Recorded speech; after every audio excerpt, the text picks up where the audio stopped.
Earlier this summer, your comments about an AI bubble made headlines worldwide. Do you feel the message was received as you intended? Companies that say I'm an AI company are raising huge amounts of money, and many of them will fail. But the kernel of truth is there, which is this is going to be a transformative technology. So there will be many huge winners, a lot of big losers, and that's probably just an inherent part of a moment in technology like this. 그가 왔습니다. 샘 올트먼, 오늘날 가장 영향력 있는 한 사람. 3년 전 챗GPT를 조용히 세상에 내놓은 후 단 5일 만에 이용자 100만 명을 돌파하며 세상을 완전히 바꿔놨습니다. Today, we are launching a new model, GPT-4 Turbo. Today, finally, we're launching GPT-5, and a significant step along our path to AGI. 하지만 범용 인공지능을 기대한 사람들은 챗GPT-5 출시 후 실망했고 AI에 대한 거품론이 다시 불거졌습니다.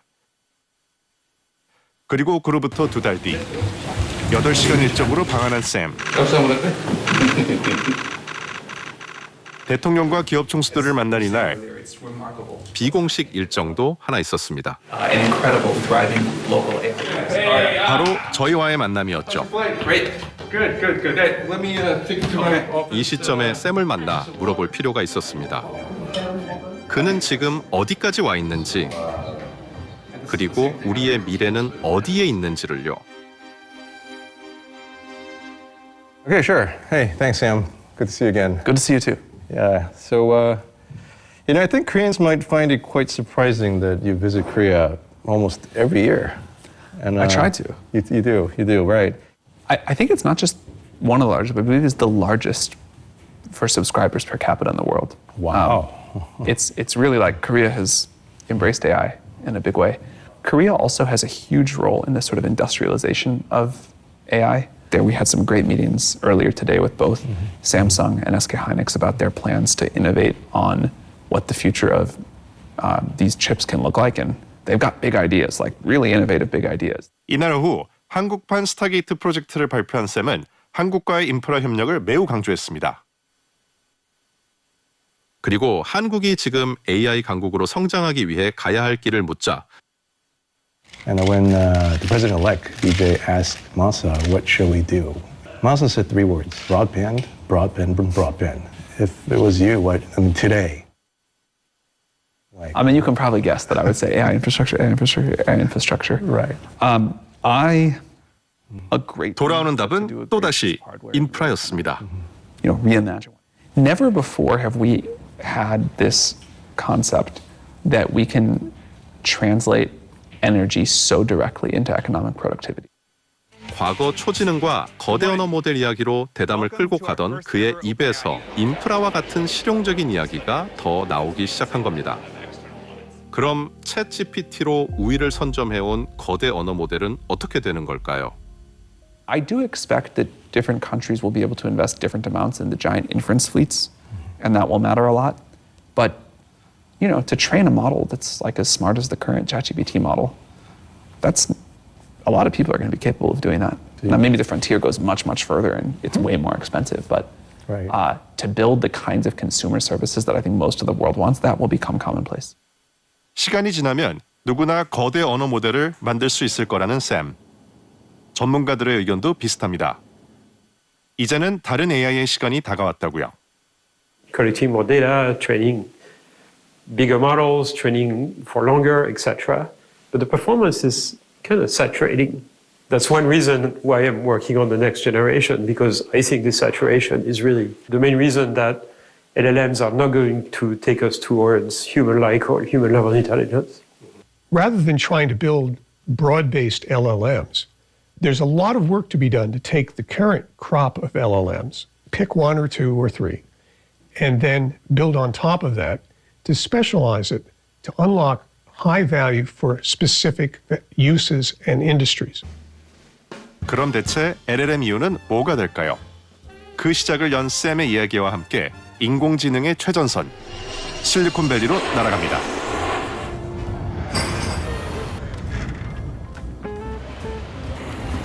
Got to feel in heaven when my lover's near. Lord, let this moment. 안개가 거친 청명한 10월, AI의 수도에 도착했습니다. 저는 지난 25년간 테크업계에서 일했습니다. 첫 15년은 스타트업 창업가로, 그 다음 10년은 벤처 투자자로. 샘과 오픈 AI도 이제 다양한 시도를 하고 있는데 저도 넥스트 기술이 무엇인지 찾기 위해 최근 매달 실리콘밸리를 방문하고 있습니다. 저희가 보통 실리콘밸리라고 하면 이 샌프란시스코 남쪽에 뭐 마운틴뷰, 팔로알토, 저 맨 남쪽에 산호세까지 요 그 지역을 그 실리콘밸리라고 부릅니다. 여기에 저희가 익히 알고 있는 뭐 구글, 뭐 페이스북, 메타, 뭐 애플 이런 회사들이 이제 쭉 북쪽에서부터 남쪽까지 있는데 2020년대 전후로 해서 오픈 AI 본사를 필두로 이 많은 소프트웨어 회사들이 그다음에 스타트업들이 이 샌프란시스코에 둥지를 트기 시작했습니다. 챗GPT 등장 이후에 여러 모델들이 이제 나와서 경쟁을 하고 있는데요. 뭐 구글의 제미나이라든지 메타의 라마, 엔트로픽의 클러드 등이 지금 경쟁을 치열하게 하고 있습니다. 이런 모델들이 갖고 있는 어떤 홀루시네이션의 이슈를 좀 보완해주는 한국에서도 굉장히 인기가 있고 사랑받는 퍼플렉시티라는 검색 엔진이 있습니다. 이 앞에 보시는 이 건물이 퍼플렉시티 본사 건물입니다. 흰 셔츠에서 커피 얼룩을 지우는 방법은? Detergent and vinegar will get it right out. 검색 분야의 신흥 강자로 떠오른 이 회사. 검색하면 출처를 같이 찾아주는 방법으로 유명해졌는데요. 설립 3년 만에 우리 돈으로 27조 원 이상의 가치를 지닌 기업으로 성장했습니다. 창립자이자 CEO인 31살 아랍인들을 만났습니다. Say where knowledge begins here. Oh, right. Because knowledge doesn't end. Only has a beginning. And this picture here is kind of like AI generated art. Kind of says world's knowledge. 사무실 복도에 그림 여러 점이 걸려 있는 것이 인상적이었는데요. This is celebrate curiosity with the help of Midjourney. Oh, he's in Madrid. AI로 만들었다고 합니다. All the meeting rooms are named after the scientists. Oh, Feynman. Yeah, Feynman. I'm a big fan of Richard So Feynman. this is Newton. Newton. And then Bose. Yeah. And Hopper. Hopper. Right. NVIDIA GPU H100 is named after Hopper. Yes, that's right. Right. My mission is to, serve the world's curiosity, build accurate, trustworthy product, build a product that's really delightful to use. And so when people see that, they feel it, and then they put in their best in the work. 인도 최고의 공과대학을 졸업한 아랍인들. LLM 개발 없이도 많은 사람들이 쓰는 서비스를 만들 수 있었던 비결은 뭘까요? I came to the United States for doing my PhD at UC Berkeley, and I got an internship at OpenAI. And there, OpenAI co-founder Ilya Sutskever, he was basically running the company. And I had a lot of ideas, and he came and told me, your ideas suck, And it was not meant to be hurtful, it was actually meant to be helpful to me, where it made me realize complicated ideas don't matter. What matters is whether it effectively works in practice. So that was the time when I got inspired to try to build an answer engine, so I left OpenAI. 오픈AI 인턴으로 일했던 그는 오픈AI가 놓친 부분에 집중했습니다.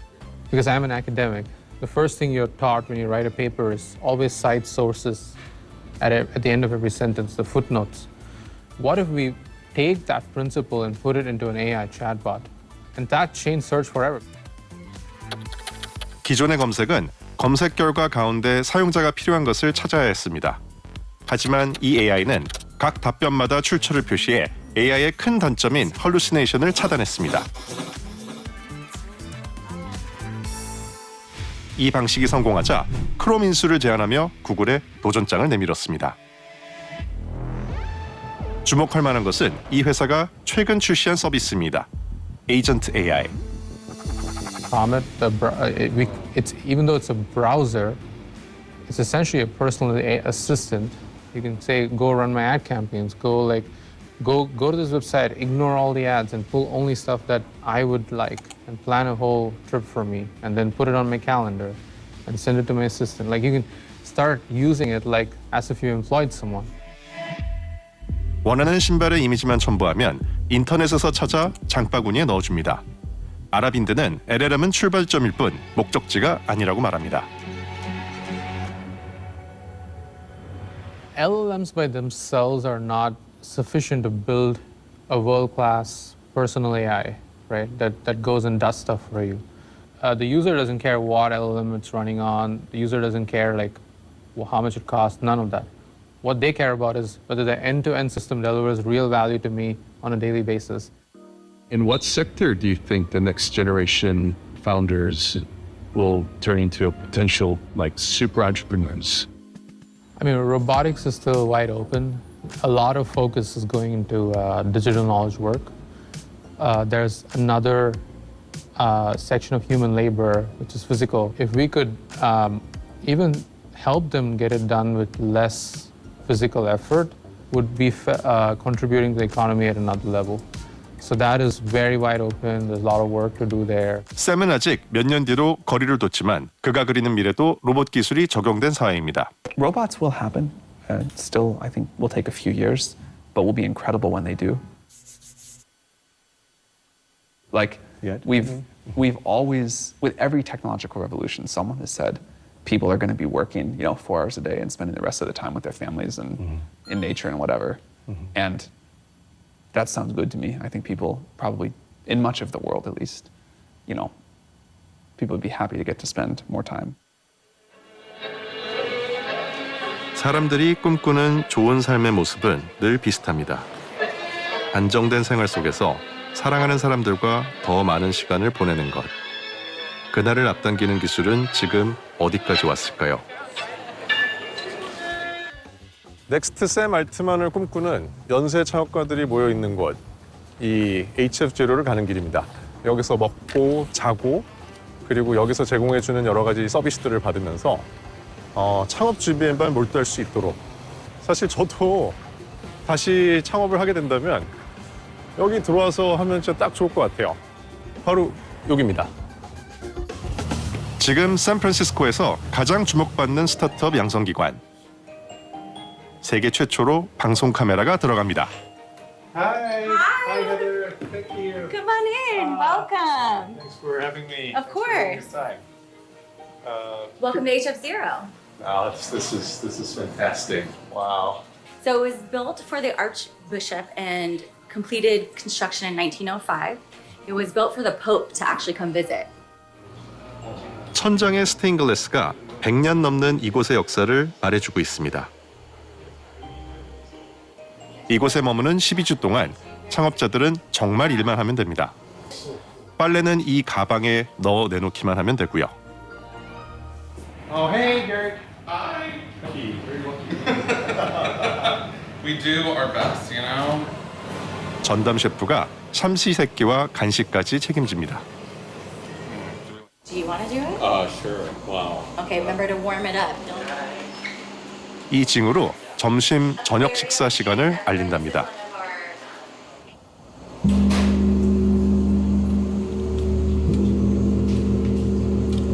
소리가 웅장하네요. Sorry. Can I show?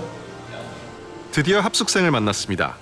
이곳엔 이미 창업 경험이 있는 연쇄 창업자만 들어올 수 있는데요.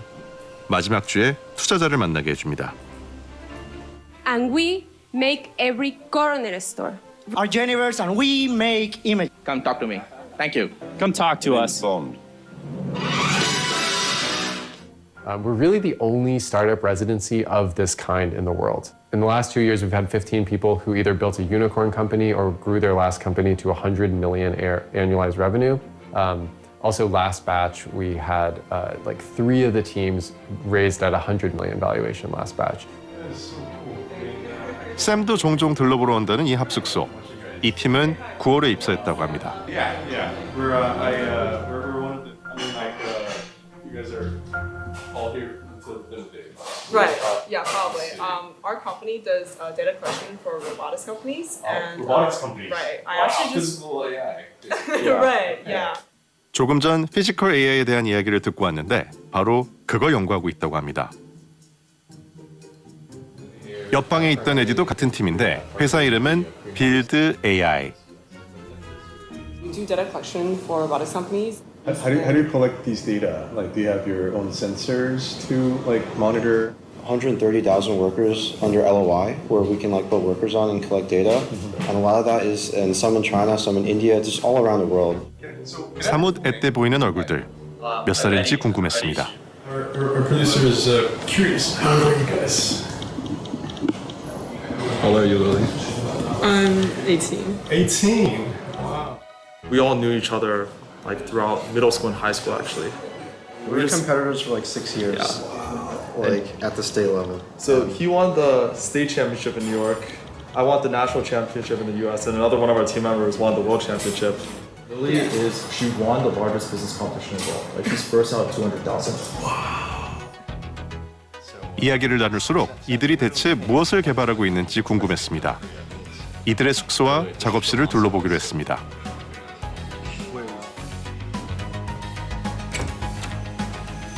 Yeah, it's like slightly out. It's like right over there. Actually, the majority of our team's in India and China right now, but we've been in San Francisco for 2 months. Cool. All right, cool. So this is the apartment. Yeah, this is just where we live, and in the kitchen we do some testing on these. 숙소 거실 한복판에 로봇이 있습니다. 만든 건 아니고 수집한 데이터를 넣어볼 목적으로 중국에서 사왔다고 합니다. Just like a robot. Like there's not much to say here. It's just like pretty standard stuff. We collect a lot of human videos of workers doing actual tasks, and our aspiration is to teach robots how to do these tasks from the human videos. Yeah, so this is my bedroom, but we rarely come here too often. Actually, okay, to be honest, this is probably like 2 weeks ago. Like I haven't been in this room for a very long time. 걸어서 1분 거리인데 숙소에 오지 않고 작업실에서 먹고 잔다는데 건물 지하의 작업실에는 어떤 일이 벌어지고 있을까요? 현재 10팀이 같이 쓰고 있다는 작업실 분위기가 꼭 스터디 카페 같습니다.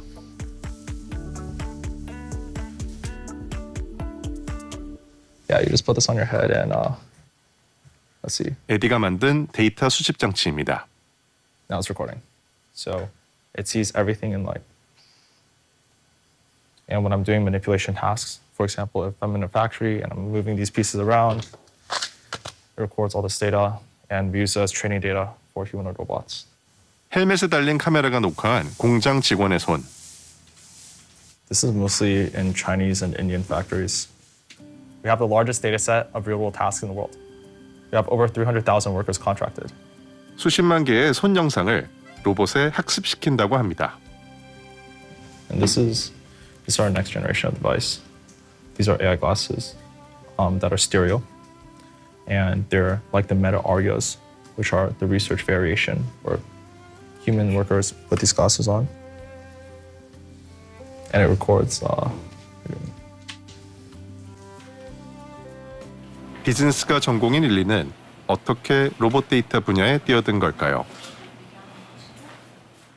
But in senior year, I got into Warren, and then he got into Columbia. And one day, he texted me. He was like, "You want to talk?" And we walked for 40 minutes in town. And 2 days later, we just decided to forget about everything, like forget about our school, just packed 2 luggages, and we just like flew to Shenzhen and just decided to move there and start mass manufacturing hardware. We went to our first factory, and it just like shocked me. You just see like lines and lines of like worker just like stretching down the horizon, and when they were doing the soldering, the toxic fume is just like in the air, and they're sitting in that environment for like, I don't know, up to like 8 hours, even sometimes 12 hours per day. That moment really came to me, which I was like, this is something that I truly want to work on. By that, I mean like literally going factory to factory, sleeping on the factory floor, talking to those workers, collecting data, figuring out exactly. 공장에서 지내며 제조 데이터를 효과적으로 수집할 수 있는 방법을 찾은 겁니다. We presently have one. Oh, wait, when I remember, ZK is actually sleeping right there. ZK. Yeah, I don't think he slept last night at all. He was like, coding and fine-tuning the model. So sometimes after a whole day of work, we take a nap here and then we end up sleeping here for like 3 to 4 hours. It's actually pretty cozy. Yeah, ZK sleeps there. 이들이 작업장을 벗어나는 때는 밥 먹는 시간 잠깐뿐입니다. Love the guac. 명문대 타이틀을 반납하고 창업을 택한 18살들. 에너지 드링크를 손에 쥔 채 뛰어 자리로 돌아옵니다. 이들은 무슨 근거로 로봇의 미래가 있다고 확신하는 걸까요? The hardware was technically capable, and the compute has gotten here. The data has only just arrived. So we think the next opportunity is physical AI. I do think there's another layer that's coming that's beyond language and words, and it's the robotic foundational models that are going to come through and be, the next kind of big movement in terms of pushing things forward for us, because now it's beyond just what we talk about in language, and it's the human physical multimodal world that we're going to have to process, and so. 피지컬 AI의 핵심은 로봇 기반 모델에 대한 연구입니다. 인간처럼 생각하고 행동하는 로봇 가능할까요? 샘도 지능을 강조했습니다. And at some point, you'll need the robots doing physical science for you. But our quest is really the quest for intelligence.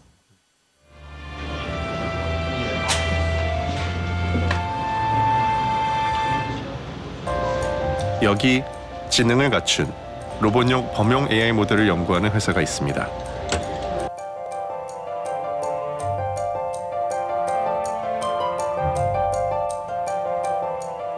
미국 피지컬 AI 분야 최첨단 로봇의 산실을 찾아갔습니다.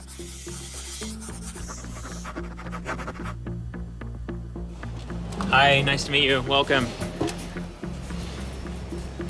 높은 천장, 1층에는 컴퓨터 앞에 앉은 사람들이 없습니다.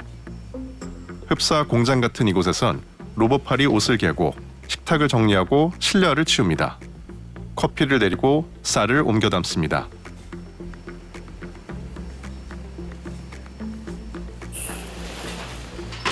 쓰레기도 치우네요.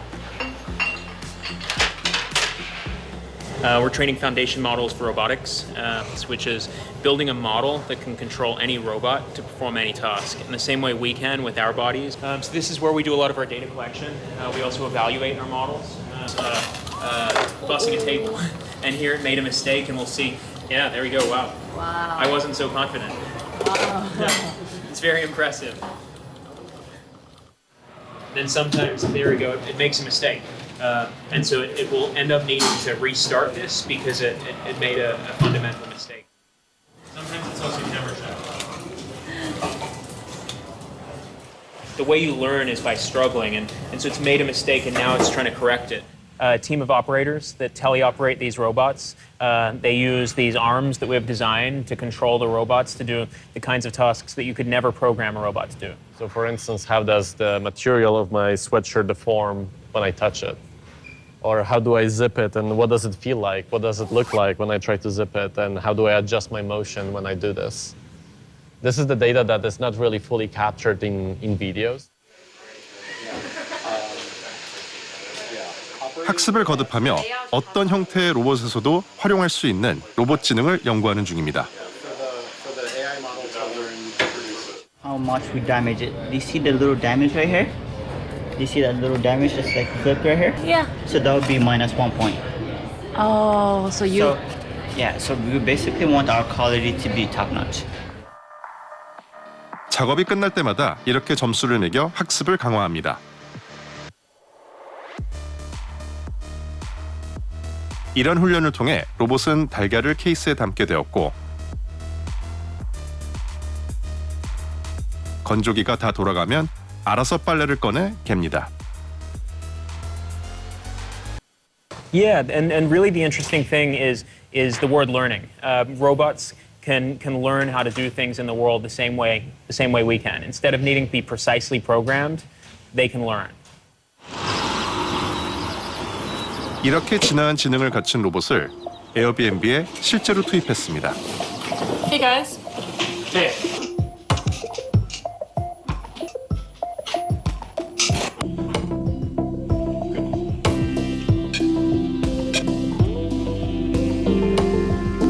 So that you can bring a mobile robot to a new home, ask it for a very long horizon task, like can you clean that kitchen or can you clean that bedroom? And we'll be able to reason about everything it sees in this home where everything is different and perform these tasks correctly. So they're much more human-like. 이들은 로봇 파운데이션 모델에 사용한 코드를 오픈 소스로 모두에게 공개했습니다. But I think it's very clear to all AI researchers around the world that the ultimate dream is to have a physical agent that can do things in the physical world. That's also the agent that will have much larger impact on the world at large. Yeah, we believe that there's going to be a world of many diverse robots. 어디 데려다 놔도 제 몫을 다 하는 범용 로봇 인공지능. 사실 샌프란시스코에서는 이미 이들을 쉽게 목격할 수 있습니다.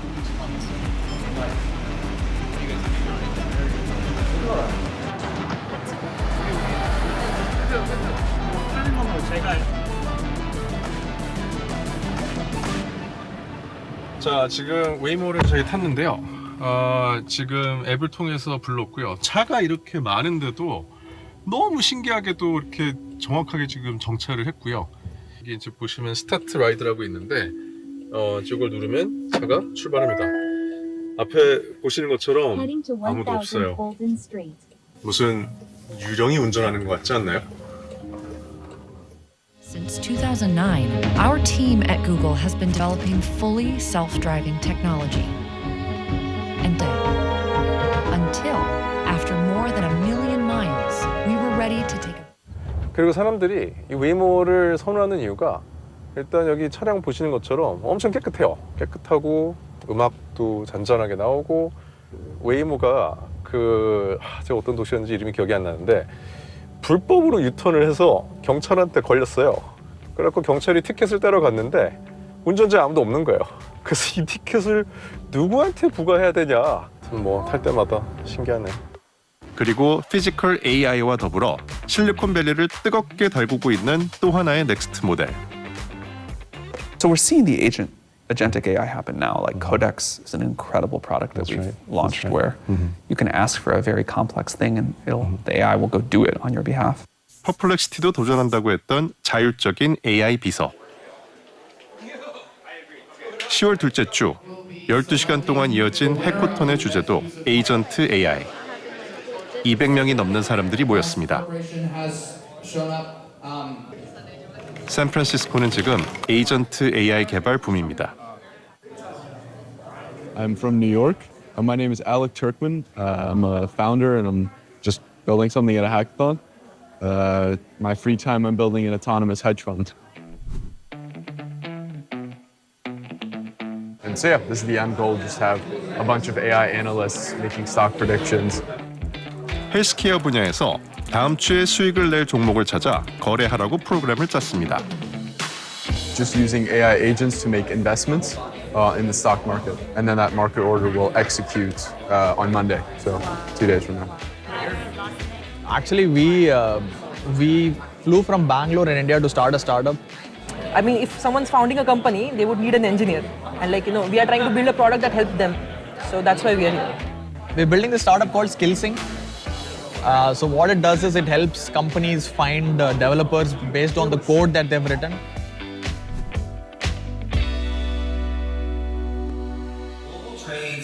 도시 한편에서는 창업자와 투자자를 만나게 해주는 데모데이가 한창입니다. 이곳에 참가한 수십 명의 창업가 대부분은 특정 산업에 특화된 에이전트 AI 기술을 개발 중입니다. So I think the thing is, if you've seen some of the pitches here, and we suggest people take a look at them, right? The companies that have come are already at the next stage past LLMs, right? A lot of them are already implementing AI within vertical industries, whether it's supply chain, whether it's helping older industries get become AI first. LLM에 대한 열기가 가라앉은 뒤 실리콘밸리는 실용적인 기술로 향하고 있습니다.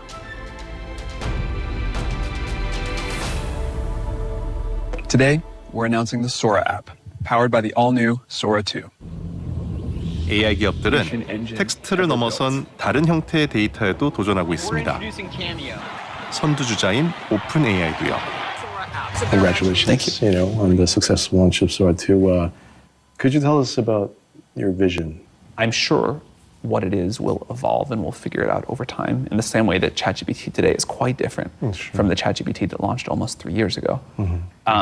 But in the same way that the kernel of the idea then was that you could talk to a computer like talking to a person, it could understand and provide value to you. The kernel of this idea, which is the world doesn't just exist in text, and if we want to enable like a rich experience and creative expression, we need other modalities. 텍스트를 넘어선 더 다양한 양식. What people don't realize is that not only is generative media the way that most human beings on the planet want to communicate and listen to stories or watch stories. They want to watch music videos, they want to watch TV shows, they want to watch movies, right? They want to look at photos, user-generated photos on social media of their friends and family. All of this, they want to listen to music, podcasts, things like that. All of this is how the globe wants to consume ideas and share stories. So this is an area that we have not explored yet, and it's just happening right now. 생각해보면 우리는 문자를 읽어서가 아니라 세상을 시각적으로 바라봄으로써 이해하고 배워왔습니다. 인공지능도 그런 모델이 차세대가 될 거라는 겁니다. 챗GPT 이후에 인간의 언어를 이해하는 걸 넘어서는 모델들이 등장하기 시작했습니다. 지금 만나볼 회사는 동영상을 이해하는 데 특화가 되어 있는 기술을 개발하고 있는 Tariffs라는 회사인데요. 쉽게 설명하면은 손흥민이 골을 넣은 장면을 모아서 검색해줘. 그러면은 그 장면만 기가 막히게 찾아서 검색해주는 그런 기술을 갖고 있는 회사입니다. 오징어 게임의 하이라이트 장면도 찾아주고 NBA 3점 슛 장면도 초 단위로 찾아냅니다.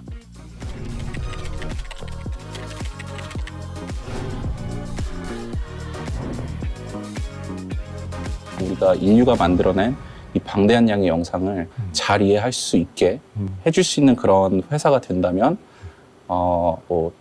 샘 알트맨 대표님보다 더 훌륭해질 수도 있지 않을까. 네. 이제 설립 4년 차에 접어든 이 스타트업은 미국과 한국 두 나라에 공동 진출한 기업입니다. How many people do you have? Yeah, we started 2023 with 20 people. 20 people. 2024 with about 40 people. We started 2024 with about 80 people, and now we're at 125. 125. Wow, that's amazing. I like that. Maybe that's my favorite part. That hasn't really been touched. We usually just drink energy drinks and water at 12 Labs. I see. We have. I'm right here. So this is our kitchen area. And this is Yoon right here. He's our president and chief strategist. Hey Yoon. Hey. How's it going? Good. Good. Welcome to 12 Labs. Thank you so much for having me. No. Wow, you guys have this gochujang. It reminds me of Korea. It does, doesn't it? 이들이 가진 기술을 좀 더 보여달라고 부탁했습니다. And ideally what we want to be able to do is, as a user, I want to be able to describe or give an image or any number of things, and then find all the video clips and segments that are exactly related to that piece of content. 단순 영상 검색 기술이 아닙니다. 한국 팔란티어를 꿈꾼다는 이들의 거래처엔 미국 정부도 있었습니다. 어떤 작업을 함께 하는 걸까요? This is from some publicly available footage from a very tragic event that happened here in the U.S., sort of a school shooting in Nashville a few years back. And if you think about the scenario that usually plays out when there's an event like this, it's the unfortunate event happens and then the threat is neutralized. 미국 전역에 충격을 안기고 있는 총기 사고. 이들 기술로 막을 방법이 있다고 합니다. 사건 발생 건물에는 총 6대의 CCTV가 있었습니다. 이들의 모니터링 기능을 여기에 적용해보면 평상시엔 아무 알림도 없지만 침입자가 들어서는 이 장면에서는 즉각 위험이 보고됩니다. So if I imagine I'm an investigator, I just went from like hundreds of hours of footage to watch to, okay, here's definitely an event that happened that I need to be concerned with. 용의자를 캡처하면 이후 그의 동선이 실시간으로 포착됩니다. 그러니까 사고 전에 위험을 보고하고 사고 직후에는 신속하게 용의자를 추적하는 거죠.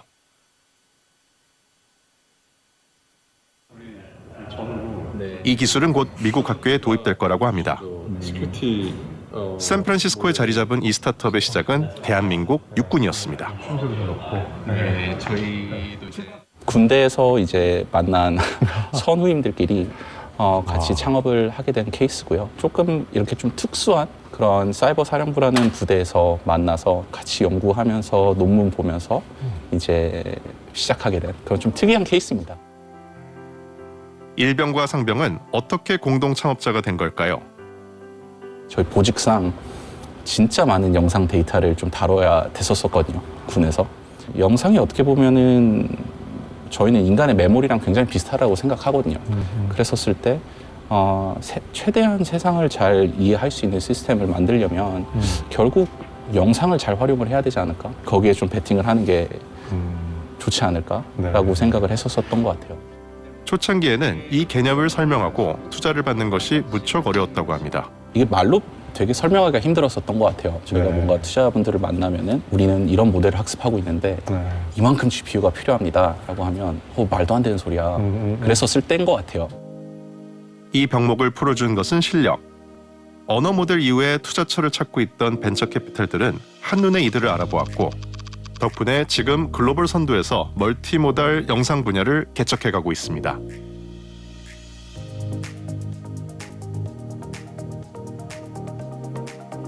대표님 보시기엔 어떠세요? 이 LLM이 다음은 뭐라고 보시나요? 저도 그걸 알았으면 좋겠는데요.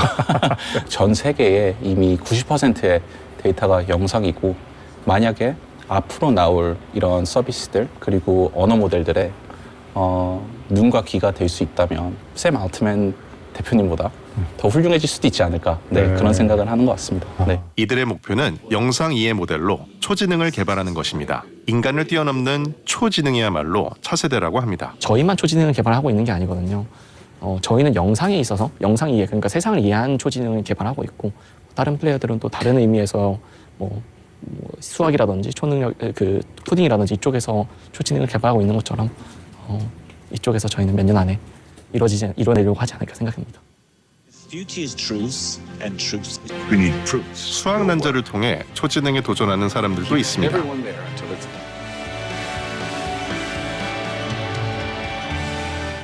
Hi, I'm Karina Hong. I think Axiom is uniquely positioned to be the next OpenAI.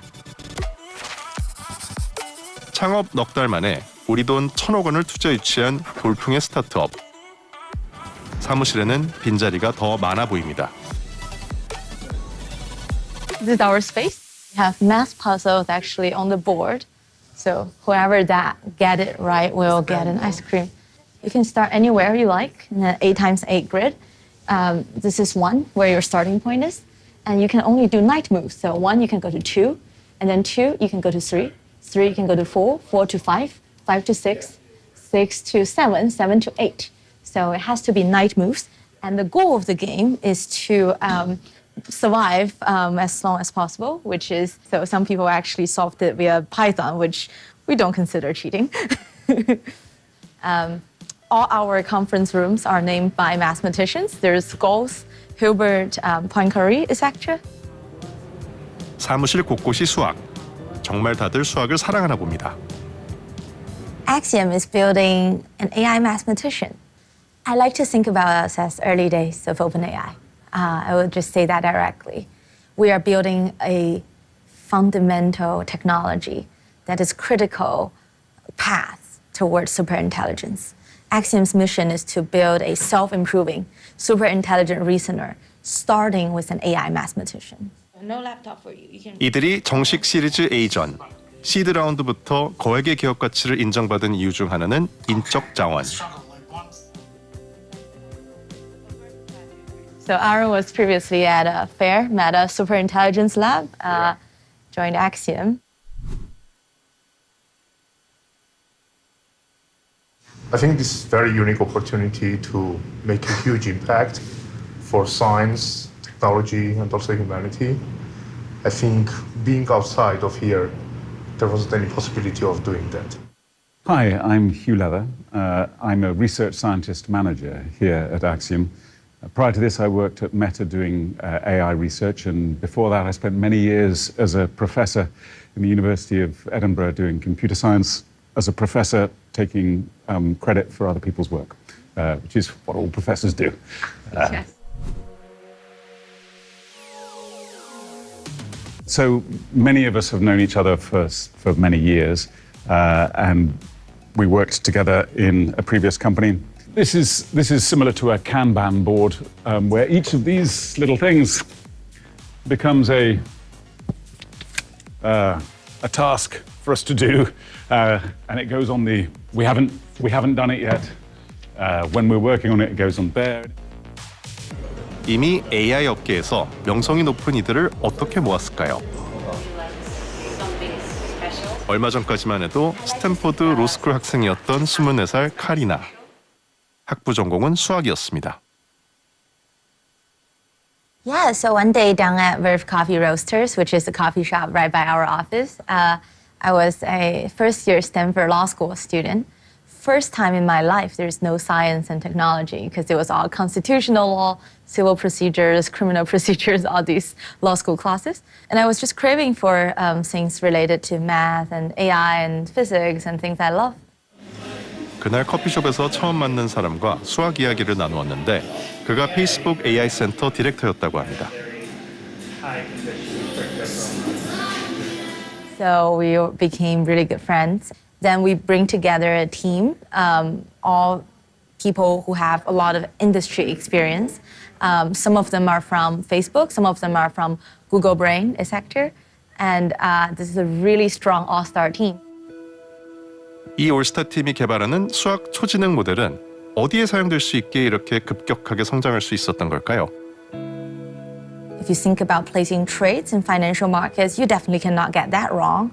To verifying chips, verifying things that need to be put into real-world engineering use, those are high-stakes scenarios that AI cannot get wrong. And I think by building an AI mathematician that consistently generate correct answers, unlocking formal verification of chip, of hardware, of software, that's going to be incredibly exciting.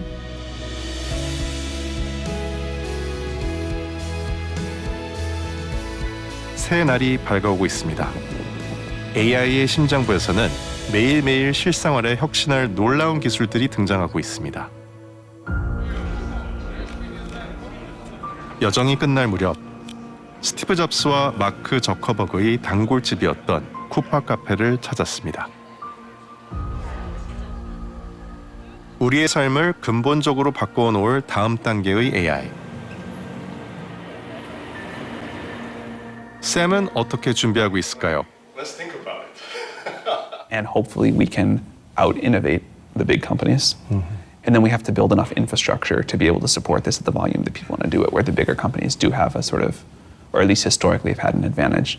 So our strategy is really those three things. You know, stay ahead on research, build new kinds of innovative products, and build enough infrastructure to be competitive. 오픈 AI와 경쟁하는 메타의 입장은 어떨까요? Meta just in the last few months reorganized its AI organization. It's called Meta Superintelligence Lab. And it has 4 branches. One is called FAIR, which I started 12 years ago. It means fundamental AI research. So this is really kind of long-term research. But it's becoming a little more applied nowadays because of the urgency of building up AI capability. And then the last organization is a product organization that basically turns all the research and development into practical products in the hands of people. Assistants, for example, for smart glasses or image and video generation systems, and etc. 미래의 방향을 놓고 저마다의 주장이 각축하는 가운데 분명한 것은 실제 결과를 만들어내는 모델을 향해 전속력으로 달리고 있다는 것입니다. There's AI models for languages, but remember there's all kinds of information we want to use AI to solve. It could be AI for chemicals, proteins, physics, quantum physics. Algorithms necessary to encompass all of the world's different AIs is incredibly vast. ChatGPT and chatbots is one of them. 그렇다면 최근 AI 산업에 적극적으로 뛰어들고 있는 한국이 나아갈 방향은 무엇일까요? 이 기억하는 얘기 중에 하나가 미래를 보려면 한국을 가라.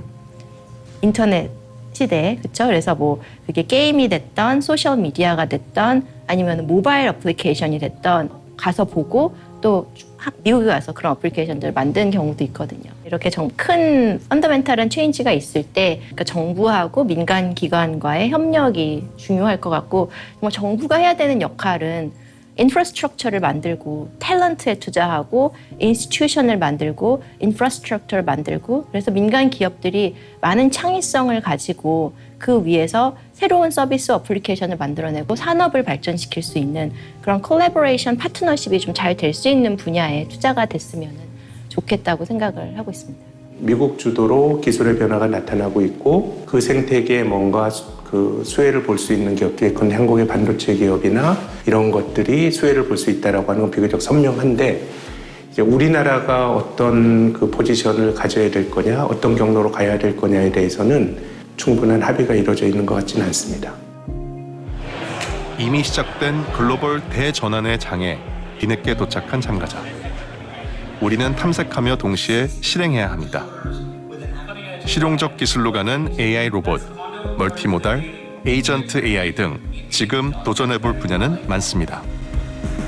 Now, we didn't set out to compete with Google. That's sort of like accidentally happened. So like it was not, probably the right thing to do wasn't to go build an exact copy of a search engine, but to figure out what's like a better way to fulfill the same need as search. I mean, are there any particular areas that you're interested or you're, interested in looking? There's a ton, but I try to never answer that question in this context because the thing that matters is what the person starting the startup is interested. Like, you should never start someone else's idea. 인공지능이 가져올 변화의 파고는 아마도 우리의 상상보다 더 높을지 모릅니다. 그 파도를 우리는 AI와 함께 넘을 것입니다. 그 길 어딘가 있을 우리의 넥스트 올트만들과 함께.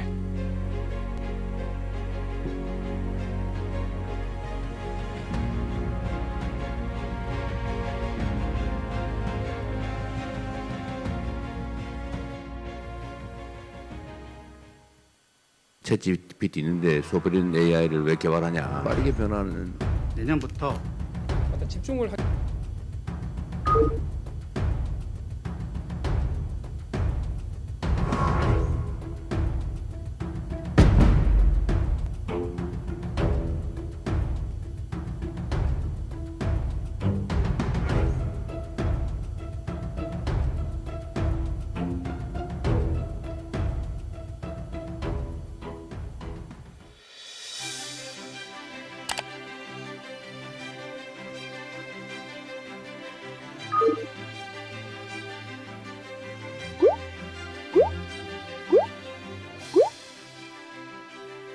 네, 트래블랩스의 이승준 CTO님 모셨습니다. 안녕하세요. 네, 안녕하세요. 네, 먼저 5개 정예팀 선정된 거 너무 축하드리고요. 이제 한 달 정도 지났잖아요. 지금 한창 사업 계속 진행 중인가요? 지금 저희 열심히 훌륭한 한국형 AI 모델 만들기 위해서 노력을 하고 있고요. 저희가 12월 달에 우선 첫 번째 릴리스가 예정이 되어 있어서 그 목표를 향해서 열심히 달려나가고 있습니다. 트래블랩스가 어떤 기술을 갖고 있길래 이 사업에 네이버랑 같이 참여를 하게 됐는 기업 소개부터 먼저 부탁드립니다. 저희 트래블랩스 같은 경우에는 전 세계에서 가장 영상을 잘 이해할 수 있는 그런 AI 파운데이션 모델을 만드는 회사라고 좀 생각해 주시면 될 것 같습니다. 수많은 영상들 중에서 내가 원하는 장면을 검색할 수 있게 해준다라든지 아니면 내가 가지고 있는 영상을 빠르게 요약이라든지 챕터를 만들거나 하이라이트를 만들 수 있게 해준다라든지 예를 들면 MLS라고 해서 북미에서 가장 큰 스포츠 엔터테인먼트 회사가 있는데요.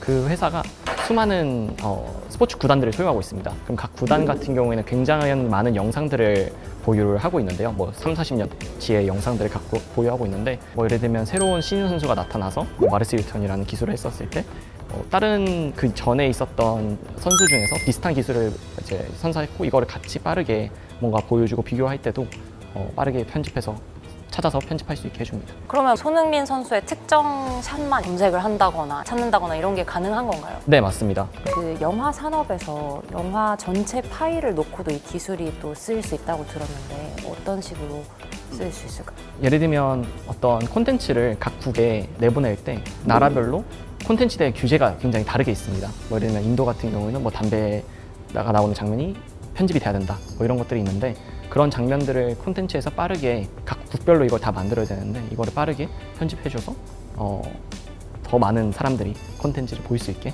하는데도 좀 도움이 될 거라고 저희가 실제 사용 사례를 저희가 봤었습니다. 그러면 이게 얼마나 빠르게 검색이 가능한 거예요? 사람이 하는 것보다 훨씬 빠를 것 같긴 한데. 예를 들면 50년치 영상이 있으면 뭐 그게 뭐 10,000시간이다 하면 모든 사람 같은 경우에는 그걸 10,000시간을 다 봐야 되잖아요. 저희 검색 시스템 같은 경우에는 한 번 영상이 프로세싱이 되면 한 1, 2초 안에 해당되는 장면을 다 보여주게 됩니다. 국내 기업 최초로 아마존 웹 서비스 베드록에 이름을 올렸는데 무슨 의미고 무슨 이점이 있는지 궁금합니다.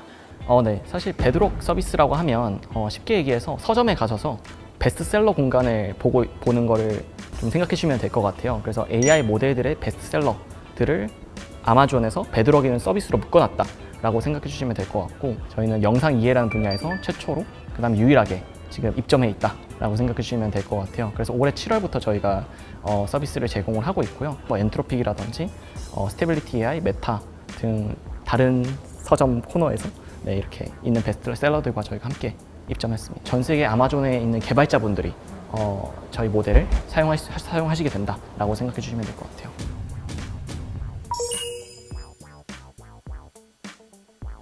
지금까지 투자액은 얼마 정도나 되나요? 저희가 총 한화로 대략 1,600억 정도 저희가 투자를 총 받았고요. 시리즈 A 스타트업입니다. 알렉스 왕이 또 초기 엔젤 투자자였고 또 엔비디아에서도 투자를 했는데 소이블랩스가 이렇게 러브콜을 많이 받는 이유가 뭐라고 생각하세요? 지금 전 세계 데이터의 80% 이상은 영상으로 이루어졌는데 그 영상을 이해할 수 있는 기술은 저희가 창업할 당시에만 하더라도 없었다. 저희는 영상 이해를 하기 위해 필요한 모든 스택, 모든 부분, 기술의 부분을 저희가 다 직접 자체적으로 개발을 하고 있고 가장 좋은 성능을 이미 내고 있습니다. 적어도 모델과 추론 저희만큼의 스케일의 수준은 아직 없는 걸로 저희가 알고 있습니다. 지금까지 그러면 학습한 양이 얼마나 돼요? 정확하게 추산하기는 어렵지만 그래도 몇백만 시간 이상은 되지 않을까라고 추정을 하고 있습니다. 그럼 그 몇백만 시간 이상의 영상이 국내 영상뿐만 아니라 다 해외 영상도 다 포함인 거죠? 네, 전 세계에 있는 영상들이 다 포함이 되어 있고 저희가 또 몇몇 회사들과 또 라이센싱을 하고 있기 때문에 네, 전 세계에 있는 모든 다양한 영상을 다 포함하고 있다 생각해 주시면 될 것 같습니다. 창업자들이 국방부 사이버 작전 사령부라는 특수한 부대에서 만났어요. 저희가 당시에 2018년, 19년에 이제 만나서 2년 동안 같이 이렇게 군 생활을 하면서 당시에 첫 번째 언어 모델, 그 챗GPT의 전신인 GPT-3라는 언어 모델이 나왔었는데요. 텍스트 데이터가 이런 기술로 앞으로 굉장히 다른 방식으로 이해가 될 수 있다라고 하면 다음은 당연히 전 세계 데이터의 80%인 영상이 되지 않을까. 그리고 영상에 대한 기술을 개발하는 게 남들보다 앞서 나갈 수 있는 방향이고 꼭 필요한 기술이다 라고 생각이 들어서 먼저 뛰어들게 되었습니다. 네, 지금 영상 AI 모델 같은 경우에는 좀 한계점 중에 하나가 하나의 영상을 가지고 추론하거나 판단을 하게 됩니다. 비유를 좀 드리자면 내가 어떤 방에 들어왔는데 딱 이 방의 현재 상태만 가지고 판단을 하는 것과 이 방에 과거에 있었던 5년 전에 있었던 사건들이라든지 3년 전에 있었던 사건들을 가지고 판단을 하거나 아니면 그 방뿐만 아니라 그 방에 있는 다른 집 전체의 구조를 가지고 판단할 수 있는 그런 능력을 가지고 있지는 않아요. 과거라든지 아니면 다른 공간에 있는 모든 것들과 함께 고려해서 판단할 수 있는 영상 모델을 만들려고 하고 있고 해외에서도 조금 주목하고 있는 초지능과 관련된 부분인 건가요? 네, 맞습니다. 인간이 바라볼 수 있는 뷰라든지 기억은 한정되어 있잖아요. 그러면 그거를 더 넘어서 더 많은 양의 기억과 더 많은 양의 영상들을 처리할 수 있는 시스템이라고 하면 초지능이 되지 않나.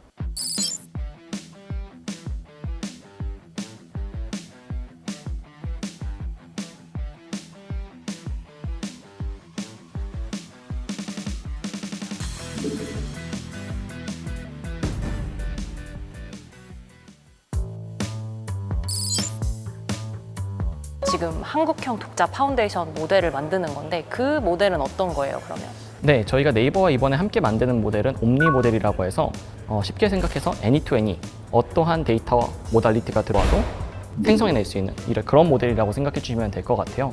가령 음성으로 내가 지시를 내렸을 때 영상이 생성이 되거나 이미지 생성이 되고, 반대로 영상이 주어졌을 때도 뭐 텍스트를 생성할 수 있다라든지, 이렇게 데이터의 모달리티와 관계없이 이해하고 생성할 수 있는 모델을 옴니 모델이라고 합니다. 저희는 특히 이제 그 옴니 모델 중에서 영상 이해 관련돼서 좀 필요한 학습 데이터 전략을 저희가 맡게 되었고, 저희가 챗GPT에 뭐 사진을 하나를 올리고 이 사진이랑 뭐 어떤 걸 합성해줘 이렇게 했을 때 굉장히 시간이 오래 걸리거나 뭐 제대로 그 수행이 안 되거나 이런 일이 발생하잖아요. 그런 것들이 되게 빨리 잘 된다는 그런 말씀이신가요? 사실 빨리도 있는데 좀 정확성적인 측면에서 저희도 같이 바라보게 되는 것 같아요. 해외 이제 거대 뭐 모델, 언어 모델, LLM과 견줬을 때 거기에 이제 버금가는 모델을 만들지 못할 거란 비판도 좀 많이 제기가 되는 상황인데 여기에 대해서는 어떻게 생각하세요? 글로벌 AI 모델들과 비교하더라도 견줄 수 있는 그런 모델을 만드는 게 목표이기 때문에 저희 또한 그런 영상 이해 기술력을 가지고 있고, 그런 영상 이해 기술력을 한국형 AI 모델을 만드는데 좀 주입하려고 열심히 노력을 하고 있습니다. 제일 라이벌이라고 생각되는 데는 어디세요? 다른 네 군데 다 너무 강해가지고 섣불리 말씀드리기가 좀 어려울 것 같습니다. 영상 이해 모델을 하는 콘소 중에서 유일한 스타트업이기도 했고, 언어 모델을 넘은 다음 모델까지 할 수 있는 그런 기술력을 갖췄다 생각했기 때문에 자신감이 있었습니다. 전 세계에서 최초로 뭔가 인간보다 더 뛰어난 지능의 뭔가 그런 존재가 나타나려고 하고 있거든요. 이 특정 분야에서 이미 인간을 넘어섰다는 얘기도 많고, 그럼 이런 초지능적 존재가 있었을 때 우리 인간은 또 어떻게 진화를 해야 될까? 거기서 또 새로운 혁신이 있지 않을까? 라는 좀 생각이 들어서 뭔가 이 시대의 혁신은 인간의 혁신으로부터 오지 않을까? 라는 생각이 듭니다. 아버지께서는 대구에 사셔가지고 막 우리 아들 막 방송 나오나 이 한마디 해주시고. 시작이 저는 제일 중요하다고 생각을 해요. 저희가 오프닝을 시작을 정말 멋있고 정말 너무 훌륭하게 저희의 에너지를 보여주려고 열심히 준비 중이니 많은 관심 가져주시면 감사하겠습니다.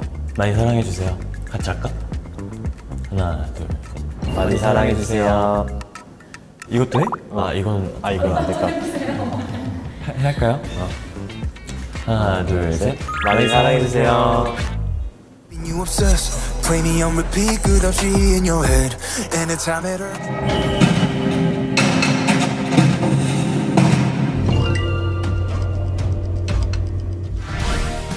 안녕하세요. 윤별발레 컴퍼니 발레무용수 강경호입니다.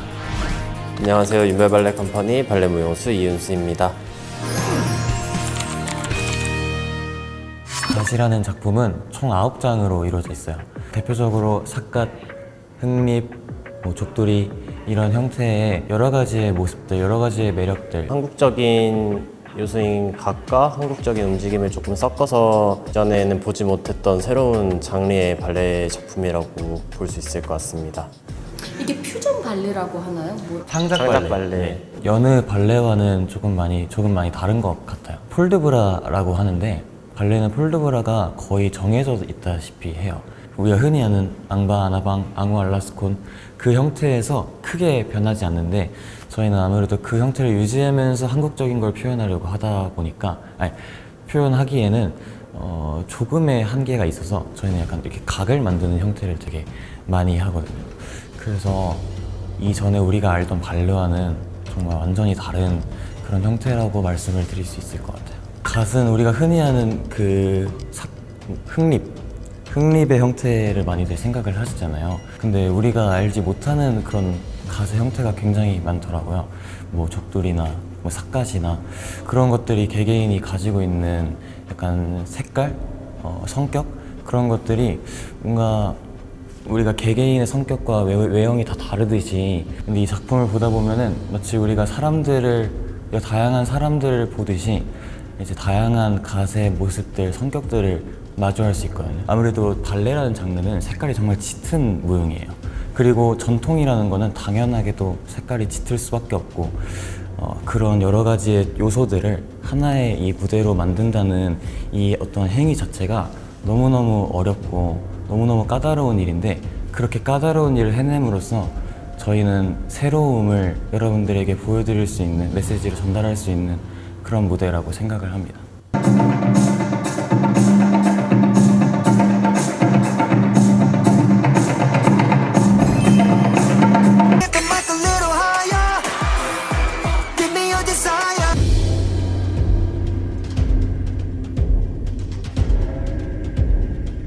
주변에서 그 캡처를 막 해가지고 너 아니야? 너 아니야? 막 이렇게 보내주시더라고요. 딱 처음 봤을 때 확실히 정말 저희와 많이 닮아 있긴 했었어요. 저희보다 훨씬 조각 같고 훨씬 미남이지만 그 5명이라는 형태도 저희의 남자 흑립과 굉장히 비슷하고 그 의상이나 약간 그런 구도 같은 것들이 되게 정말 흡사하다는 생각이 들었어요. 대형이나 구도나 의상이나 움직임이 주는 느낌들이 조금 되게 비슷하다고 느꼈었고 저희를 애니메이션으로 만들었나? 뭐 이 정도 생각은 한번 했던 것 같아요. 그래도 우리가 더 낫다. 비교할 순 없다. 그걸 딱 봤을 때 정말 사람들이 생각하는 미의 기준은 너무 비슷하구나. 우리가 생각하는 미도 이런 형태가 너무나도 아름답기 때문에 그렇게 만들었었던 것인데 안무가님께서 그분들도 이런 형태가 아름답다고 느끼는구나. 그럼 우리는 잘하고 있구나. 약간 그런 생각을 했습니다. 갓은 이게 생각보다 되게 잘 벗겨지더라고요. 이게 모자를 이렇게 쓴다는 느낌보다는 약간 얻는다는 느낌이 너무 강해가지고 그리고 그걸 쓰고 발레를 하다 보니까 이 갓이 자꾸 헛돌아서 이 목이랑 몸이랑 통째로 이렇게 계속 이렇게 돌 수밖에 없더라고요. 그러면 아무래도 회전력이나 중심을 잡는 거나 그런 게 조금씩 떨어질 수밖에 없는데 그런 게 저희들에게 도전이지 않았나. 오프닝 무대인 만큼 저희 5명의 무용수 모두가 정말 열심히 잘 준비하고 있고 3분 30초 안에 모든 에너지를 다 분출하고 표현할 수 있도록 좋은 모습 보여드리겠습니다. 우리의 전통의 갓이 해외에서도 되게 많이 이슈가 되고 그러고 있잖아요. 사실 갓이라는 형태는 어떻게 보면 굉장히 단순해요. 단순하지만 그 단순함에서 오는 그 안에 내재되어 있는 힘은 분명히 존재하다고 저는 생각을 하거든요. 해외에서도 사람들이 그렇게 사랑해 주시는 이유가 겉으로 티내지 않고 막 분출하지 않지만 그냥 고유가 가지고 있는 그러한 힘이 분명히 존재하기 때문이라고 저는 생각을 해요. 갓이라는 작품도 갓이 보여주고자 하는 힘은 절대 뽐내지 않지만 정적이면서도 분명히 와, 힘있다 라고 느낄 수 있는 열심히 준비 중이니 많은 관심 가져주시면 감사하겠습니다. 많이 사랑해주세요. 같이 할까? 많이 사랑해주세요.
TF2025 제로 시대의 재설계 다시 쓰는 혁신 2025 Redesigning the Zero Era, Rewriting Innovation. Hi, I am Kim Woo-ju. Hi, I am Kim So-won from SBS. Did you enjoy your lunch and did you enjoy the AI zone outside?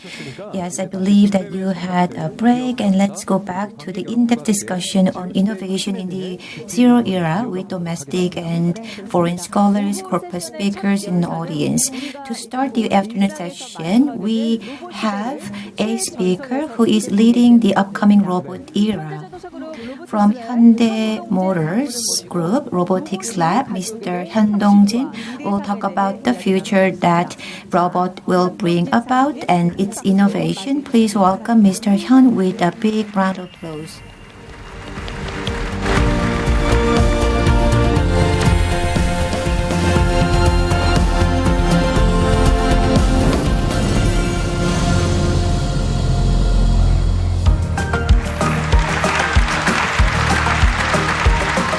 네, 모시겠습니다. Yes, thank you. Wow, we have a robot, not Mr. Hyun. I think I know who this is. It's called DAL-E. It is a service robot developed by the Hyundai Robotics Lab. Hi, I am DAL-E, the mascot of Hyundai Motor Group's Robotics Lab. It is very cold outside. How was your way to here? Now, let me introduce the person who has made me and created me. Mr. Hyun Dong-jin is Executive Vice President of Hyundai Motor Group's Robotics Lab, and he oversees the entire Robotics Lab. And he will be making the presentation today on the topic of expansion of the humanity. Thank you for introducing me, DAL-E. Do you want to introduce yourself, DAL-E? Yes. Hi, I was born in the robotics lab at the Wiwang Research Center, and currently I work at Hyundai and Kia dealership site to greet our customers visiting the showroom. Nice to meet you. Yes, DAL-E, how does it feel to be on the stage? Well, I'm a little nervous to be here in a new place, meeting so many new people, but I'm also excited. So DAL-E, I know that you dance at the dealership to entertain kids. So can you show that dance for us as well? Yes, I will go to the center of the stage. Do you have any questions? Well, let me dance for you. So please step back so that I would not bump into you.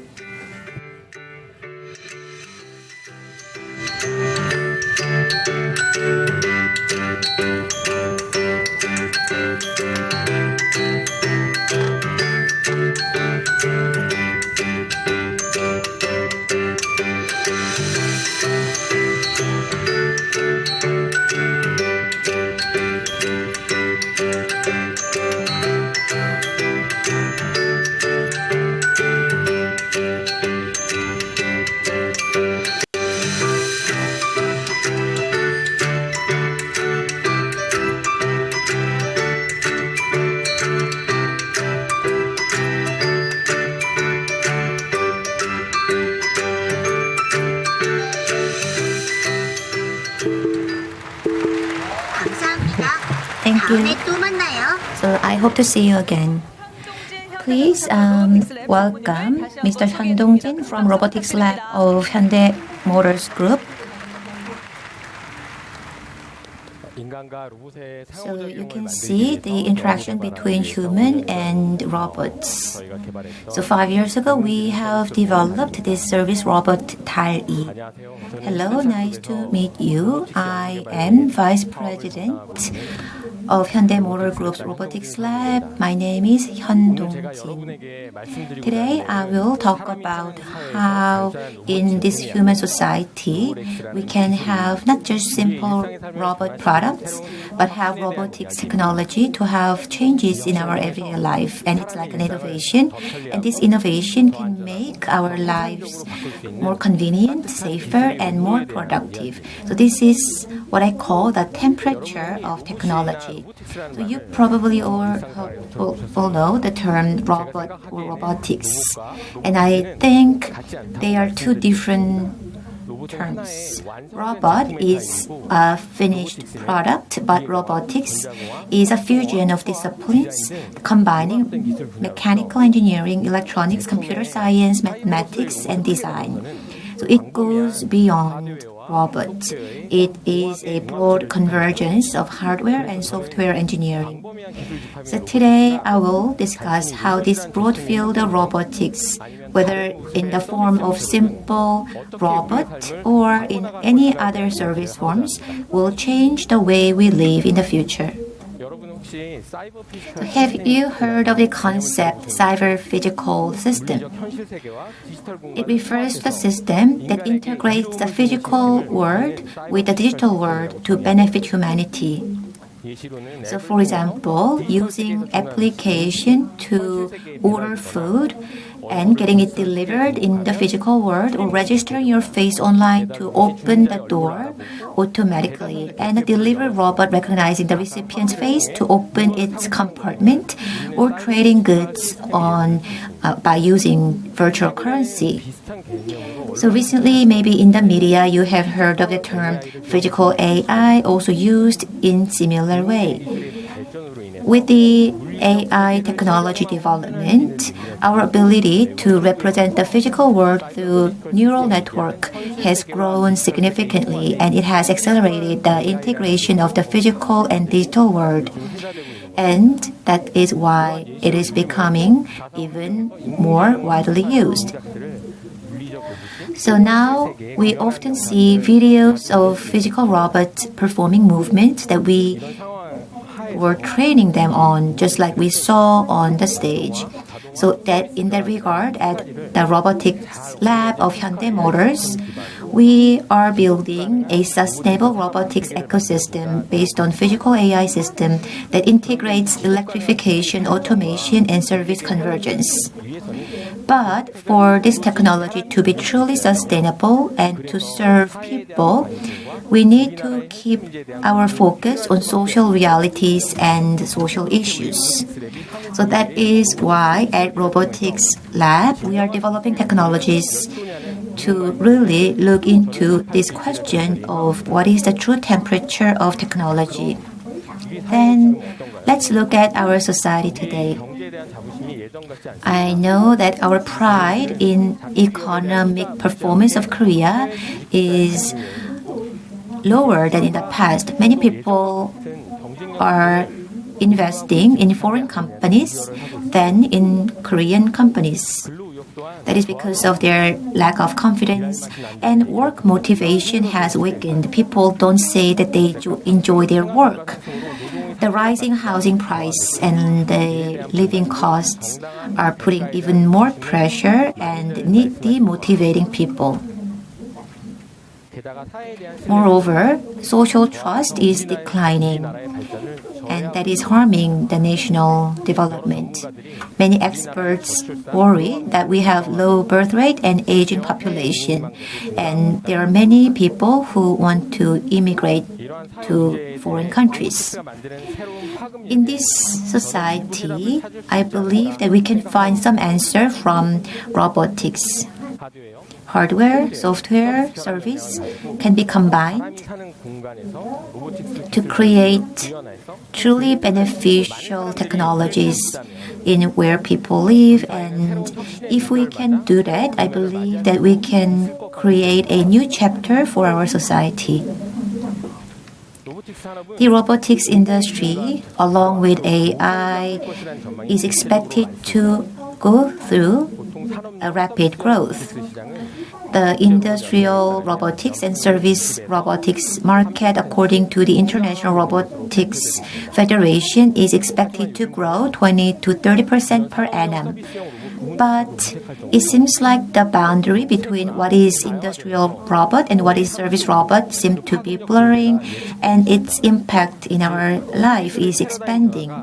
It means that we have a paradigm shift happening, and in that change, amid that change, robotics can shape our world. And I will give you some answers on how it will change our lives. First, let's look into the labor market where aging is like a big burden. So now we have Xable shoulder that is like a wearable robot for industrial operation. And it is like a muscle that can be worn by workers to protect their body and their muscle. In our workplace, there are many challenges, and of course, physical harm or injury is one of main issues, not just at industrial sites, but also at factories and farms. And this wearable robot can be an answer. So at Hyundai, we are expanding it not just from our factory, but also into aviation and farming industries as well. And I believe that the wearable robot could be the future answer. Next is using the electric motor to provide rehabilitation support for people suffering from paralysis or other mobility issues. In medical settings, the demand for rehabilitation is rising, and we have aging population. But physical therapists are still in short supply. So at robotic labs, we are working together with the Seoul Asan Medical Center, the National Rehabilitation Center, and the Armed Forces Hospital to expand the use of this rehabilitation robot. Next is the automatic charging robot, ACR, that allows people to charge their EVs without getting off the car. This ACR is not just for EV charging actually, but the same theory can be used for the hydrogen vehicle refueling. For elderlies or those with mobility issues, we can provide ACR support to safely recognize the charging port and connect the heavy cable automatically to the car so that we can have a barrier-free experience in the EV era. Also in aviation, the same technology can be applied. We can help staff connect heavy electric cables that are used to prevent aircraft engines before takeoff. So I believe that there can be many applications using these robots for safety, convenience, and also reduce the fuel consumption. Now, autonomous robotics are going beyond just factories and warehouses, and they're coming into our everyday life. With advanced hardware and spatial awareness and infrastructure collaboration technologies, robots can ride elevators, open doors, and navigate through complex human environment. This mobility autonomous driving, together with the collaboration with delivery companies, we can have the automated last mile delivery, and we can respond to the delivery labor shortage issue and reduce logistics burdens, for example, for elderly caregivers supporting their parents. What about the AI-based security and surveillance? Using cameras, robots can monitor equipment, facilities, and people. And cloud-based control system can allow remote updates and real-time streaming of video. AI CCTV, facial recognition access control, and also the safety management system, which has so far been static, will now become dynamic.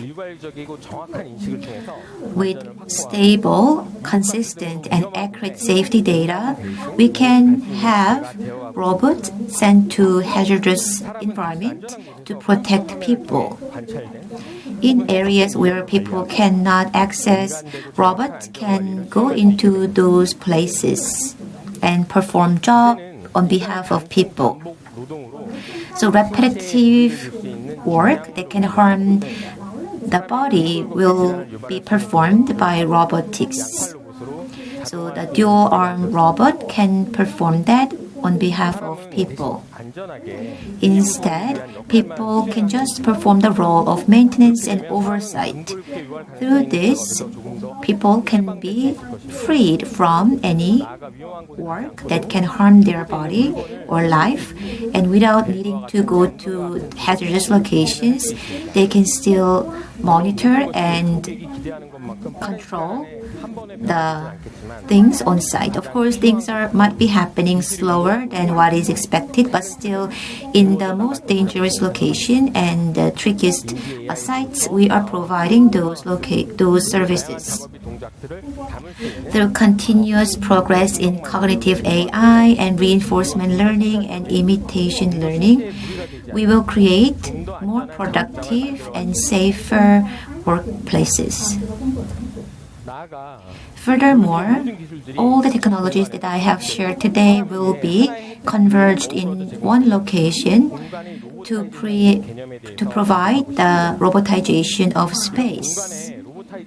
This means at Robotics Lab, we provide the facial recognition for entry, autonomous delivery of food and parcels. All of those will be connected so that we will have robotics-friendly building. And at Factory Seongsu, we have been doing the project since 2024. And we are planning to expand this model to office buildings, department stores, and elderly care locations as well. But to have this application, there are some prerequisites. First, we must continuously create reasons for customers to use this robotics service. We need quality and good quality product and certification, maintenance, performance, everything validated so that customers will be open to use this service. Furthermore, we need to make customers understand the need to accept and embrace this new service. Second prerequisite is to provide robotics products at affordable price. We need to have standardization, modularization, and remanufacturing and enhance values while reducing costs. In order to fulfill both of these prerequisites, we are expanding our supply chain and also expanding our service and sales network so that we can lead the new ecosystem. In terms of supply chain, we will secure partners who will supply the best materials and components. And in terms of service and sales network, we will continuously strengthen partnership with our customers to understand and solve social issues. Based on the robotics-based technology, we will continue to satisfy these requirements, and I believe that we can create a safer and better society in Korea where we have safer and more convenient system for all people to enjoy. In our everyday life, we hope that robotics will become a part of our life so that people can truly experience the benefit and great services of robotics. And that is what Hyundai Motor Group aims to do in the future. Thank you.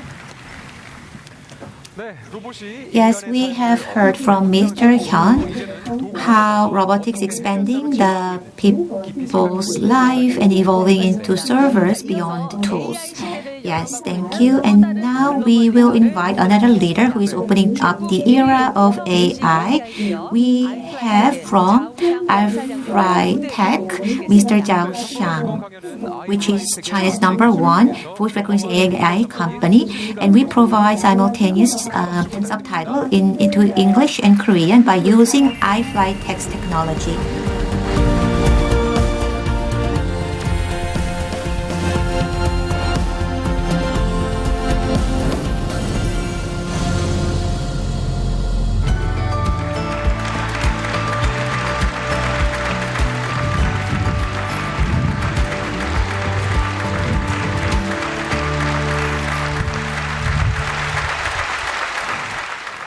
Good afternoon. And representing the iFly Tech and China, I am very pleased to be here at SBSD Forum.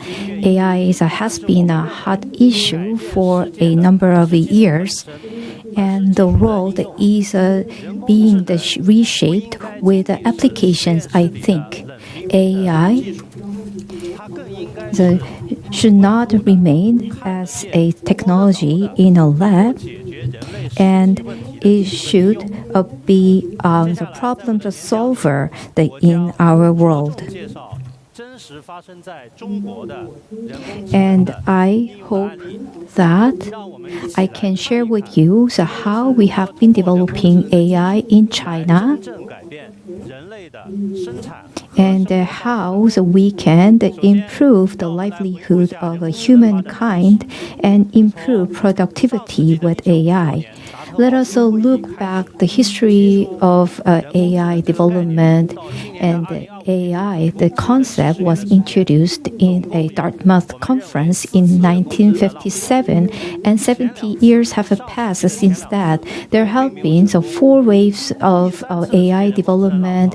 It didn't end as a success. However, the AI development began in the 1970s, and then the in-depth inferencing and the AI, the development led to a large volume of data, and that led to the 3rd wave of AI development in 2006.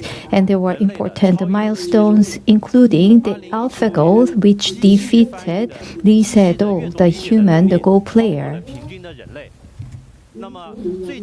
And these machine readings they exceeded the level of human intelligence.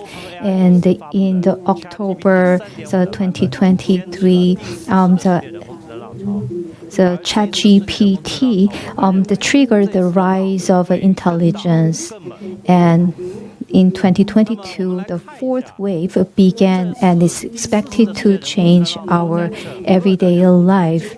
The 4th wave will be explained in the several stages of technology development. If you look at this graph, and initially when first technology is introduced and 2.5 of the whole population, the innovators will adopt this technology over time. So they are going to use a technology brought about by the AI. So then the early adopters will use the technology. When we look at these the growth graph of technology, I think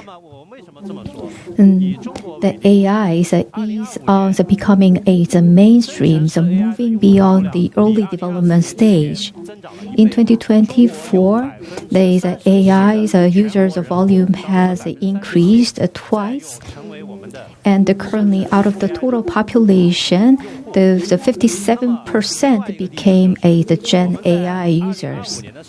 And another case is in the early 2025, the number of unicorn companies was analyzed, and 57% of all the unicorn companies that emerged in 2025 are the AI-based companies. So let me introduce our company, iFly Tech. And we are the first university student-founded public company because we were founded by professors and students from the University of Science and Technology, China. So we are pioneering 26 years of AI foundation technology innovation. In 2008, when we founded the company, we didn't expect the rise of AI, and we didn't expect how our technology would reshape the world with AI. However, we made progress, and in 2008, we introduced the speech synthesis technology. So it was first to surpass average human level in general speech quality. In 2015, our speech recognition began to surpass human transcription accuracy. And more recently, our iFlight Tech applications passed the medical exam. And in 2018, our machine translation has reached the level of a professional translation. And now, so you can see that the translation technology, as you see on the screen, and also we ranked number 1 in the Stanford Machines Reading test, and it is over the level of a human intelligence. In 2003, we introduced a Spark model, and early this year, we upgraded the large model for the deep inferencing and with X1. So we want to beyond these technology capabilities because we can make a bigger impact with applications. I think the applications are key to this development. Currently, the AI is growing many industries, and all these are the application areas that we have been supported. So I want to show how AI is powering so many industries. First, the impacted industry is education, and our idea is to provide a personalized education. And actually, this idea was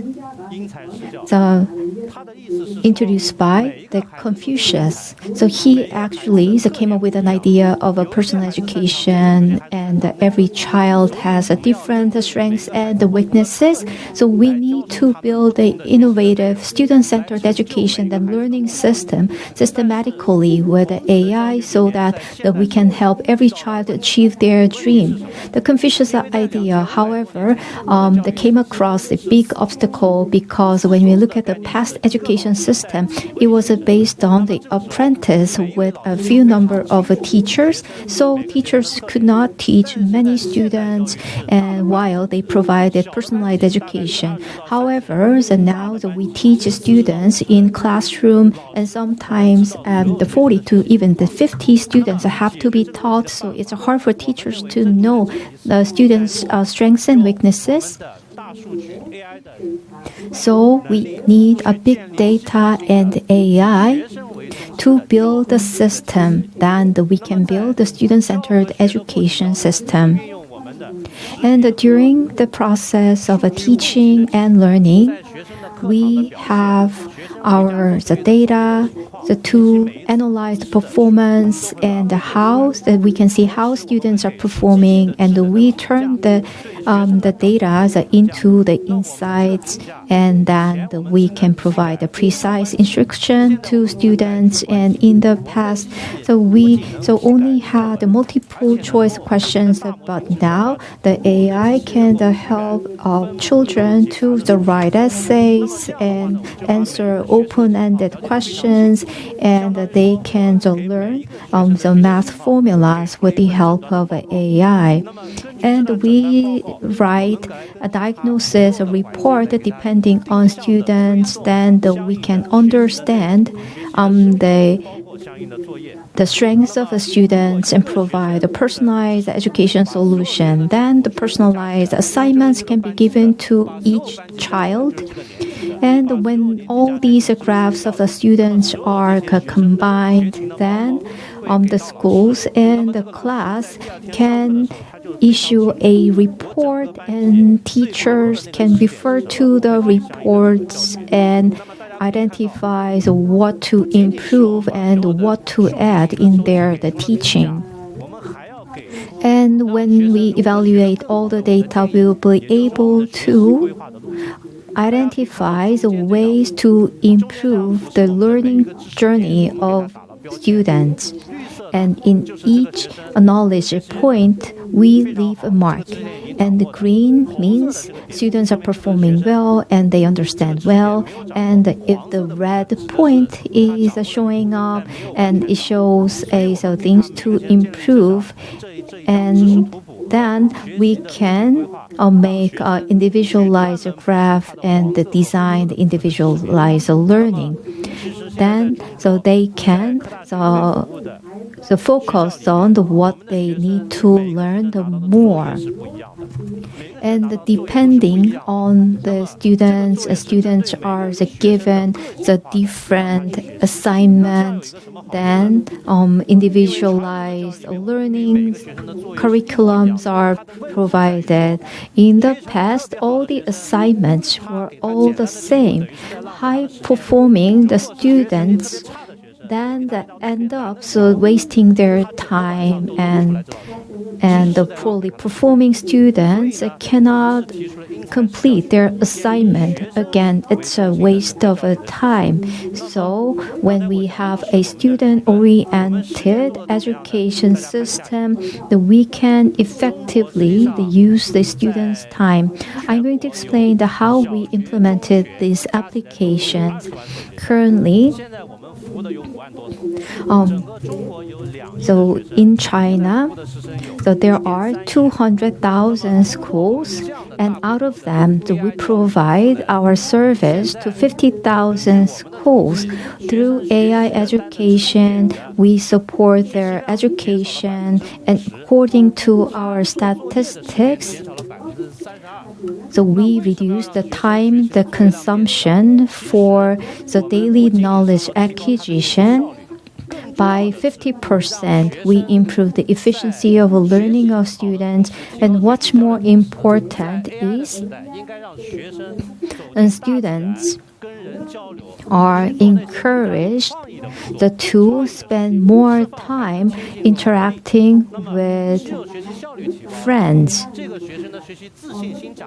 So when we reduce time consumed for the learning, and we can alleviate anxiety of students, and then in turn it will lead to a better performance and productivity of students.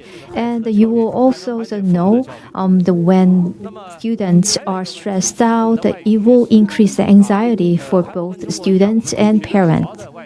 And another impact we made was to improve the foreign language learning in China. When Chinese students learn English, they are very good at the reading and the reading and the listening, but they cannot speak or write a good text.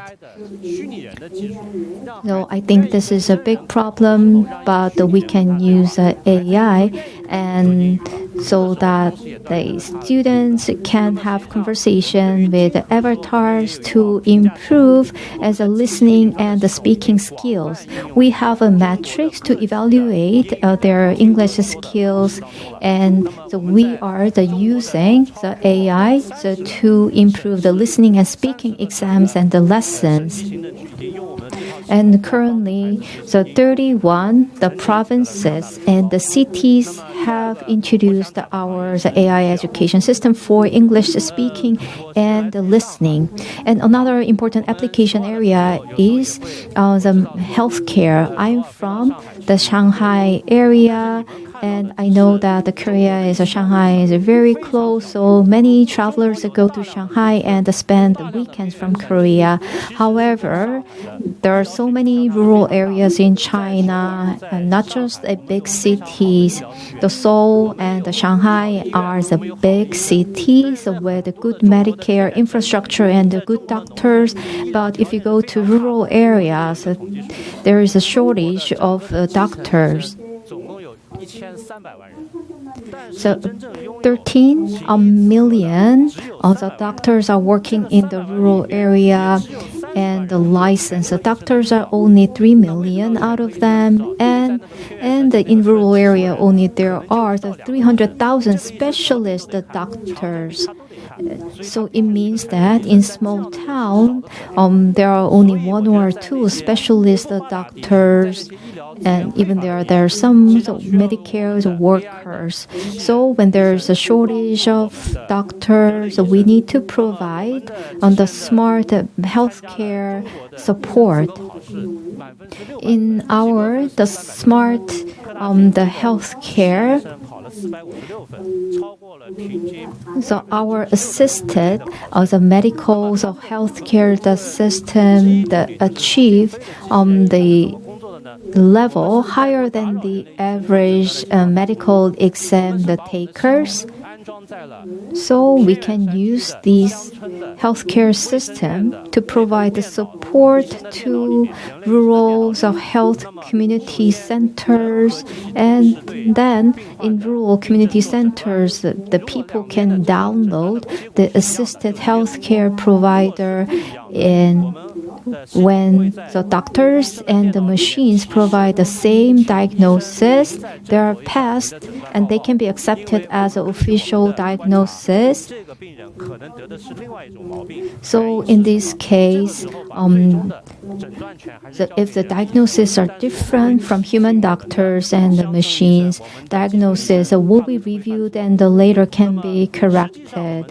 Then so assisted healthcare AI can correct diagnosis and the correct inappropriate prescription alerts, and about 801 the towns or the counties are using these Medicare application, and we standardize about 500 million electronic health records and corrected 1.8 million wrong diagnosis, and the machine is constantly learning.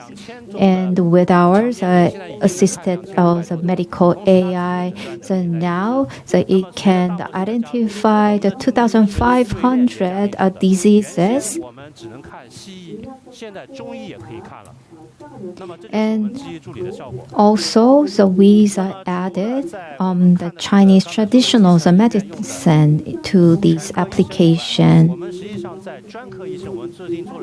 So this is in place in the rural healthcare centers, and also the specialized doctors can benefit from Medicare LLM.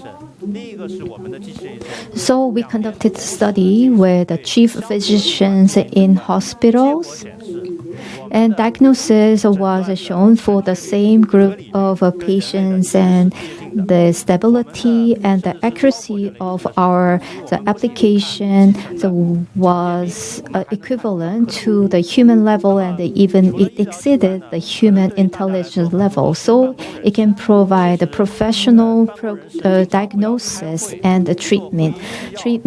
Many of you are using in the office environment. So I want to talk about AI plus Office. So we have the Guinness World Record with the world's thinnest e-ink Office notebook. It is as thick as 2 coins, and you can write the meeting minutes and summarize. And when you use it for handwriting, it's systematically converted to standard text. And also, there's a real-time AI voice assistant feature. And if you read and if it's hard to understand, then you circle to search. then you can have auto-generated reports and explanations. And this was actually launched in the crowdfunding platform Wadis, and it has gained widespread attention and praise, becoming the best-selling electronic product in the first half of the year. So we can see that a Korean audience is accepting our technology. And another application area is the automotive industry. As we know, Korea has the powerhouse for the automaking, and iFlight Tech smart cockpit understands drivers and the car and the environment. So it understands the drivers and monitors the health conditions of drivers and passengers. And I want to show how smart cockpit can be applied to your car. 车右侧有积水，不方便上车哦。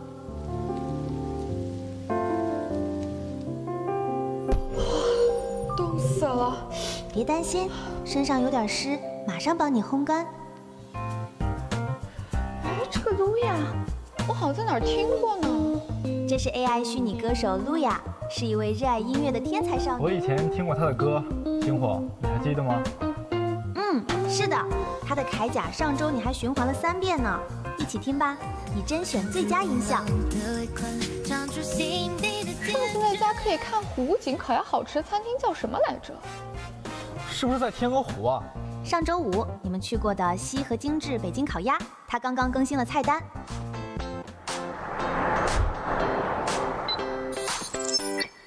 本次停车费共计4元，是否确认支付？确认支付。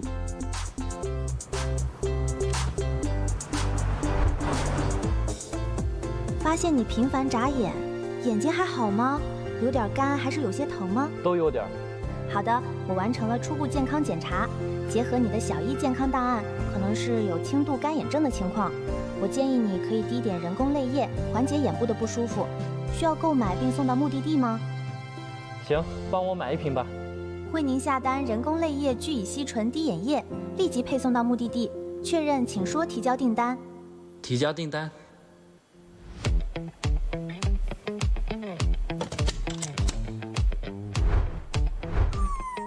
请注意哦，小薇和多多还没上车。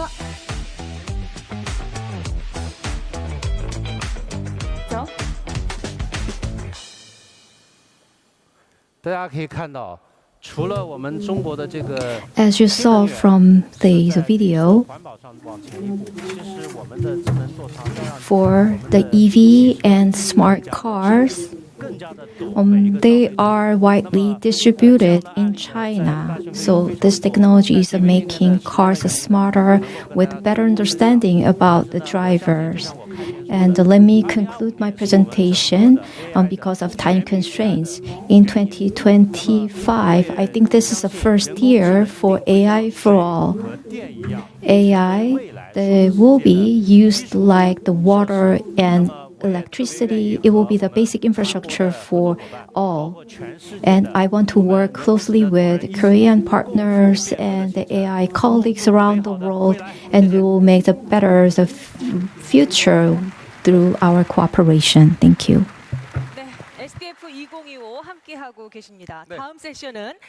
Thank you for joining our SDPF 2025.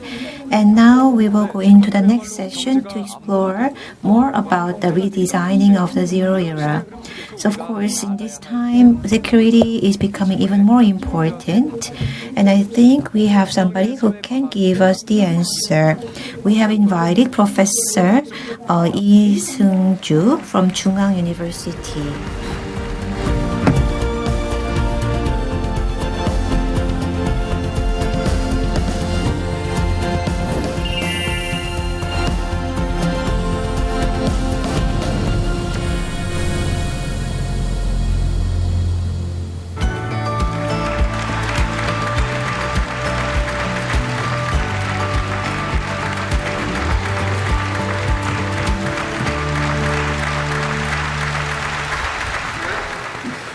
미래 세계 질서가 어떻게 변화할 것인가라는 The future 질문에 order will change. To answer this question, our research team has conducted 3 tasks. First, we examined various scenarios to look into the future world order and narrow them down to the most plausible scenario.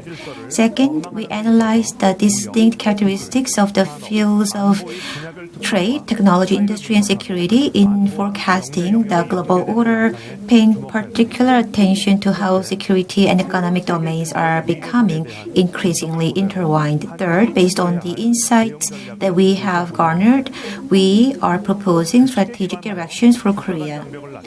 A rule-based global order that lowered barriers around the world is very unlikely to continue in the future. That is because of the weakening of the U.S. leadership, intensifying U.S.-China rivalry, and rising geopolitical risk and supply chain disruption. And it is causing the world to be split into many pieces, causing fragmentation. At our research team, we agreed to this outlook, but we noted that the world order will go into a new phase after this disruption. We defined that the nature of the order that emerges through this boundary-making process as clubbing.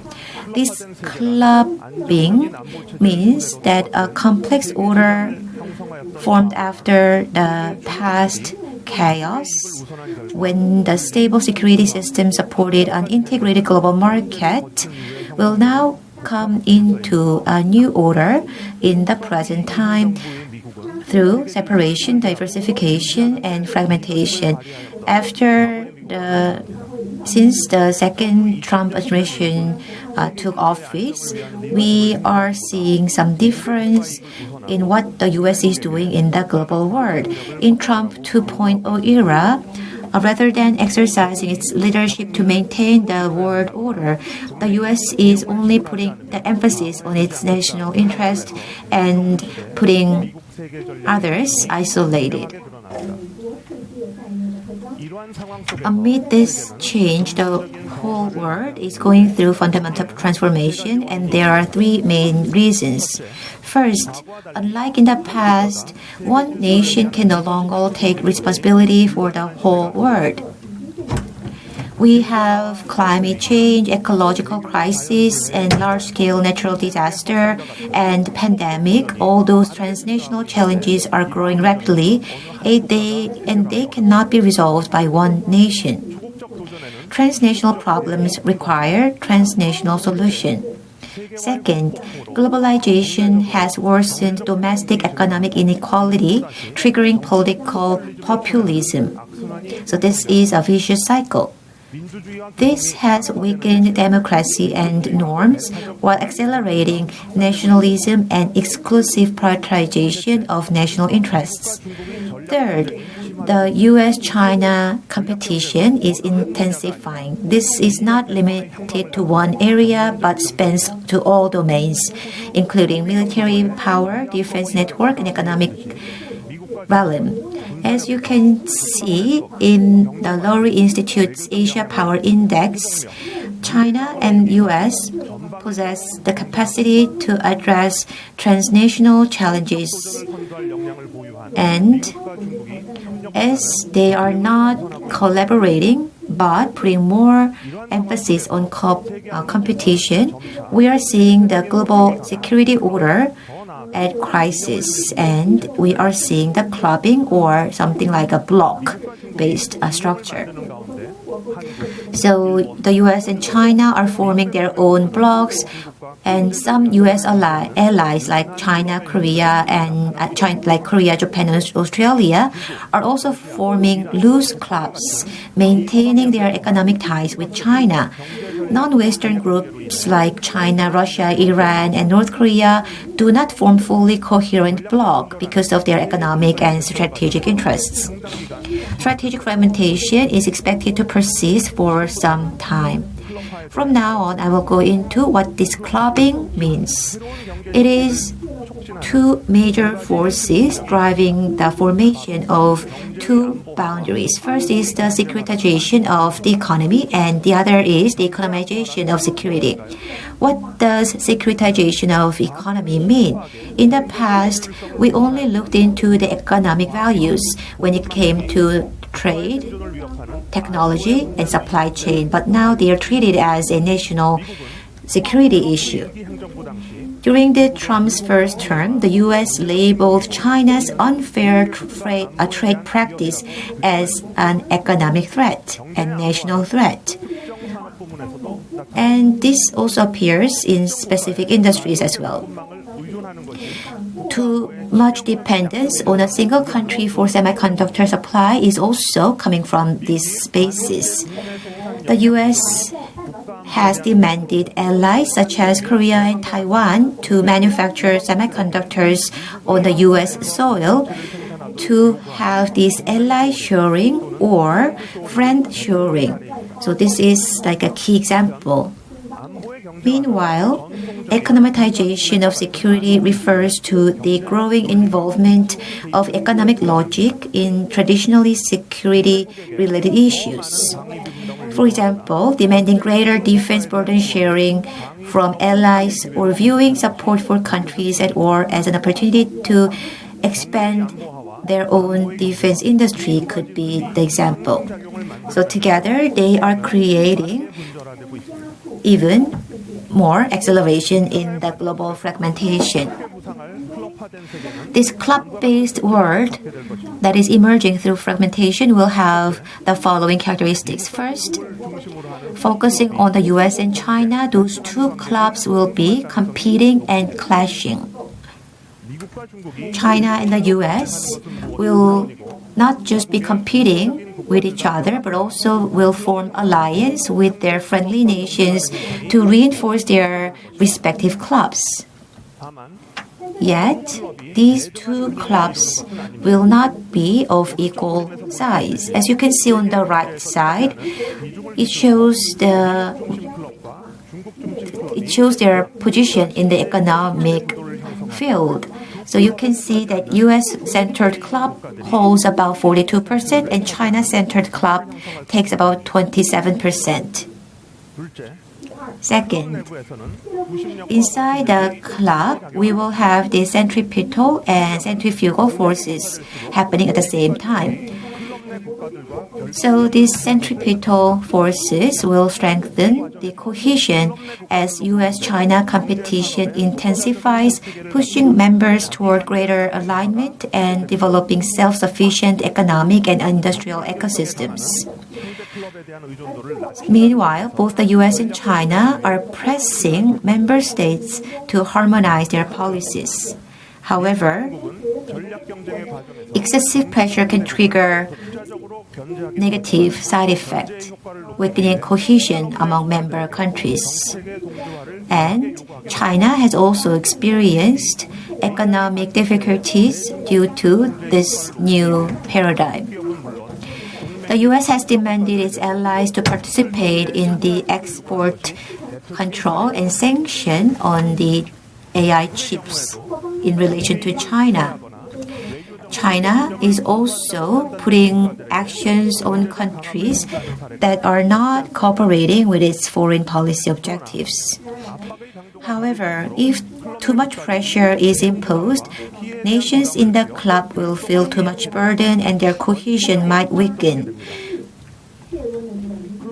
In this new club-based society, one other characteristic is that there will be certain degree of permeability among members. Permeability can occur in two ways. First, despite rivalry, the two clubs will maintain economic or industrial engagement. There still will be interactions. Even as the US restricts the decoupling when it comes to AI chips, it cannot be totally free from China. It is enhancing the control of chips import and export, but it still allows NVIDIA to export the modified H12 AI chip. It shows the ongoing cross-club exchange. Permeability will be maintained by connector states or swing states. The US and China are reducing dependence on each other, but there are countries that are not involved in that problem directly, and they will be used as the swing states or connecting states. So as you can see here, the US and China are increasing their trade with those swing states, and this will continue in the future. Next, I will look into what I have explained so far in terms of trade, supply chain, and technology. On this slide, you can see the fragmentation of the global order between 2018 and 2023, when the trade war between the US and China occurred. On the left side, you can see 2018, the US, China, and Germany forming the core of regional trade clusters, and the US, China having strong connection. You can see that the open global trade order is still intact. On the right side is 2023, and global trade order has changed a lot. The US and China connection has weakened. Meanwhile, you can see in the highlighted yellow, Japan, India, and Singapore have shifted from China's sphere towards the US-centered cluster. In the advanced industry supply chain, we are seeing similar changes. First, the US and China decoupling has become very clear. China has been serving as a major supplier to the US in 2018, but in 2023, this supply connection has weakened. Second is the fracture of the China-centered bloc. Japan and Thailand, which were core partners of China in 2018, shifted to the US-centered bloc in 2022. Korea and Japan have joined the US-led friendshoring, accelerating the structural reorganization. Meanwhile, regarding this change, China is responding by building its own indigenous supply chain. Next is the big change happening in the global technological order. In 2018, if you look at the national patent network, you can see that the US and Japan were the main pillars of patent and main technology. However, 5 years later, in 2023, of course, the US is still maintaining its position, but China is replacing Japan. However, in terms of size, core member of this club, China, Korea, and Japan are moving away from the China club. So this could be like a weakness for China, but also it could be a stimulus to facilitate the independence of China's technology. So it shows the forefront or the battleground of technology welfare. So we have looked into the change in the global world and how the orders are being changed. So what kind of strategy should Korea pursue in this time of uncertainty? What should be our strategy? I believe that the key word for this will be the risk management. In the time of uncertainty, of course, the national interest is very important. However, the method should be different from the past.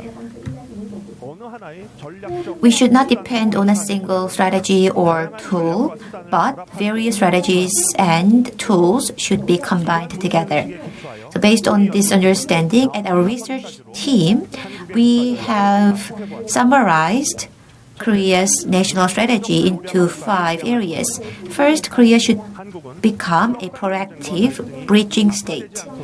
Korea should prevent excessive rivalry among states while also strengthening solidarity within the club nations. To do so, Korea must secure a central position in fostering the inter-club and intra-club interaction.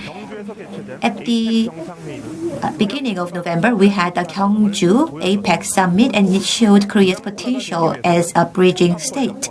To be a bridging state, we need to have the aggregate power and agenda-setting capability. Aggregate power refers to the ability to convene various states in one location despite conflicting interests. At this year's APEC, Korea provided the venue for the US President Donald Trump and Chinese President Xi Jinping, two central rivals, to meet directly for the first time in 6 years. Both leaders used the APEC summit to move one step closer to each other. Aggregate power becomes more effective when it's combined with the agenda-setting capability. Korea, during the APEC summit, played a critical role in setting AI cooperation and demographic change as a major agenda. As a result, we have adopted the AI initiative at APEC. This is the first formal AI joint vision within APEC, and it is the only summit agreement joined both by the US and China. So this shows how agenda setting requires intellectual capability and understanding of complex issues. Second, global restructuring of order makes the beginning of an era of adjustment. Adjustment will lead to this question of who will bear the cost of adjustment. The Trump administration argues that the US has been bearing a lot of cost to maintain the global order and defend allies, which were benefiting its allies. So it's now time for the allies to pay back. From the US perspective, it's an overdue adjustment. Negotiation under the Trump administration cannot be final, but would be work in progress. Even if the tariff negotiation is concluded, it doesn't mean that the trade conflict would be resolved, but still there will be new demand from the Washington for new negotiations. Third, we will have the securitization of economy and economization of security happening simultaneously, and risk management has become even more essential. The U.S. views Korea-U.S. relations from security, geo-economic competition, and fairness perspective. In the security dimension, U.S.-Korea defense ties may evolve toward a structure where Korea focuses on deterrence against North Korea while the U.S. concentrates on countering China. Korea must strengthen its own deterrence capability while establishing safeguards to minimize damage and manage crisis. And Korea must cooperate with the U.S. in core industries like semiconductor, batteries, and shipbuilding to secure economic security. Regarding fairness, Korea must prepare for the U.S. stance of reciprocal tariff. Fourth, Korea must bear the dual burden of high military cost and economic interdependence with the U.S. Korea should not just depend on one nation but pursue a hybrid strategy. It is to achieve the risk management that I just mentioned. To be more concrete, what I'm trying to say is that Korea should maintain a core position within the U.S.-centered security club while also enhancing its own capabilities. Moreover, we should enhance strategic originality while not harming the relationship with China. In order to achieve that, we have to enhance our partnership with EU, Japan, and Australia, while also moderating our stance towards China. When we are creating new boundaries, I believe that we can utilize the sovereign AI strategy that the government has announced. The world is divided and it's fragmented, but I think there are still opportunities. Our goal is pragmatic and sustainable AI sovereignty. The solution comes from selection and concentration. In key security areas like national defense, public sector, energy, and telecommunication, we need to have our autonomous technology. And in other areas, we need to have the open source ecosystem and private sector partnership to secure both speed and practicality.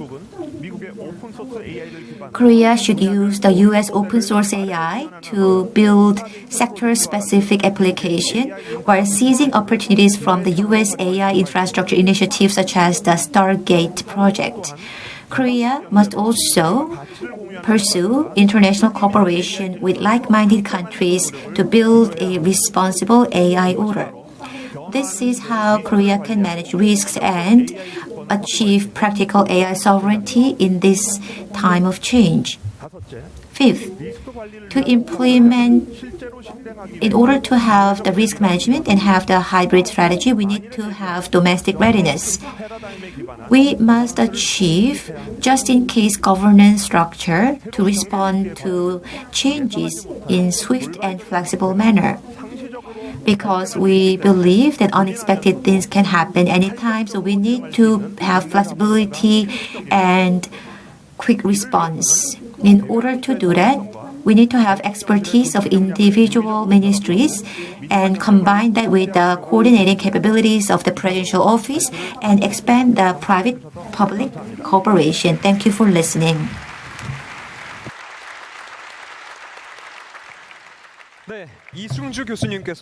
Professor Lee Seung-ju emphasized that Korea must secure its position as a proactive bridging nation.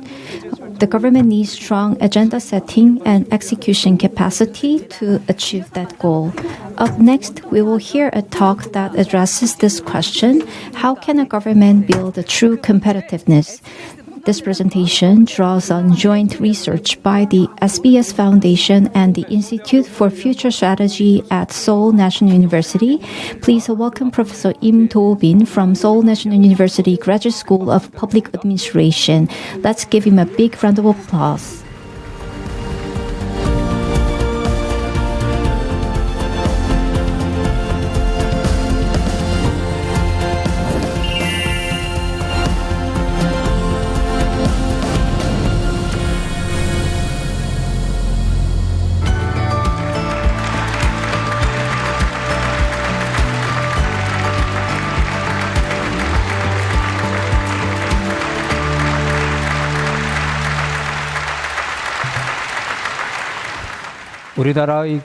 How competitive is Korea?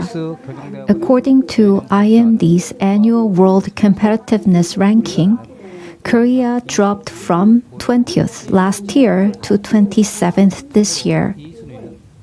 Since the ranking is based on data from the end of each year, it essentially reflects the previous year's performance. Interestingly, in the subcategory of government efficiency, Korea improved from 39th to 31st. Isn't that confusing? Economically, Korea ranks within the global top 10, so why is national competitiveness so low? National competitiveness is mainly assessed from an economic perspective, how business-friendly a country is. So Korea is supposed to be in the top 10. But this doesn't reflect how well the government is functioning. That's why I propose a new concept, government competitiveness. At the SNU Center for Government Competitiveness, we've created this concept and published separate rankings. It evaluates how effectively a government works to improve its citizens' well-being in comparison with other governments. The importance of a national competitiveness versus government competitiveness differs by country. In market-driven countries like the US, there's a wide gap between the two with a stronger national competitiveness. However, in Korea, where government plays a larger role, the two often overlap and government competitiveness has more impact. Based on my assessment, Korea's government competitiveness has improved since 2016. Among 35 OECD countries, Korea ranked 4th 2 years ago, but due to the martial law declaration and the resulting political instability, it dropped to 6th last year. Some might doubt this, thinking our government can't be that good, but that's because they only see incompetent officials. Inefficient civil servants exist everywhere, but Korean bureaucrats are relatively capable. For example, during the recent tariff negotiations with the US, Korean officials worked tirelessly across time zones. We shouldn't overlook their efforts. Looking at government competitiveness by sector, Korea ranks high in ICT, national defense, R&D, economy, and welfare among OECD countries, but it ranks lower in education, 28th, and governance, 17th. What determines government competitiveness isn't the organization itself, but the civil servants who work within the organization. Their capabilities can be broken down into 6 core elements. Let me briefly explain why they matter. Above all, execution, the ability to implement policies and create real change, is crucial. After the Lee Jae-myung administration took office, they quickly prepared in just 100 days for the APEC summit, which the previous administration had neglected. The fact that APEC was held without any major issues is a major success. Think about the embarrassment at the Saemangum Jamboree 2 years ago, which was caused by poor restroom facilities. This time, they even changed the summit venue at the National Museum considering the restroom conditions. It shows thorough attention to detail. The APEC task force under the Prime Minister's office demonstrated how essential execution capability is. Ethics is another key competency for public officials. For example, in Singapore, it was once riddled with crime, but it became a global economic leader with a per capita income of over $90,000. Former Prime Minister Lee Kuan Yew led by example. He even punished his own daughter-in-law for corruption. He helped build a clean and ethical civil service. As time changed, new competencies emerged. True democracy requires strong communication with the public. Compare Korea's response to MERS in 2015 and COVID-19 in 2020. During COVID, then head of the Disease Control and Prevention Agency, Chung Eun-kyung, appeared on TV every morning, directly engaging with citizens. Another emerging competency is the ability to handle new technologies such as smart systems and AI. AI is not just a technical tool, it has enormous potential to transform labor, jobs, and even social relationships. The future of Korea will largely depend on how well civil servants understand both the strengths and weaknesses of AI and big data, and how effectively they apply them in their work. Korea's modern history has been marked by a series of intense turning points. Here, I visualized how the 6 core competencies have evolved across different eras using color-coded scores out of 10. So 10 is a full score and darker colors indicate stronger performance. From the devastation of the Korean War to the miracle of becoming an advanced economy and later to democratization and a welfare society, these achievements were driven by the strong execution and organizational abilities of our civil servants at the time. Today, while most competencies remain relatively strong, we still fall short in ethics, AI, and political communication. But we should also consider the opposite view. Some say, why should government take the lead today? Some argue, bureaucrats ruin the country and the private sector does better. That's the view of many neoliberal scholars. But take K-culture, K-pop Demon Hunters, that is now globally popular. Is it just thanks to Sony or director Maggie Kang or the private sector? Did the government succeed by doing nothing? I still believe that the government plays a vital role. Around the world, there are many interesting types of content, but few achieve global success. Korea also had K-culture content in the past, so why is it gaining global popularity only now? My answer is it's because of Korea's national strength. From the Joseon dynasty through to the state-led miracle on the Han River, Korea's rise has been driven by government leadership. Our capable government also adopted Western democracy, which helped shape today's Republic of Korea. Now, Korea's overall standing in the world is finally being recognized. A similar case is Japanese culture. Its global popularity in the past was also backed by strong economic power of Japan. In short, cultural products succeed when supported by the state. To strengthen national competitiveness, government competitiveness is absolutely essential. Today, countries around the world are in intense competition. I disagree with the argument that governments should step back and let the private sector take the lead. I believe government competitiveness will become even more important going forward for two main reasons. First, the economy is no longer solely driven by private companies. Since the return of the conservative Trump administration, the global order has changed dramatically with rising tariffs and increased visa fees. Diplomacy now encompasses not just politics but also economics, defense, and culture. The president openly promotes Tesla vehicles at the White House and even criticizes Tylenol.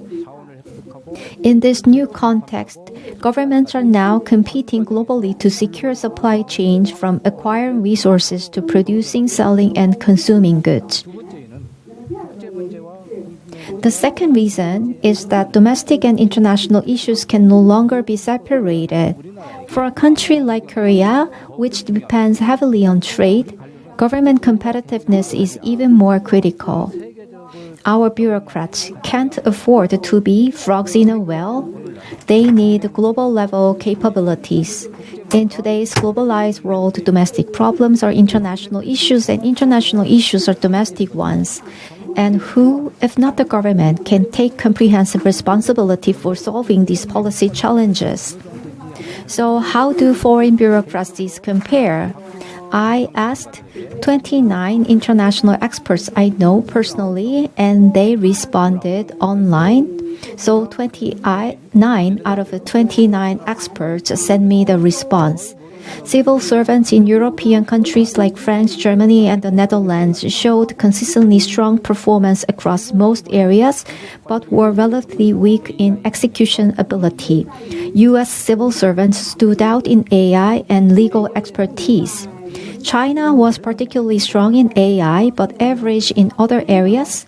Japan showed strength in ethics and political communication, but had low competencies in AI.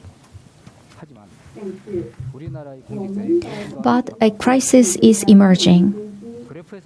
In Korea's civil service, as shown in the data, top talents are no longer entering public service, and even those who pass the highly competitive exams are leaving early. This is deeply concerning. Why is the public sector no longer attractive to younger generations? Because it doesn't operate on meritocracy. People feel they cannot fully apply their skills or get recognized for their performance. If this trend continues, Korea's government competitiveness will fall sharply in the coming years, putting the entire national economy at serious risk. So, what should we do? To overcome this crisis in civil service, we need to boldly break away from outdated systems. The rigid grade 1 to 9 structure should be simplified into 3 groups, and the 9th, 7th, and 5th level civil service exams should be unified into a single test. And it should move beyond the one-time exam. It should connect recruiting with university education to cultivate talent. And let me clarify a common criticism that bureaucrats lack expertise. But the expertise needed in government is different from that of the private sector. I don't think that even Einstein can be the effective minister of science. Bureaucrats don't just need academic knowledge, they need administrative expertise. That means, first, they need a global vision. Second, they need a broad knowledge that goes beyond a narrow field. And third, strong policy execution skills. The real issue is that such talent is hard to find. In Singapore, the government selects outstanding university students, offers scholarship, and pays them 3 times more than we do. Korea must improve how it treats its public servants. Salaries should be viewed not as a cost but as an investment, with the intention of putting that talent to good use. We also need bold reform in personnel management. We must break the system that allows underperformance, so-called bureaucratic villains, to remain in place. Young civil servants can't tolerate seeing such people receive the same treatment. We also need a weed out the weak, retain the strong approach, where incompetent officials are removed and talented ones are rewarded. Promotions and salaries must be based on performance, not years of service. Ethics has always been important, but today it's important in a new way. Since the introduction of confirmation hearings and the new anti-graft law, the civil service has become much cleaner. But ethics today means more than just being clean. It now demands a proactive attitude towards solving citizens' pain and concerns. We need civil servants who aren't just rule followers, but reflective public officials who constantly ask themselves the meaningful questions and take initiatives. The quick questions are, so can this problem really be solved through government intervention? When it is solved, who primarily benefit from the public good that results? And can the issue be addressed while fully following the due process? They have to ask these questions. Let me conclude. Until now, our civil servants have been highly capable. The problem is we are now facing a major crisis in the civil service itself. To sustain and strengthen bureaucratic competency, the current control-centered model must shift to proactive public service, one that rolls up its sleeves solely for the people. For policy recommendations, I will now hand it over to Dr. Kang Won-taek, Director of the Institute for Future Strategy at SNU.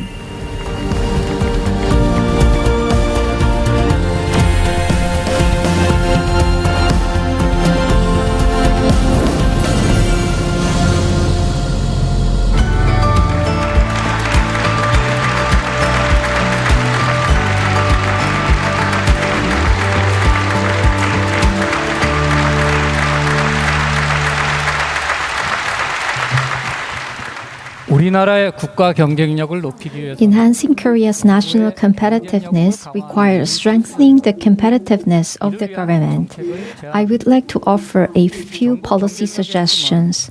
At the core of government competitiveness are the individual capabilities of public servants. Therefore, cultivating officials with essential competencies is paramount. To achieve this, we must shift from rote memorization to an education system that builds real problem-solving skills. A broad curriculum is needed, one that includes not only law, economics, and public administration, but also humanities, social science analysis, and understanding of science and technology, including IT and AI. Public service recruiting should not simply select smart people, but rather public leaders who can serve the state and its citizens with responsibility. This is why training in democracy, public values, and ethics is just as important as academic knowledge. In addition, we must diversify entry pathways into public service. The current closed recruiting system should give way to a more open one that allows talented individuals with diverse experiences and skill sets to join the civil service. To improve government competitiveness, we must create a system where public servants can fully exercise their abilities and expertise. I propose a shift toward a more horizontal organizational culture. Large, hierarchical structures tend to slow decision-making and hinder creative thinking. In contrast, small, decentralized teams that encourage autonomy and responsibility can make decisions more quickly and give individuals meaningful roles in shaping and executing policy. We must also guarantee continuous learning opportunities for civil servants. In a fast-changing world driven by AI, officials need to constantly update their knowledge and skills. The system should support graduate studies, oversee education, and retraining for career shifts.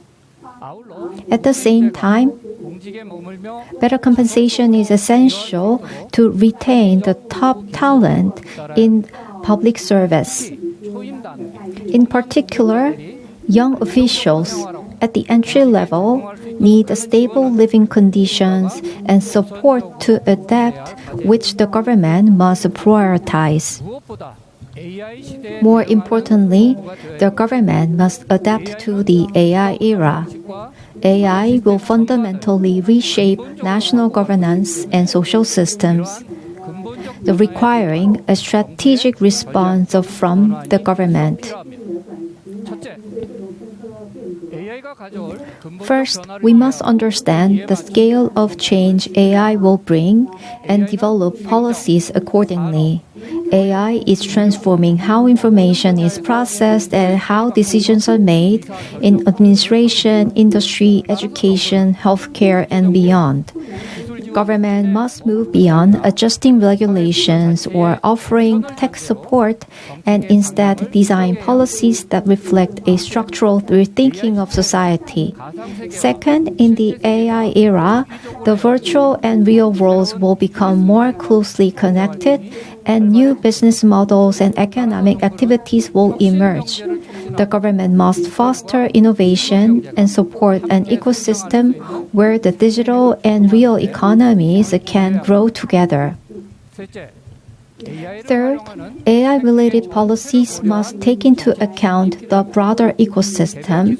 Rather than simply supporting individual technologies or industries, the state must build a national foundation where AI can function effectively. This includes advancing digital infrastructure for technical reliability, reforming institutions to ensure data quality and trust, and creating forward-looking industrial and technology policies that turn AI into real economic and social value. So, the government must go beyond introducing new technologies and instead focus on understanding social transformation, developing policies from a systemic perspective, and transitioning to a data-driven mode of governance. This requires establishing national data governance and creating a virtuous cycle across the entire data value chain from standardization to collection, accumulation, processing, and utilization. By unifying the planning and policy-making functions in this area, the government can enhance both the consistency and execution of its data strategies. So these efforts will become the foundation for government competitiveness in the AI era. Thank you.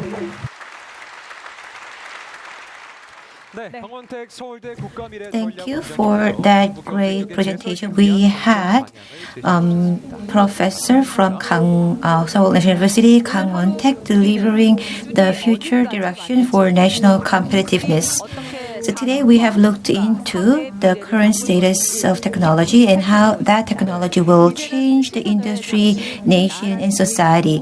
Now let's change our view and look into ourselves, the individual. So we have prepared a special lecture who will be throwing a question about human thoughts and emotions. So it is about looking back into human. We have novelist Song Hye-na coming onto the stage. Please welcome her with a big hand.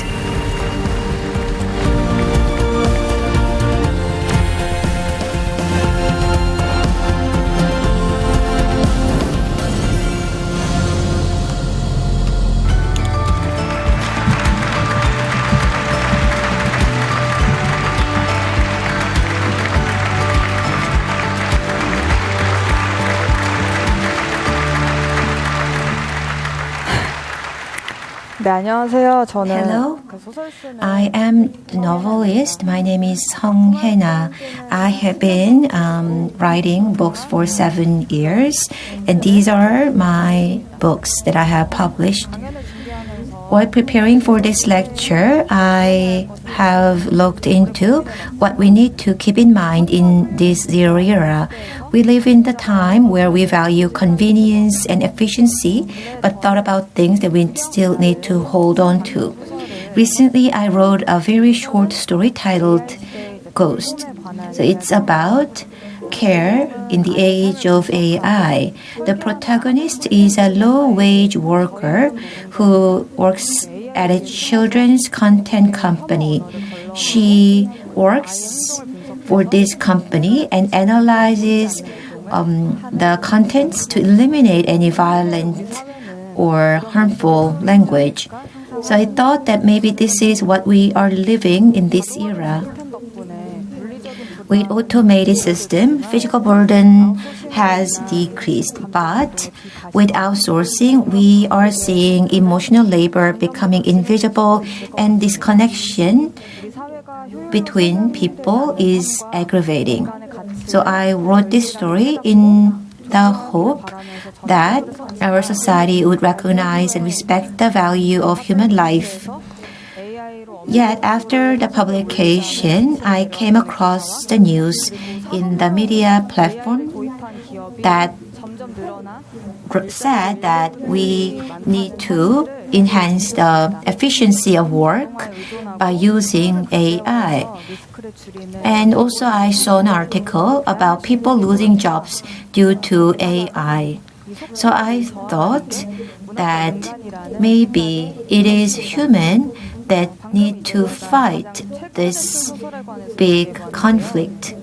So I just spoke about my most recent work, and now I want to go back to zero, to the very beginning of my work. Actually, I began my career with a mid-length story called Oz. So when you talk about a debut work, it is a little embarrassing, but if I may, then I can say that Oz was about a scar that I couldn't neglect. So it was about late Kim Bok-dong, who was a survival of the Japanese military comfort woman system. So at that time she was alive, but today she has already passed away. So she said, "I never loved myself, but I hope that you will love yourself." So I think she was very eloquent when she was saying that, and she tried to sound brave, but I couldn't think about the fact that she really went through a lot of pain and hardship. So I wanted to write about her story, and I really hope that her life would be more about hope and rosy pictures rather than those bad scars.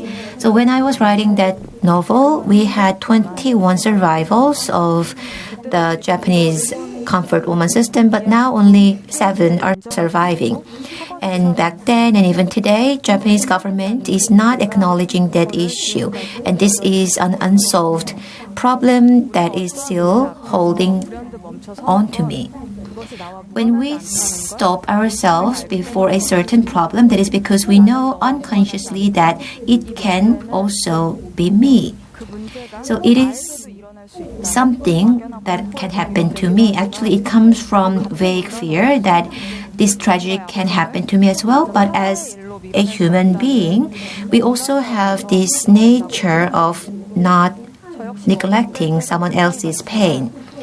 I too hesitate often, but I also have the conviction that we have this human nature.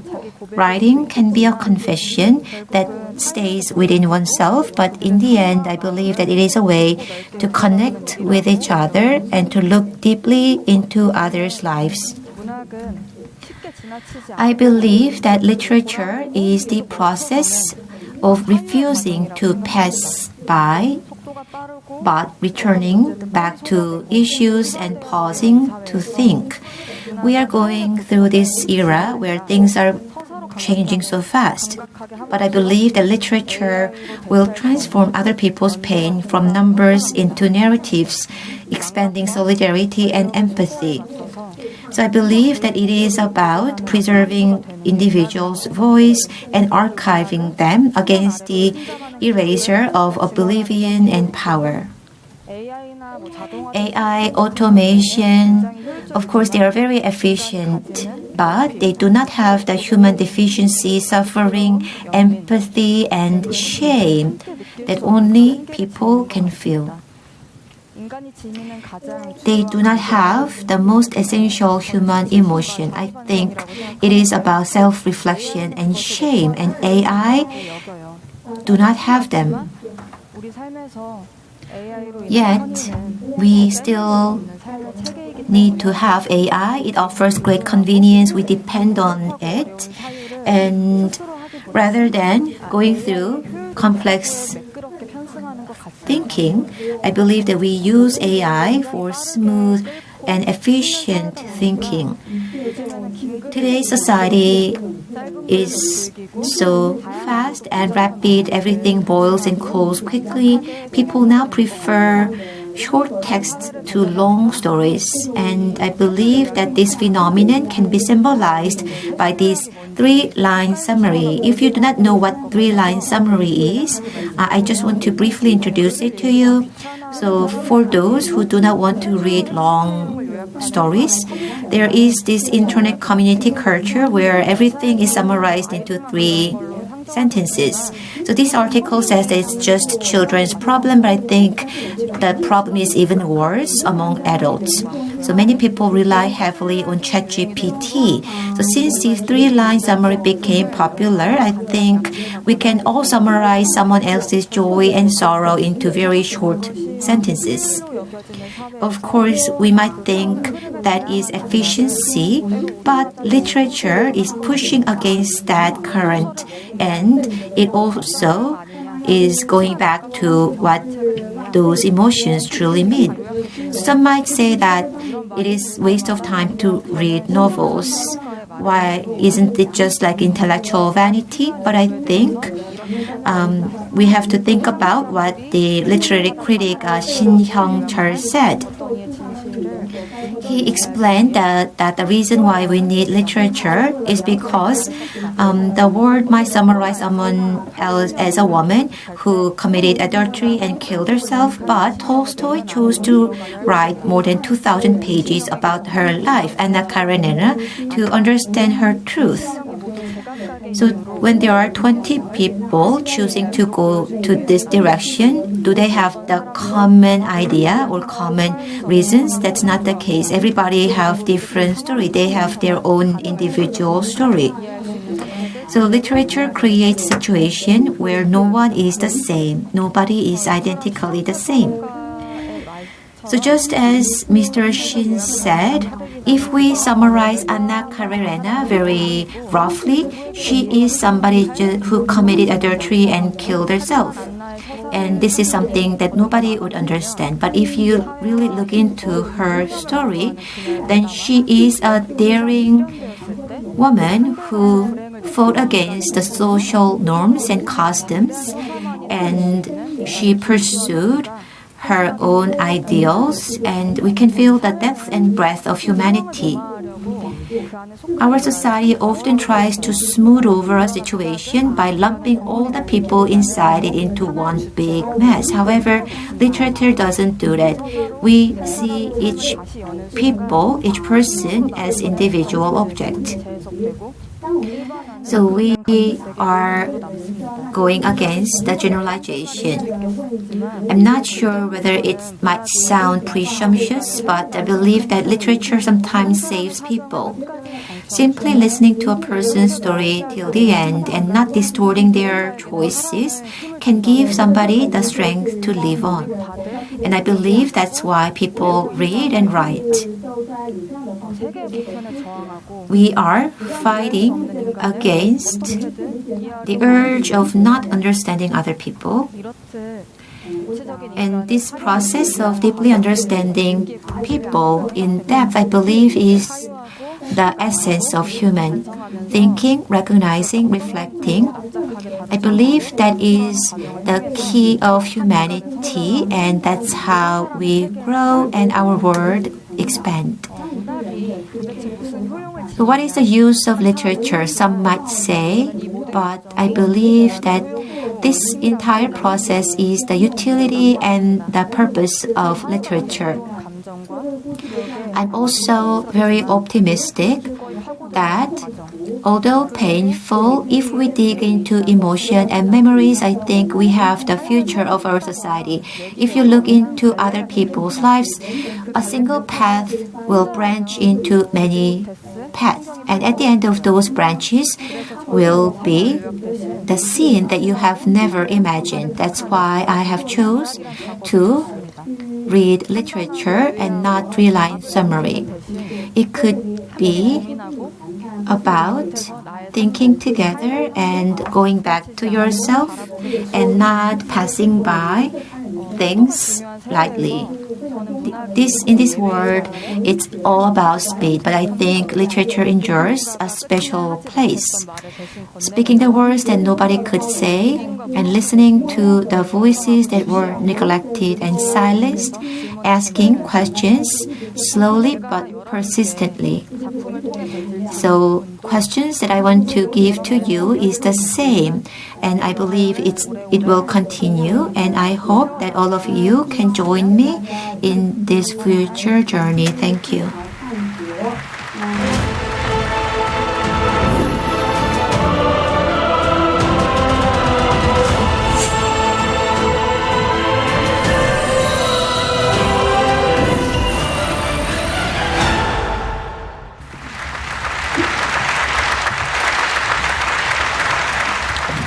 네, 방금 강연 마치신 성혜나 작가님 다시 모셨습니다. Novelist 성혜나 with us again. Thank you. Please give her another big round of applause. So have you been outside in the experience zone where author Hannah is reading her books herself?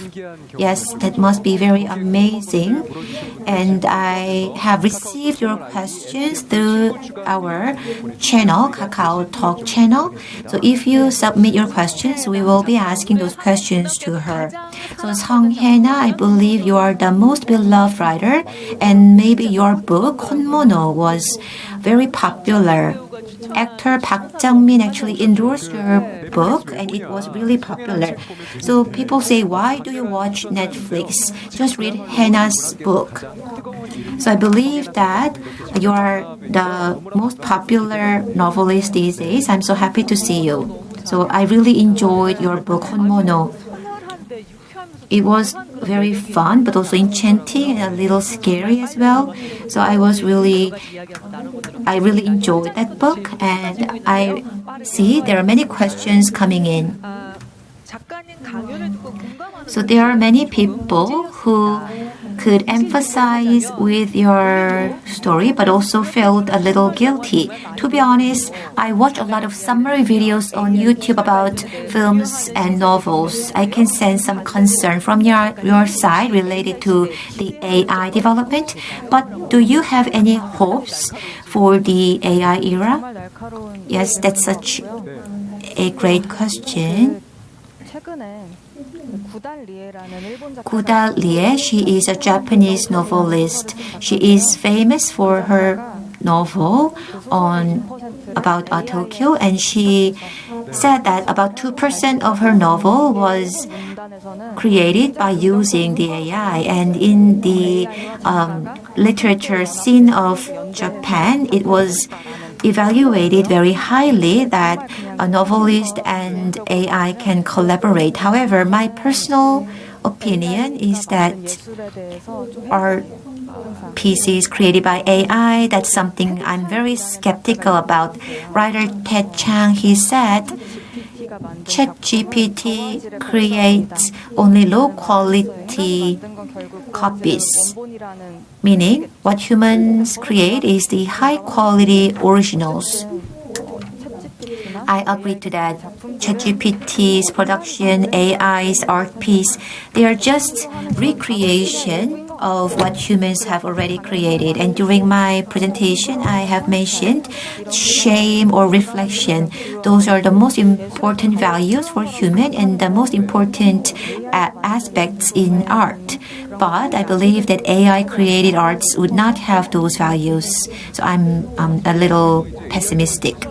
We use AI, and I believe that they mimic us very well. But for all technologies, of course, there are still something that cannot be mimicked. So I think that was what you were thinking about, shame and reflection. Whether that can be done by machine, I believe that they will never be possible. But the question was about what are your expectations in the time of AI? Anything that you are looking forward to in the time of AI? Because we are also meeting people through AI system here. Well, in my novel, I'm not sure whether I can talk about the contents of my novel in this public TV channel, but at the end of my novel, I said that it's just like copying others. And I think copying or mimicking, it also comes from discretion. And during that process, you can also discover yourself. So I thought that's important. So AI-human collaboration, in some sense, is like if we develop in the way of resembling each other, that would be positive. So yes, AI can mimic people in the best way to support human. Of course, we are still far, but I think we can get there sometime. There was another question. During your presentation, you mentioned about the fact that we are living in the three-line summary era. In this time, do the literary practice of waiting and slowness and reading to the end still remain valid? Well, shorts Reels, YouTube, Instagram. There are so many media out there. If we follow that, we cannot have the thinking or reflection that is pursued by literature, and they will be neglected. But I believe that literature always have the slow speed, but they are very different from other media. Reading poem, essays, novels slowly, they are different from watching short forms or summaries. They're totally different. You can have slow reflection. You can get some senses through that process. So that is why this reflection is very critical. And I believe that there will be many people who would still value that. Well, I had discussion with the MC here, and we discussed that the trend of reading books is coming back among young people. Yes.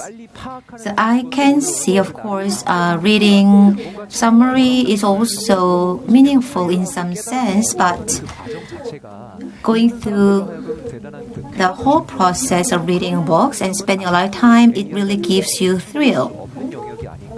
And that is something that cannot be done through AI. So the listening novel, we mentioned about that. And if you go outside, you can also listen to #Ghost, the latest novel.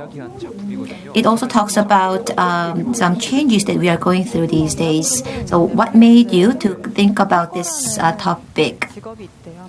Well, on Netflix, when they categorize different movies into different groups, actually there is a person called tagger who puts tags to those videos, and they are very low-paid workers. So I got the hint from there. So in the time of AI, how would labor develop, and how should we respond? It is not just about work, but what if it expands to the scope of child caring? So I wanted to look into the future with that kind of perspective. I want to ask another question. So this #Ghost or your another story Amigo, they are based on AI. And you always focused on the issue of labor and employment. Any reason for that? So I think that AI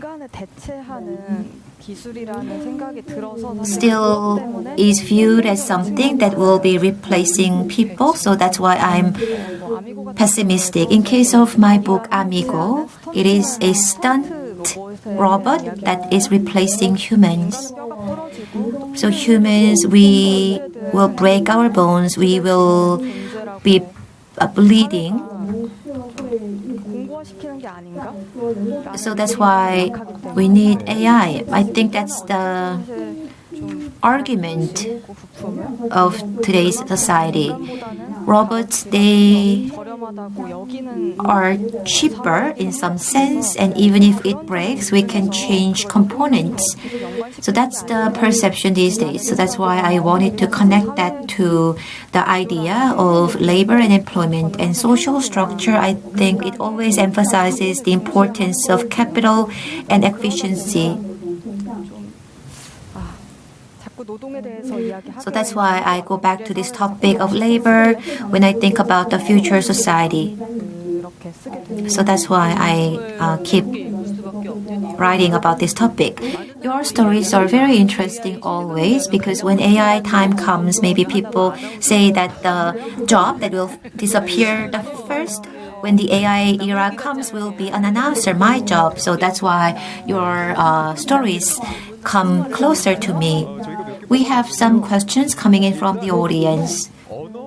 First, about the language model. If there are any side effects coming from there, of course, I believe that would be the text content created excessively, and texts we cannot discern whether it is created by human or AI. So when excessive amount of text are being created by AI, how can we find originality of human created contents? Where I mentioned about Gu Dalli's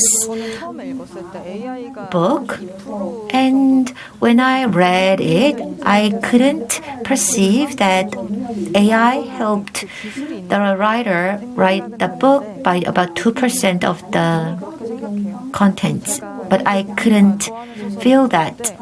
When somebody asks me what kind of novel do you like, I say that the novel that makes me keep reading it, or novels that I would never be able to write, is the novel that I really love.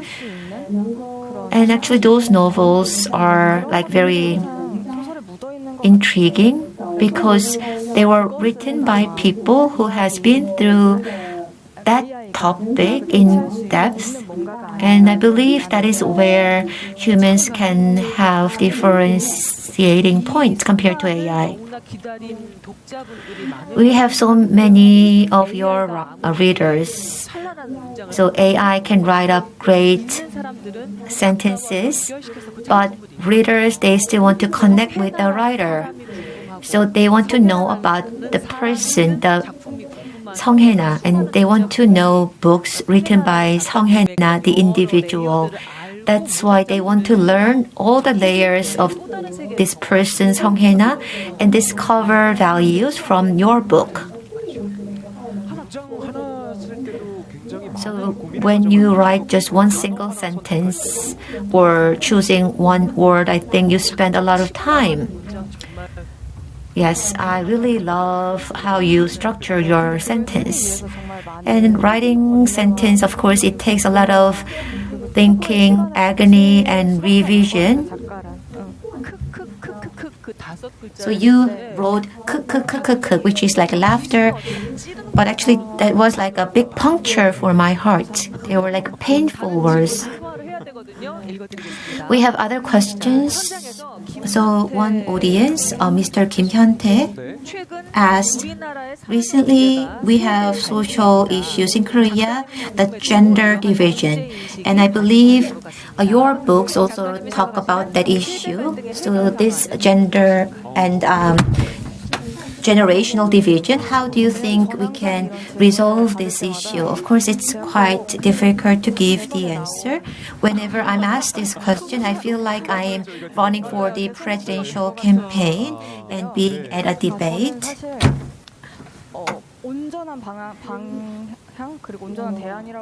Well, I believe there is no absolute answer. I believe that for this society and different generations to harmonize, I think we should have more forgiveness.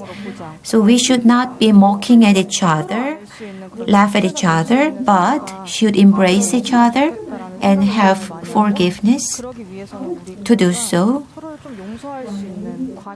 this sense of forgiveness and tolerance would be important. I'm not sure whether this is the right answer, but tolerance or forgiveness is my idea. As your fan, I have a last question. When can we meet your next book? When can we see that? Well, I really want to keep writing. Of course, thinking on my own is important, but I really want to meet my readers a lot, so I will have 2 books being published next year.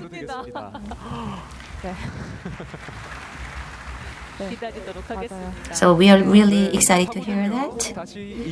Yes, so we had the time with Songhena delving into humanity, returning to humanity. One last word, yes. So do you know what today is? Yes, this is the university exam day, and it's also the 55th anniversary of the labor activist John Taylor's death. So the basis of his movement, of his activity actually is located near this venue. I'm honored to be here on this day. And I think writers always need to talk with the society. And I'm very honored to be on the stage to talk about this topic because we are going through the turmoil of the society together. So I just wanted to say thank you for going through this social turmoil with us, and thank you for expecting my upcoming book. Yes, thank you for that thoughtful closing remark. So thank you all for joining us for a long time, and I have to say goodbye for now. And for the next session, we have Jung Hae-rim to continue with the upcoming session. And outside, you will have the book signing event with author Sung Hae-na. So don't miss the opportunity, and please be back here for the next session.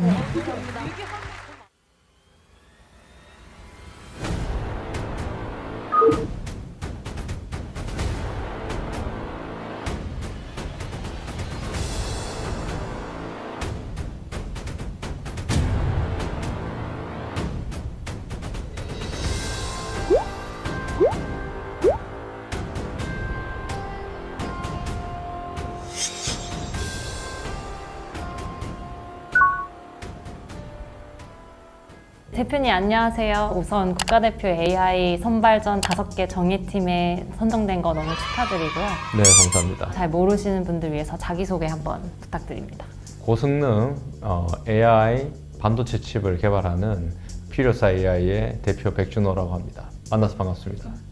이 5개 정예팀이 선정된 지 한 달이 좀 지났거든요. 네. 다른 컨소시엄 기업들이랑 어떻게 진행을 하고 있는지 좀 궁금합니다. 네.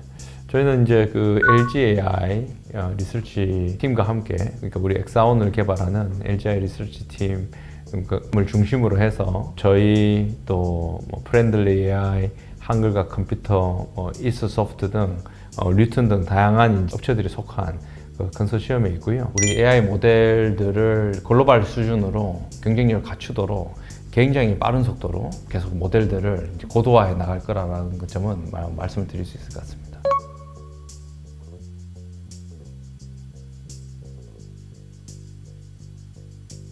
처음부터 데이터 센터를 특히 타겟한 고성능 AI 인퍼런스 칩을 개발하는 걸 목표로 시작을 했고, 지금까지 계속해서 이제 제품을 개발해 왔고,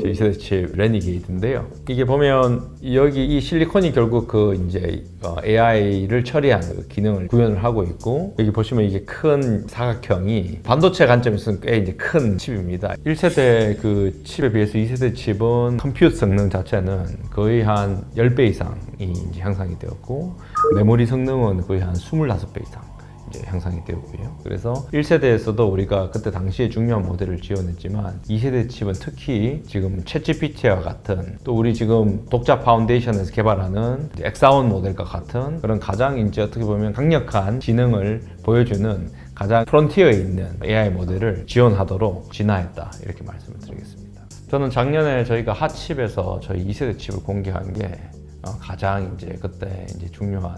It's a pleasure to be here at Hot Chips, and I'm very excited to share with you our second generation chip Renegade for the very first time.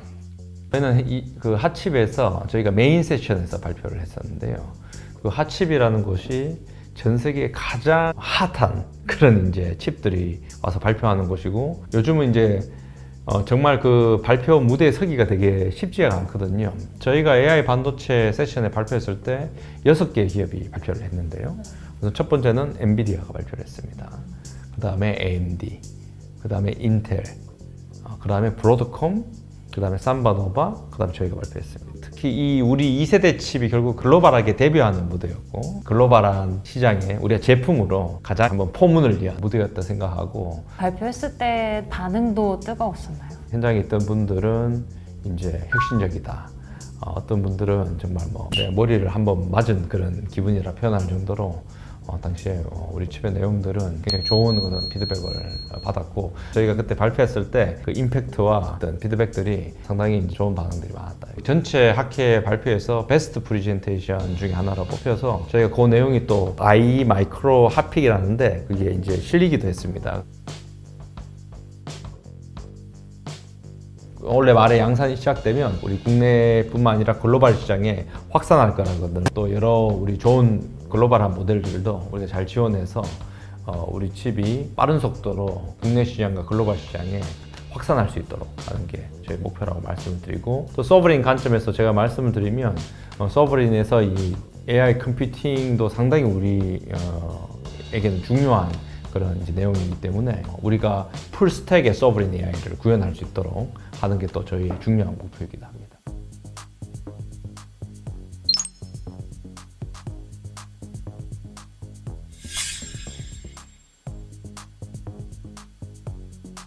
그래서 진짜 이것만큼은 엔비디아보다 뛰어난 게 있다라고 하면 어떤 게 있을까요? 에너지가 비효율적인 예를 들면 GPU가 가솔린 차고 그러니까 우리가 더 효율적인 전기차라고 한다면 보통 우리가 전기차와 그 가솔린 차를 바로 비교를 하지를 않죠, 잘. 그러니까요. 전기차는 전기차의 대로의 어떤 이제 고유의 챌린지가 있고 전기차로서 어떤 제품의 이제 어떻게 보면 완성도를 만들어 나가는 과정이잖아요. 이 NPU라는 더 지속 가능하고 효율적인 이 반도체를 통해서 더 혁신적인 제품을 이제 시장에 더 이제 보급한다라는 게 가장 큰 좀 중요한 그런 의미 있는 사건이지 않냐 그렇게 생각을 하고 있습니다. 지금 엔비디아나 이런 GPU가 어떻게 보면 지금 독식을 하는 시장에 이제 균열을 일으키고 엔비디아 같은 진짜 이런 큰 공룡이랑 정말 경쟁할 수 있다라고 생각하시는지 아니면 틈새 전략 같은 게 또 있으신 건지 앞으로 우리 AI 서비스가 확산되면 AI 컴퓨팅에 대한 요구가 아마 급격히 이제 증가할 건데 그 시장에서는 저희는 치열하게 이제 경쟁할 거다 이렇게 좀 설명을 드릴 수 있을 것 같습니다. 중동에서 또 관심을 보인다는 얘기가 있는데 그거는 어떤 얘기일까요? 지금 우리도 지금 서브린 AI를 하고 있지만 세계의 모든 나라들이 지금 다 사실 서브린 AI를 이야기를 하고 있습니다. 중동도 마찬가지고요. 우리 동남아에 있는 나라들, 많은 나라들이 다 서브린 AI를 이야기하고 있거든요. 그래서 우리의 지금 서브린 AI, 풀스택 서브린 AI는 또 굉장히 수출 경쟁력이 있는 모델이기도 합니다. 우리가 AI 컴퓨팅의 서브린 AI 풀스택을 우리가 완성하고 있는 게 매우 이제 중요한 경쟁력이 될 거라고 생각하거든요. 그런 점에서 우리가 중동은 생각해 보시면 지금까지 우리가 중동의 어떤 새로운 어떤 그런 인프라에 우리가 언제나 참여해 왔었죠. 우리 예전에 우리 사우디도 그렇고 우리 건설사들이 그런 인프라에 중요한 역할을 했고 지금 이제 중동의 국가들이 새로운 AI 인프라를 만들 때 당연히 한국을 떠올리게 돼 있습니다. 그러니까 이 새로운 AI를 위한 인프라를 만들 때 이제 우리 미국과 중국의 기술도 사용하겠지만 그것만 생각하는 게 아니라 우리 한국이 굉장히 중요한 파트너가 될 수 있다라고 생각을 하고 있고 그런 의미에서 우리 지금 서브린 AI는 이게 이 풀스택의 서브린 AI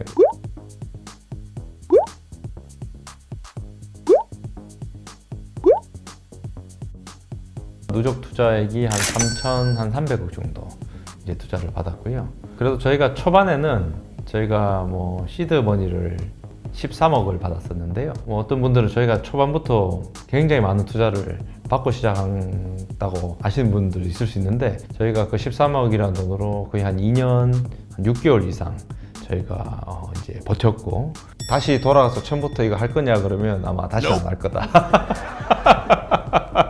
몰랐으니까 했는데 또 그 과정에 결과적으로 후회는 없는데 잘했다 생각하고 지금도 이제 언제나 어쨌든 마주치는 거는 결국 이 불신이죠. 많은 사람들이 이게 안 될 거야. 격차가 너무 크잖아. 예를 들면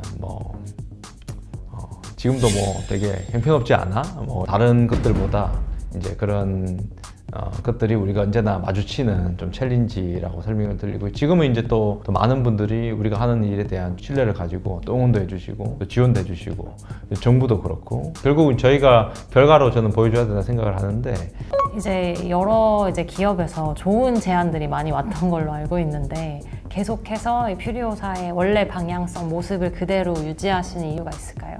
이 영역은 저는 우리가 매우 잘할 수 있는 영역이라 생각을 하거든요. 우리나라가 요즘 보면 글로벌하게 되게 잘하는 영역들이 있지 않습니까? 콘텐츠 산업도 그렇고 심지어 음악 산업도 그렇고 우리가 굉장히 잘하고 있는 영역들이 있잖아요.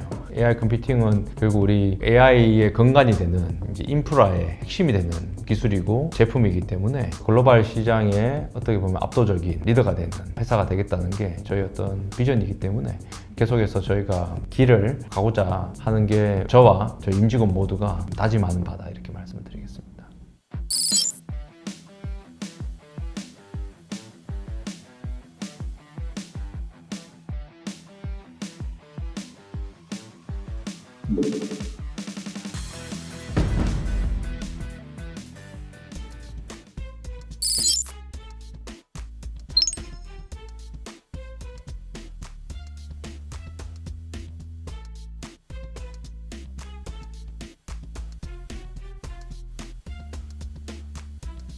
컨소시엄에 있는 LG AI 팀이 이제 많은 비교를 했을 때 우리 NPU가 이 풀스택, 소브린 AI 풀스택으로서 충분히 경쟁력 있게 지금 AI 서비스에 접목될 수 있겠다는 이제 강한 이제 그런 증거가 되는 그런 수치를 공개를 했고, 지금 X3 모델을 최대한 잘 돌릴 수 있는 것에 계속해서 지금 집중하고 있다, 이렇게 말씀드리겠습니다. 소버린 AI에 대한 대표님이 좀 정의 내리신 게 있을까요?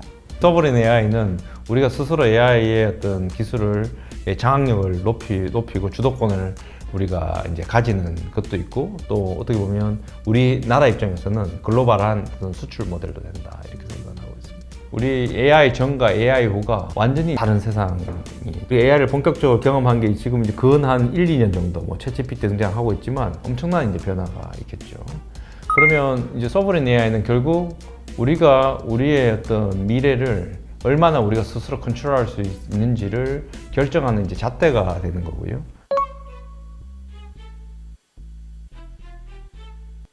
보상이나 이런 것들도 상당히 경쟁력 있게 되어야죠. 반대로 또 그것만으로 우리가 부족합니다. AI 산업은 결국 우리 젊은 세대들한테 아주 거대한 목표가 되어줘야죠. 그래야 우리 인적 자원들이 거기에 더 집결하고 그 산업의 파이를 또 우리가 크게 키워야 또 파이를 또 나눌 수도 있고, 내가 큰 꿈을 가지고 있는 인재인데 내가 작은 아젠다에 들어가고 싶진 않죠. 그럴 것 같으면 내가 미국에 가겠죠.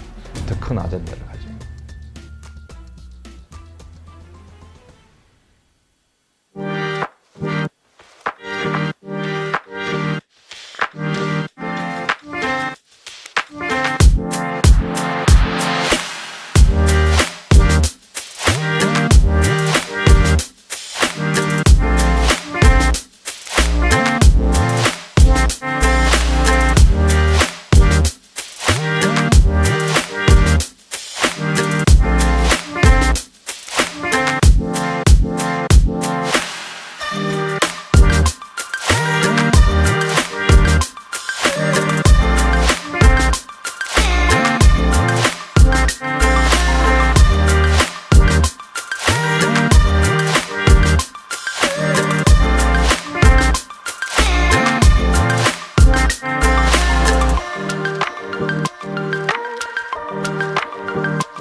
네, 여러분 안녕하십니까? SDF Welcome 2025 back to 제로 시대의 SDF 재설계 다시 쓰는 혁신 네 번째 파트 Redesigning the 진행과 Zero Era Rewriting Innovation. I am Chung Seok Moon, and I'll be your host for Part 4. I am Choi Hae-rim, also an anchor at SBS. Since this morning, we've been exploring various dimensions of innovation. Now, we shift our focus beyond technology and industry to rethink and redesign the various regions and cities. This session introduces a joint study by the SBS Foundation and the Korea Regional Science Association. Let's welcome Professor Kim Kyung-min from the Department of Urban Planning at Seoul National University to the stage. And after the lecture, we will take the questions, and please add SDF on the Cow Talk and send your questions in during the talk. Let's give a big round of applause to the Professor Kim Kyung-min.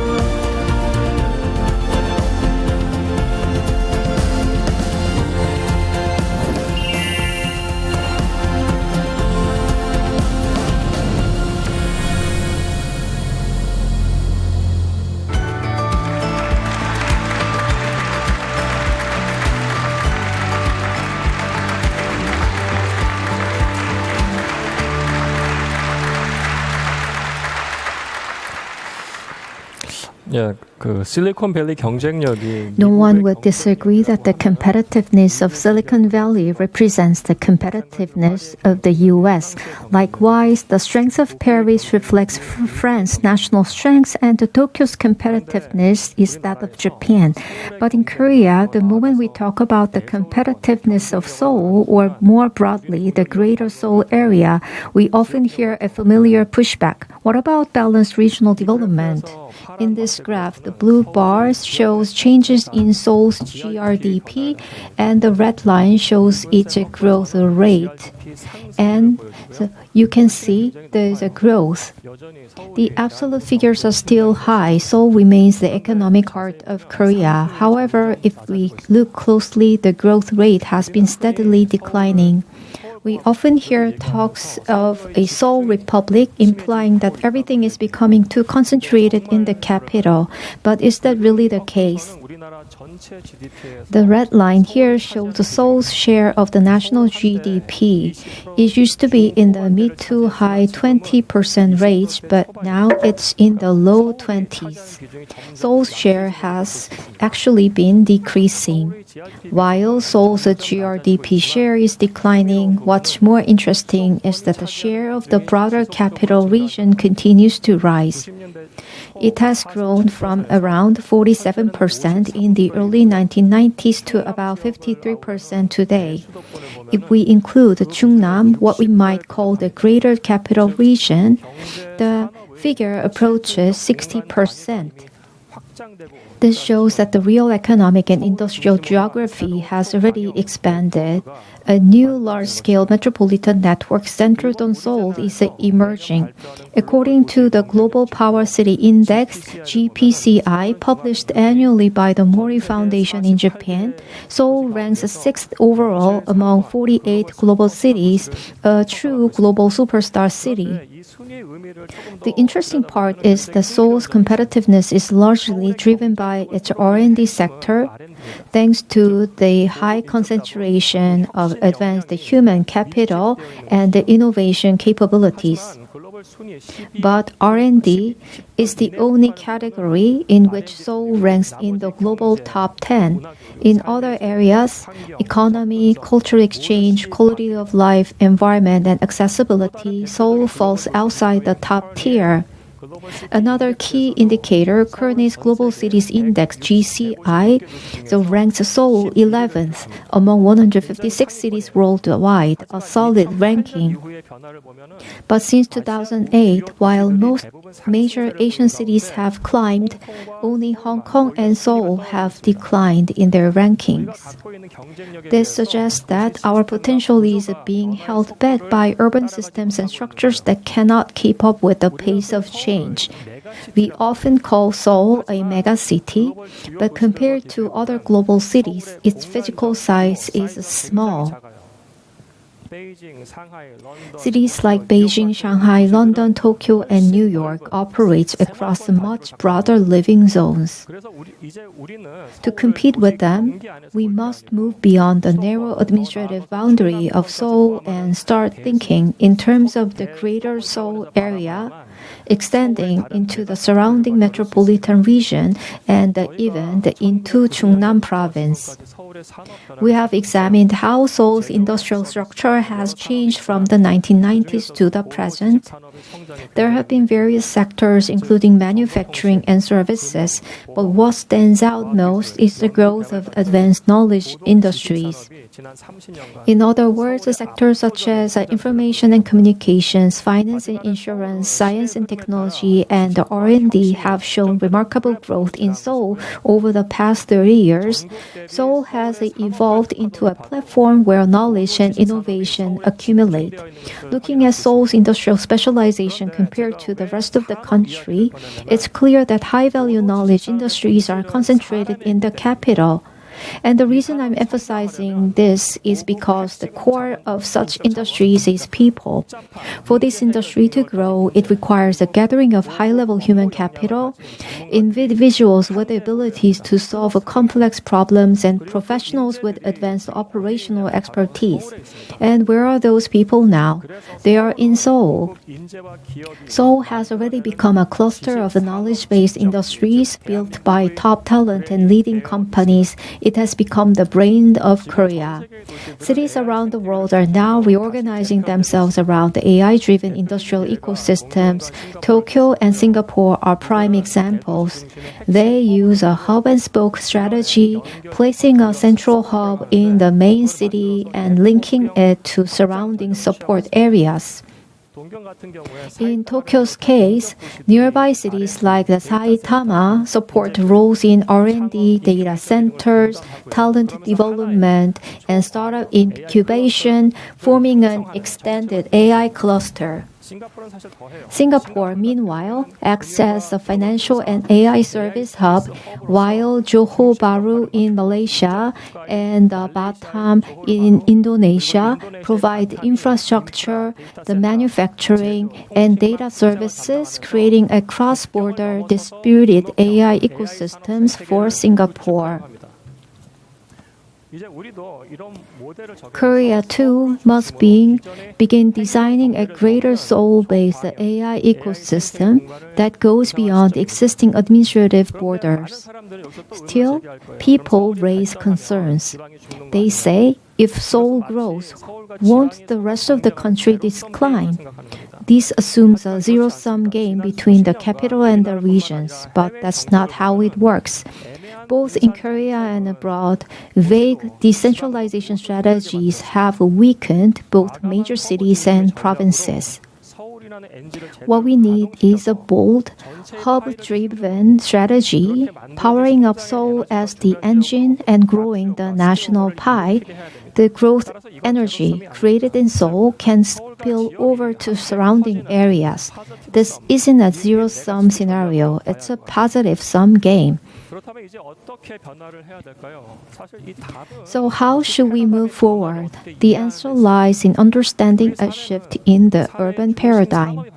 Every time the core industry of society has changed, the shape of our cities has changed along with it. Industrial innovation leads to spatial innovation and transportation innovation, and when these three come together, true transformation of urban space happens. The 18th and 19th centuries were the industrial era when factories and production defined the cities. The 20th century was the era of services. Financial and IT-driven office industries took center stage. And now in the 21st century, we are entering the era of AI platform cities. High-speed rail and metropolitan transit networks have already brought dramatic reductions in time and distance. This is what we call the time-space convergence. In this context, British urbanist Professor Peter Hall said in a 2009 interview, Korea is not like the US as a whole. It's more like England. Cities like Busan should be developed as a regional hub, so like Manchester or Cardiff, so each taking on specific roles. This entire country of Korea can be seen as forming a single megacity region. In short, what Professor Peter Hall emphasized was this. The true competitive unit of the future is a mega region centered on a superstar city and the link to surrounding urban nodes. And in fact, the mega region that Peter Hall described is already taking place in Korea. The rapid expansion of a high-speed transport is reorganizing our living areas. The graph on the left shows the population flow from Chungcheong province to Seoul, and it's significant.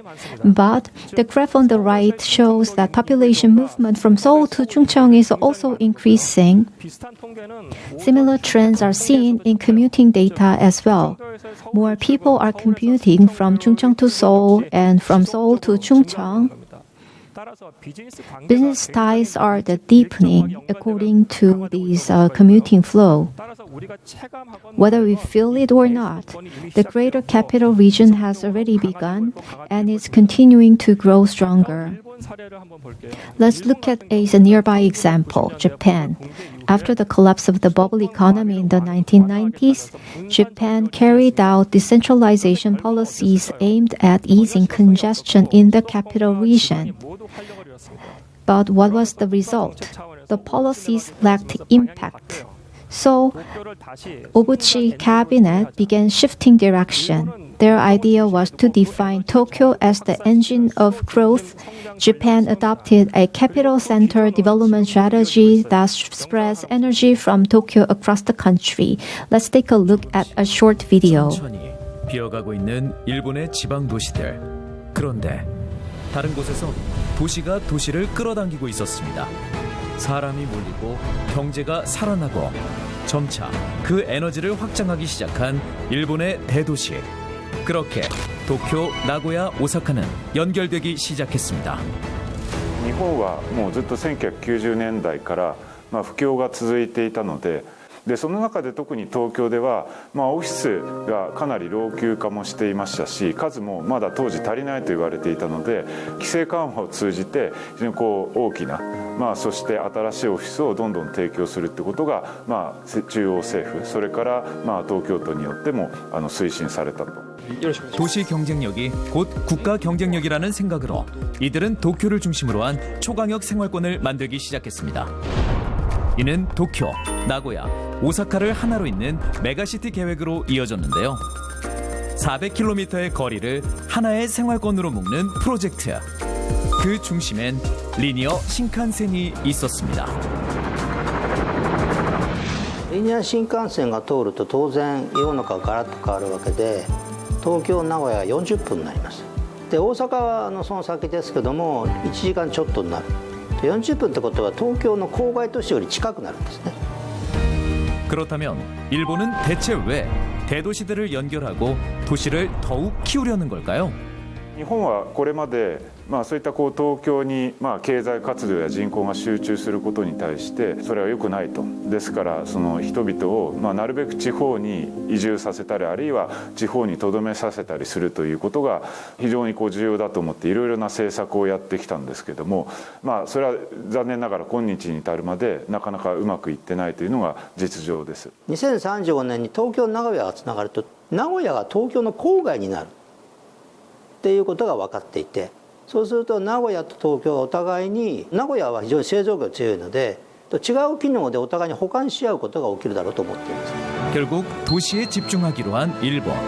도시 경쟁력이 곧 국가 경쟁력이라는 생각으로 이들은 도쿄를 재개발하기 시작했습니다.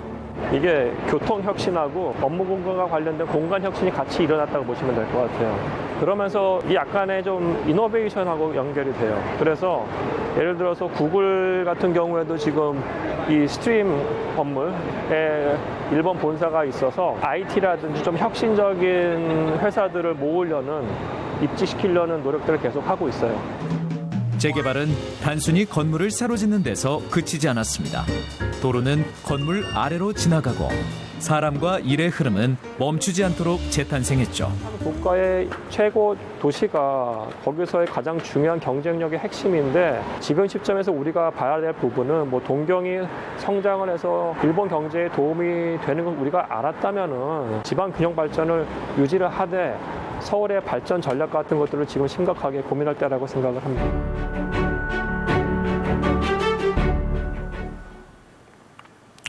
이렇게 동경 위주로 성장 As 전략이 this Tokyo Center strategy continued, Japan officially launched its Super Mega Region Vision in 2017. So the heart of this plan is the linear Chuo Shinkansen, a high-speed rail connecting Tokyo and Osaka in about 1 hour.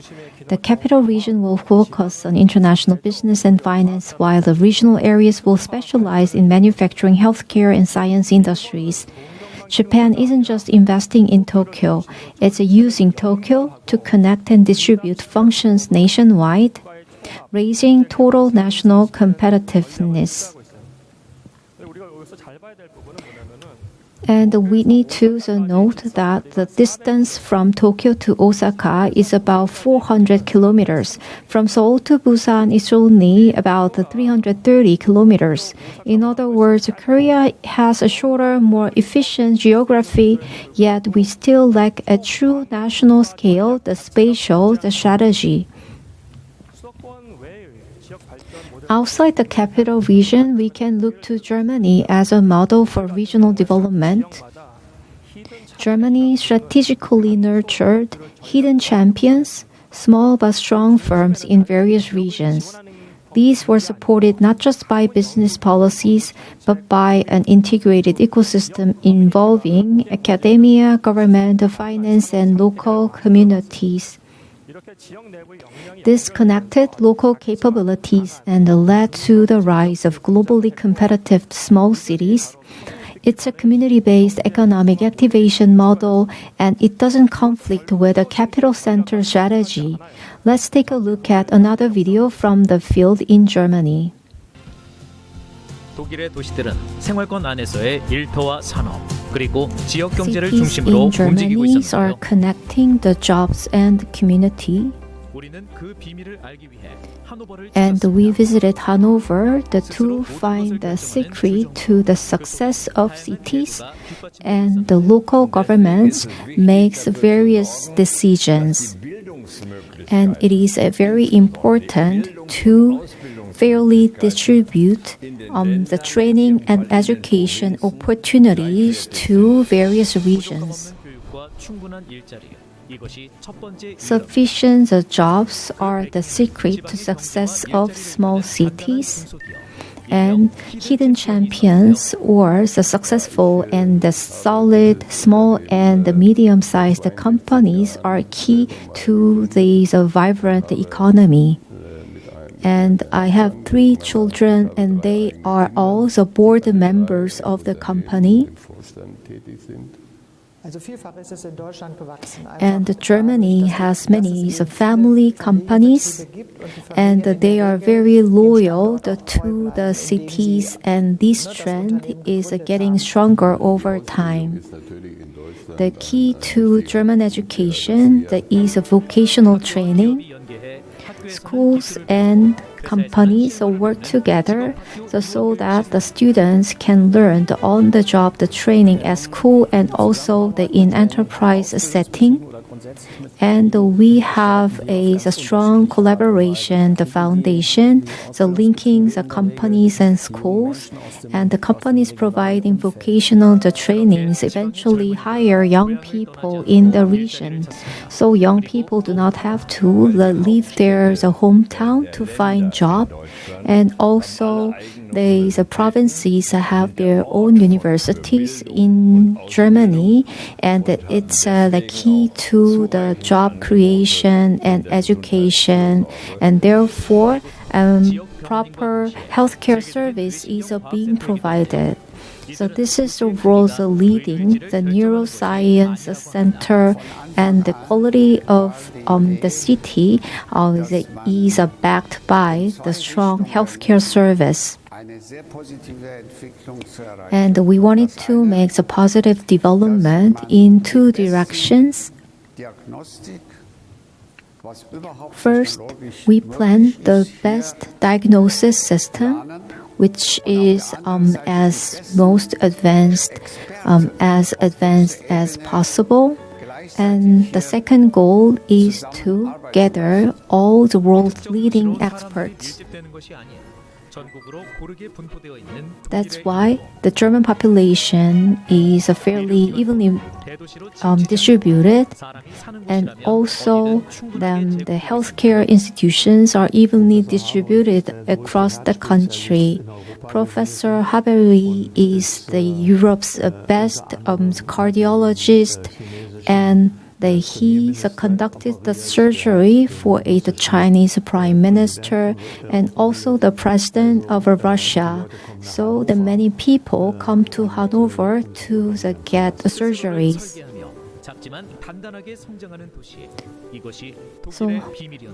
So Hanover's and the many cities in Germany are growing very strong. The federal country is not concentrating its efforts on the capital region. So they understand the needs of the people because they are close to the citizens and companies. If I were to ask what is the current metropolitan plan that includes Seoul and its surrounding areas, most would recall the first generation new town plans from the 1990s. But since 2020, so we had a meaningful plan that centered on Seoul? No, probably not. The last major one dates back to 1988, over 40 years ago. Even during the Japanese colonial era, there was the Greater Gyeongsang Plan, and also these large-scale metropolitan plans were influenced by the Evan Etcher Howard's Garden City model from the late 19th century. So if we cannot clearly imagine a spatial plan for Greater Seoul in our minds today, it means that we currently lack a true national-level spatial strategy. What we need now is not simply to absorb surrounding cities to control Seoul housing prices, but to design a Greater Seoul strategy as a hub for Korea's 21st century economic growth. What we need now is a phased vision for a new national spatial strategy in the short term, a Greater Seoul strategy in the midterm, a broader Greater Capital Region strategy, and in the long term, a one nation, one city approach that connects the entire country into a mega region network. We must envision Korea as an ultra-connected national space. Finally, I'd like to propose on those three principles we must consider. So first, economic and cultural functions should be expanded around the transportation hubs. Second, based on these hubs, job creation and industrial networks must be established. This must not be just about building more apartments to control housing prices, but must focus on real industrial foundations. Third, we must ensure the integrated development of work, housing, leisure, and education of functions. This kind of a compact and connected network-based spatial planning should begin with the planning and implementation of the Greater Seoul strategy. Thank you.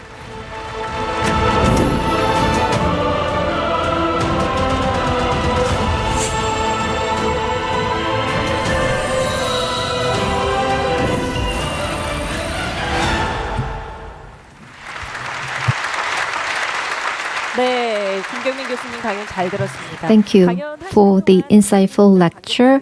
While you were speaking, we received a large number of questions from our audience. So I'm going to ask the first question.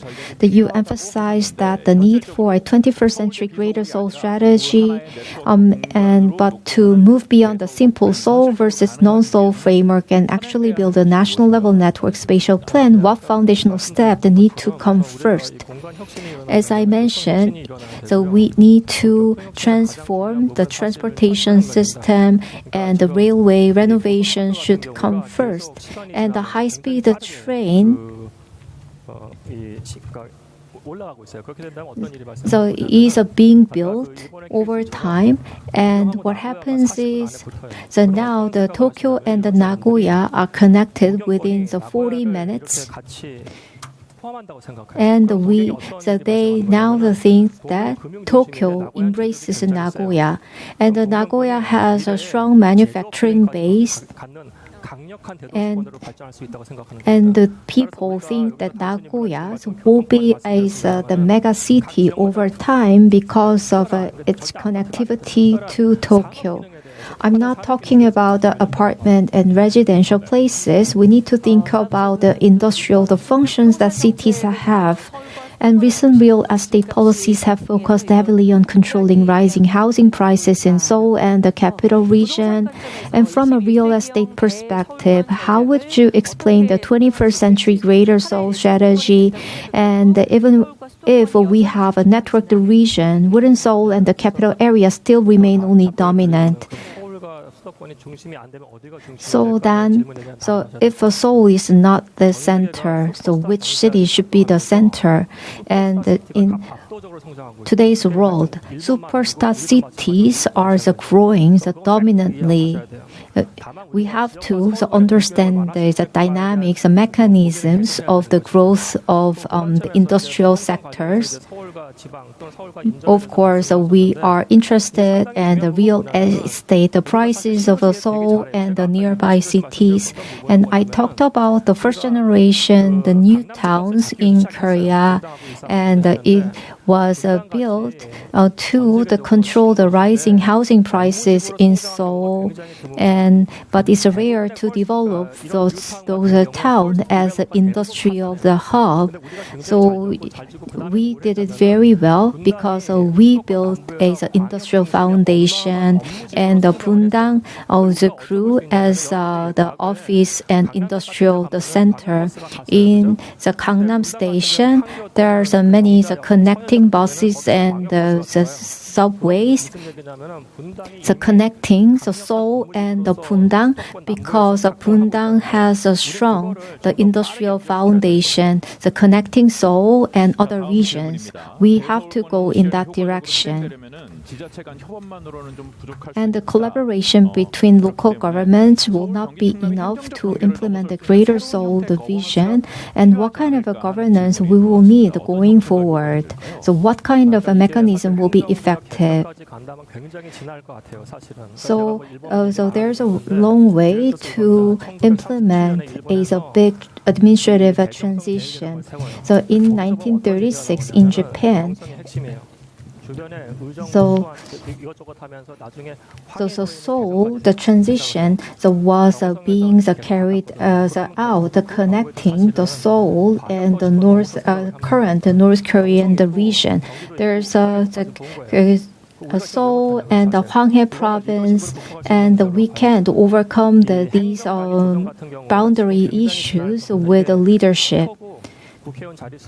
And of course, administrative, the district change will be really hard because it is related to the electorate district. So the central governments need to take the leadership to implement this change. And the population's decline is very distinct in the small cities. It's really hard to find the jobs in small cities. So how can we solve these problems? I think this is a big challenge, and it's also my personal assignment to take on. In the 19th century and the 19th century, it was the manufacturing era, and 20th century was IT and finance, and we are entering the AI revolution era, and so we need well-educated neighbors. Then we have a talent pool in the provinces. Then eventually the regions need to provide the service, including the tourism, and we saw the possibility during the COVID-19 pandemic. We rediscovered the beauty and attractiveness of small cities, and we enjoyed a lot of good hotels and the ryokan and good travel programs in Japan. We also need to improve a lot of service functions and tourism in provinces. So that concludes our time with Professor Kim. Thank you very much. Now we will go into the global company's strategy on achieving the corporate innovation. Let's take a look.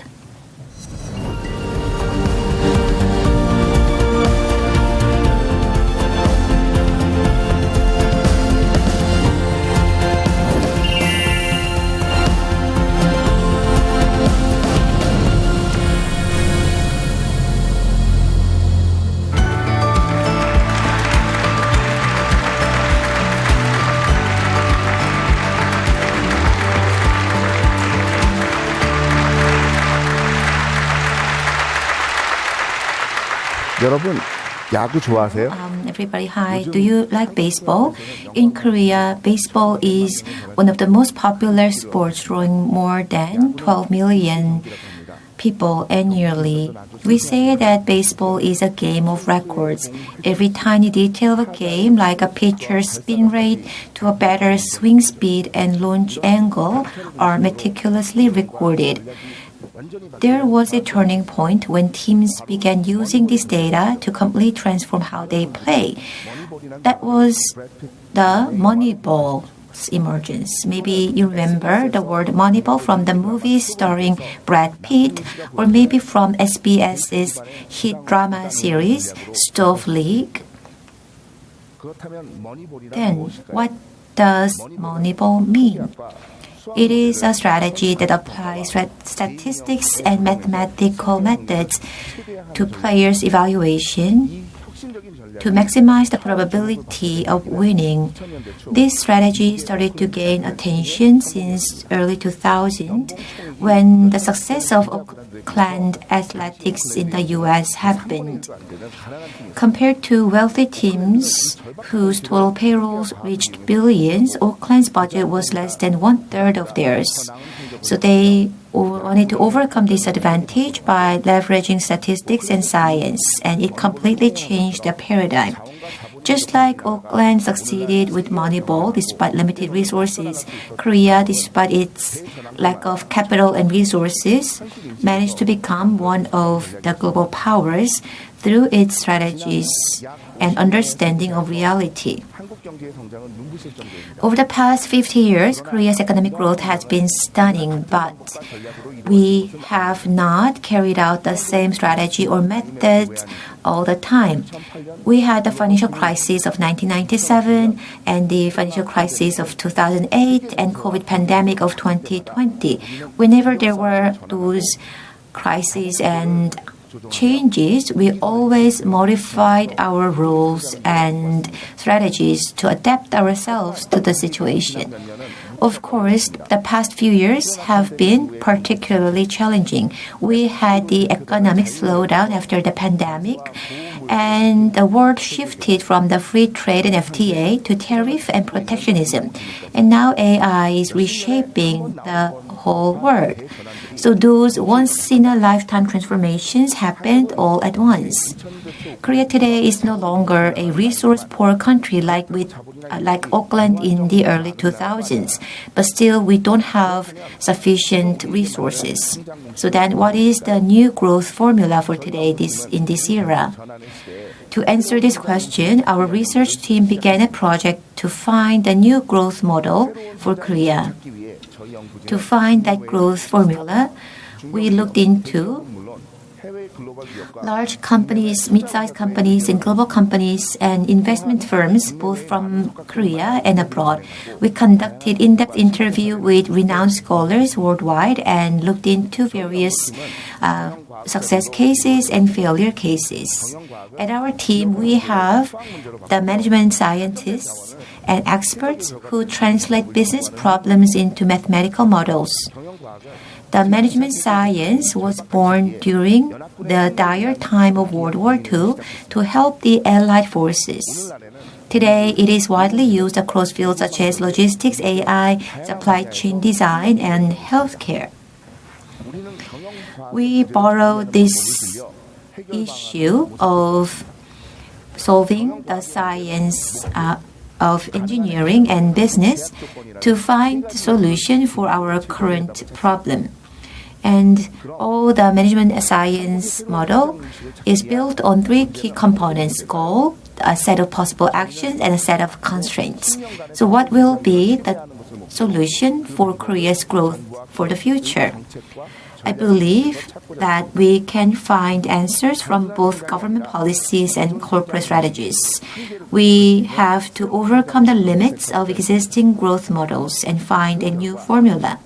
As a result, I believe that we have now found two overarching directions for Korea. First is the flexibility and scalability added together to have the flex scalability. Second is to have the co-development across time, size, and sector. And we can call it as co-evolution, where large and small companies, past and future, and even companies and individuals evolve together. Ordinarily, flexibility and scalability are opposing concepts, but in today's hyper-competitive era, we need to have agility to respond fast and also to grow fast in scale. Another direction is the co-evolution. One of the biggest limitations of Korea's past growth model was that benefit was only concentrated among a few. Large conglomerates grew, but small and medium-sized companies lagged behind. Companies became world-class, but universities were not keeping that pace. So now we have to have the co-evolution. It will expand our economic growth and also allow sustainable growth in the time of uncertainty. This flex scalability and co-evolution should be the new growth formula for Korea. And I want to share 4 new growth principles based on that formula. First is the industrial ecosystem that embodies the flexible scalability. In order to respond to fast-changing global market and trend, we have to be agile as a squirrel. And to achieve scalability, we should have the economies of scale just like a mighty elephant. So we need to have that elephant strength, just like Amazon of the US. However, if your size grows, it's hard to keep the agility. Then how can we have the elephant strength and squirrel's agility at the same time? Our proposal is that we can still have the ecosystem that has the flexibility and scalability through the segregation of duties. In K-beauty, we have already showed to the world that that is possible. One of the growth engines for K-beauty was the rise of SMEs. Actually, 70% of Korea's cosmetics export in the first quarter of this year came from those SMEs. That was because R&D and manufacturing happened at an world-level ODMs like Cosmex, Colmar, and Cosmeca. And they are the elephants. And there are still small brands like the ones that are playing the role of squirrels that focused on design, marketing, and consumer trends. And they led this K-beauty trend. And I believe that we need to have this in the AI industry. Semiconductors and large foundation models should play the role of the elephant because it is really massively capital intensive and has big entry barrier. These elephants should create the basis for the others to follow. Based on this basis, companies like Naver Cloud and LangChain will be developing on top of that and play the role of being the middleman in this ecosystem, and in the end, the end users will receive the value. Only when we have this ecosystem, Korea's AI ecosystem will grow fast. Another important area where we need flexibility is the AI education. AI education is not about teaching coding to everybody. It is about setting the right direction in line with time and having many experts sitting together to design the educational curriculum. In 1950s, Sputnik of the Soviet, when it successfully launched into the space, the US felt great sense of defeat, and the physics scholars and physics teachers gathered together to create the PSSC, and it served as a turning point to cultivate the future generation of scientists. And in 2013, leading economists, including Nobel laureates, gathered together to create university-level economics textbook. We propose that Korea's AI education should be redesigned under government's leadership, not only for skill building, but to create the deep critical thinking through collaboration among top experts. Now we will invite Professor Kim Song-hee to look into this growth formula in more details.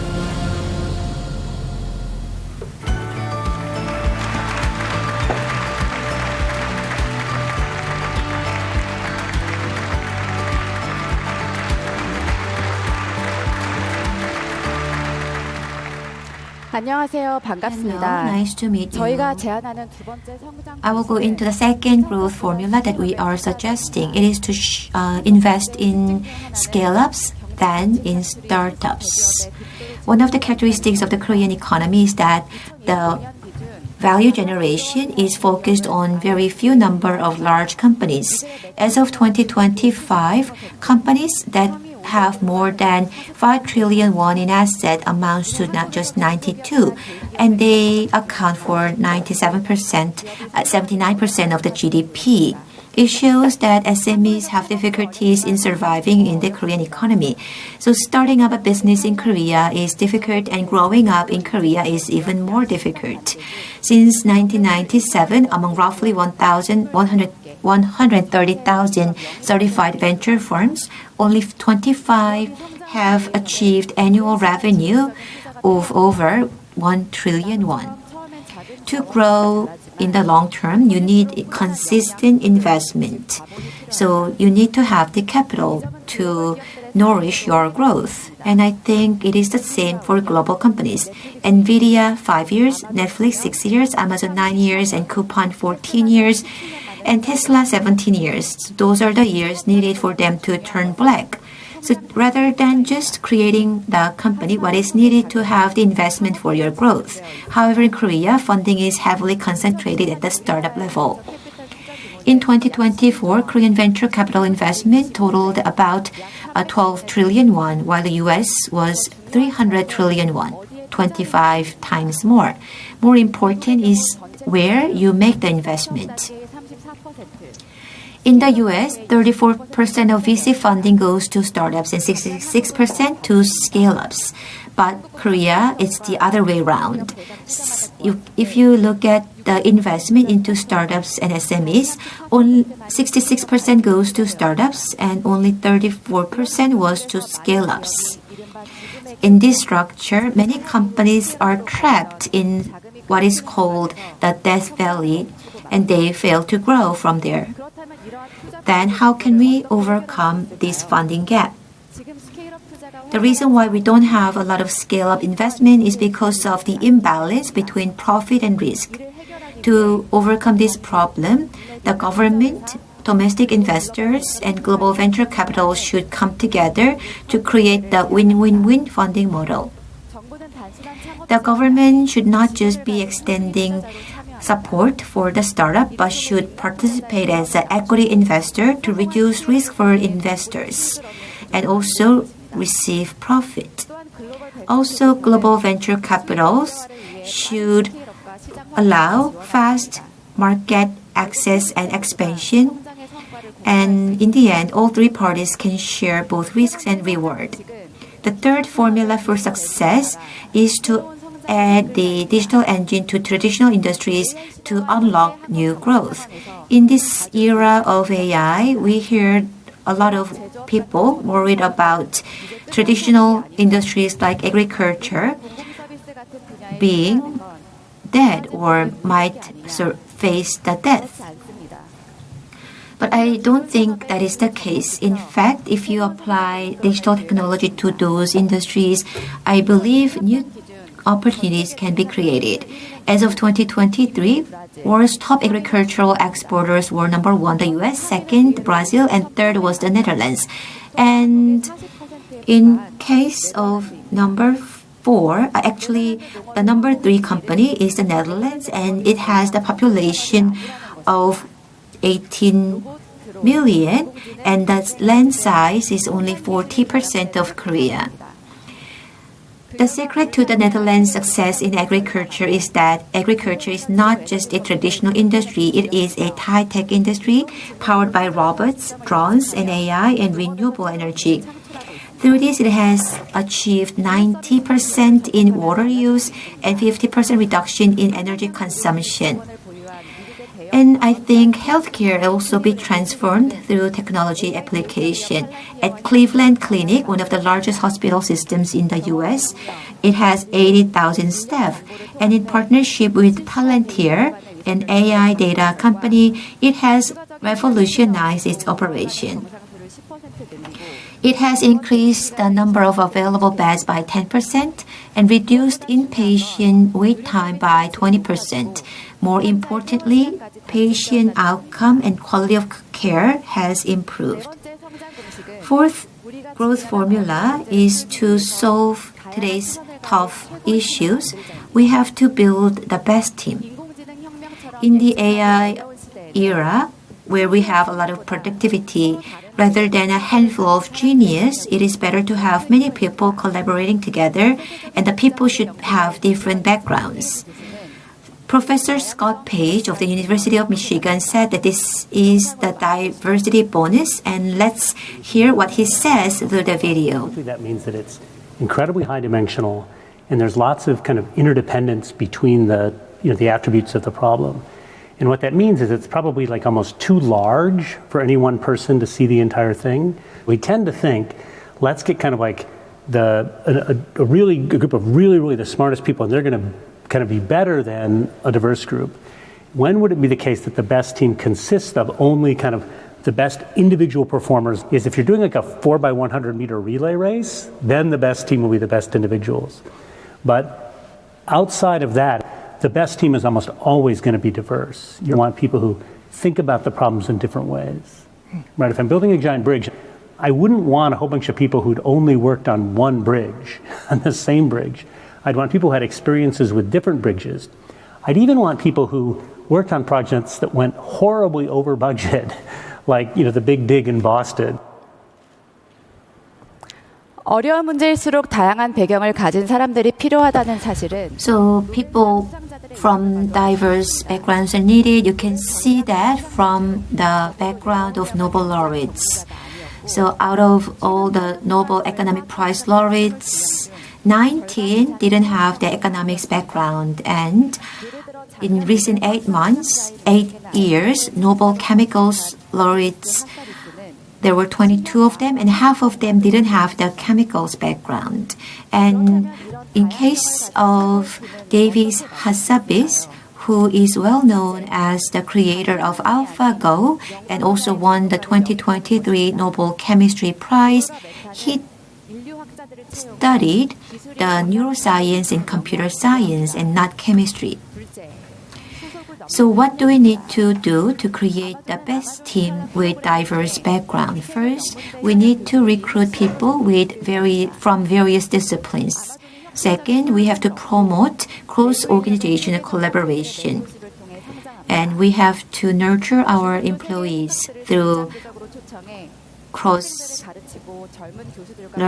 and by inviting various world-class academics. So this kind of support can make people grow into world-class scholars, and that is the case in China as well.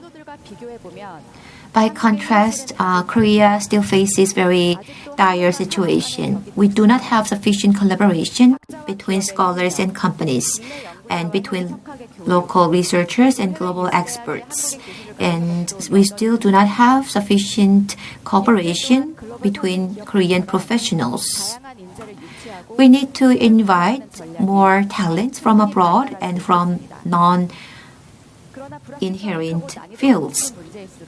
But when challenges become more complex and unpredictable, we need to have more people getting involved, and especially those from various backgrounds. So I have shared 4 of our new growth formulas. If they succeed, I'm sure that we can expand the size of our economy and have quantitative growth, but also have resilient growth and sustainable development through flexibility and co-evolution.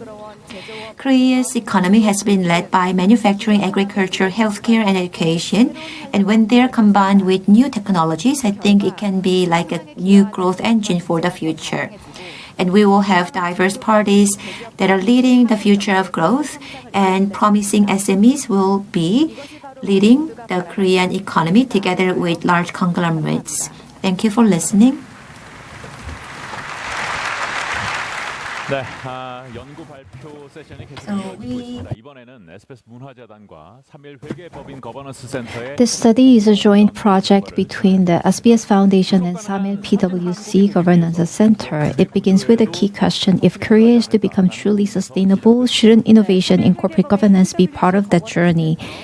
So please welcome to the stage Heo Jae-hyun, partner at the PwC Governance Center, Samil PwC.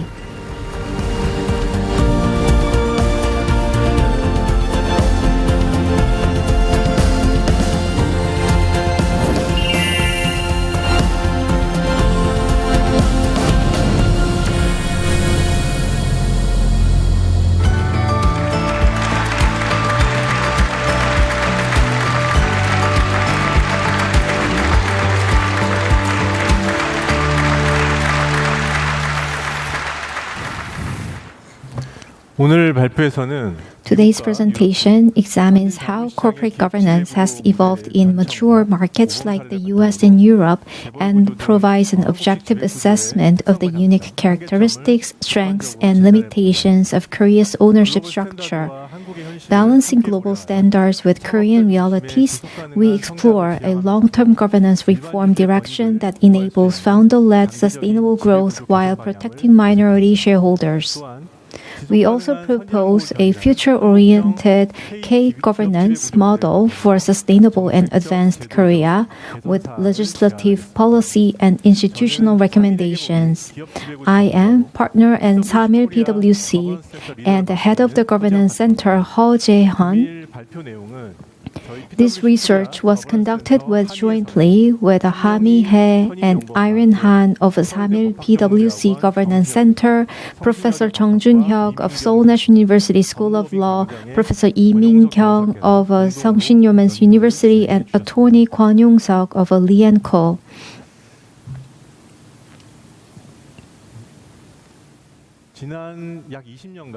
Korea's economy has steadily grown over the past 2 decades, except during the 2018 global financial crisis and the COVID-19 pandemic. Then, how has the corporate governance of Korean companies improved? Has it shown a similar pattern of development? Unfortunately, external assessments suggest otherwise. According to the rankings published by the Asian Corporate Governance Association, Korea's corporate governance remains at the bottom tier compared to other countries. In 2014, Korea ranked last among the 12 countries evaluated. Some might say, if the economy grew, does governance of ranking matter? But with changing social expectations, past models no longer guarantee continued success.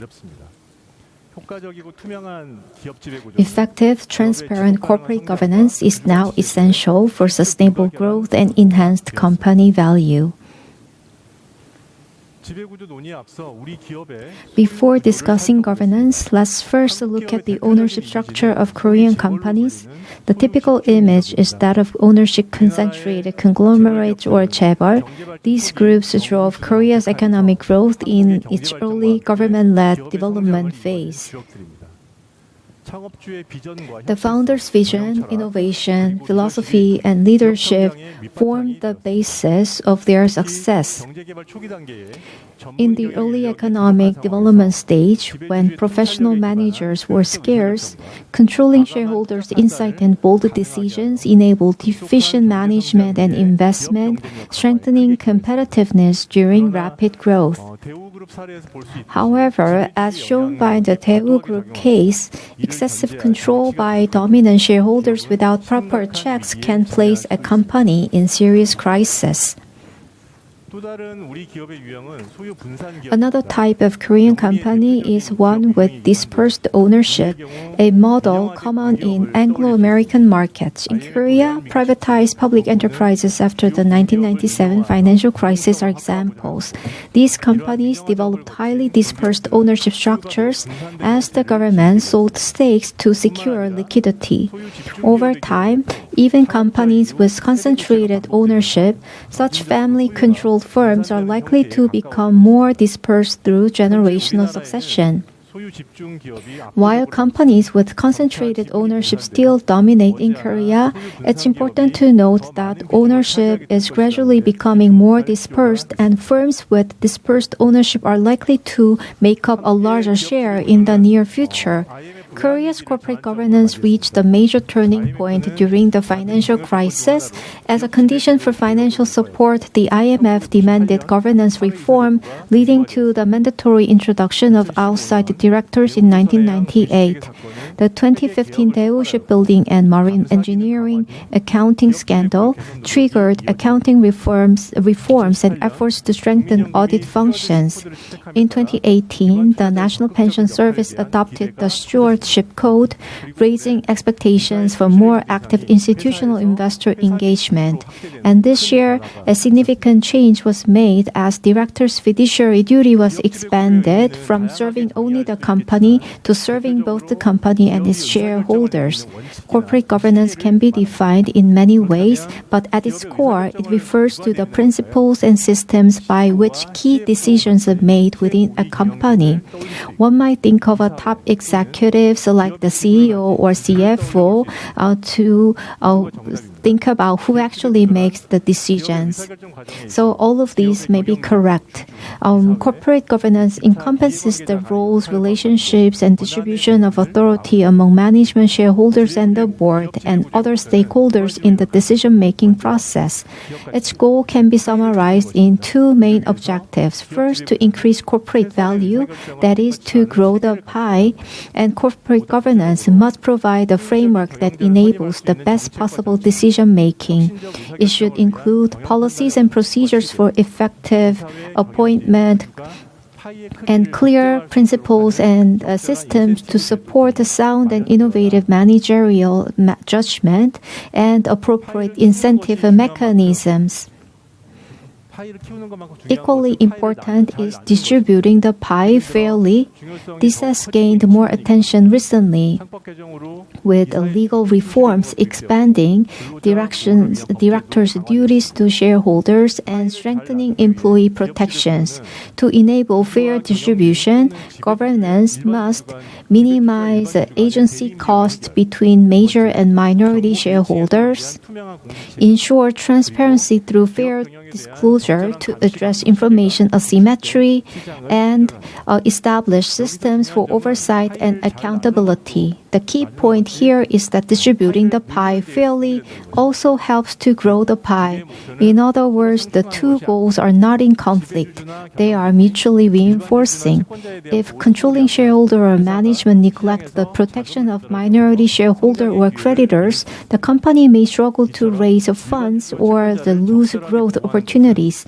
So, protection of shareholders and creditors serves the interest of controlling shareholders and management as well. When comparing the PBR, price to book ratio of major countries, including Korea, we find that Korea's ratio is lower than not only those of advanced economies but also of emerging markets. Korea's PBR is 0.8, and many say is a Korea discount, the persistent undervaluation of Korea, and because of that, the shareholders are now taking action and demanding improvement. So since the Donghak Ant movement or the retail investor movement during the COVID-19 pandemic, the number of individual investors holding Korean stocks has risen sharply. Then, as a result, political and social awareness of corporate governance and minority shareholder protection also increased significantly. Amid this shift, shareholder activism has moved to the forefront. During the same period, activism campaigns targeting Korean firms also grew rapidly. Many of the campaigns are related to governance issues, showing that corporate governance has become a major concern for investors. As mentioned earlier, there's no single right answer to corporate governance, but these are necessary. There are necessary conditions. Think about an airplane. To operate the airplane safely, efficiently, with a clear purpose, we need a skilled pilot and a control tower. Likewise, a company needs capable management to steer operation and a strong board of directors to oversee and guide them like a control tower. The roles of shareholders, boards, and management differ depending on the company. In ownership and concentrated firms where conflicts between controlling and minority shareholders are a key concern, and the three roles are very crucial. So we need the controlling shareholder who can make innovative long-term decisions while supervising the CEO. And the second portion is an independent board. And the third is minority shareholders who can act as a check. In contrast, in firms with dispersed ownership, where no dominant shareholder directly influences the decisions, resolving the agency problem between shareholders and management is key.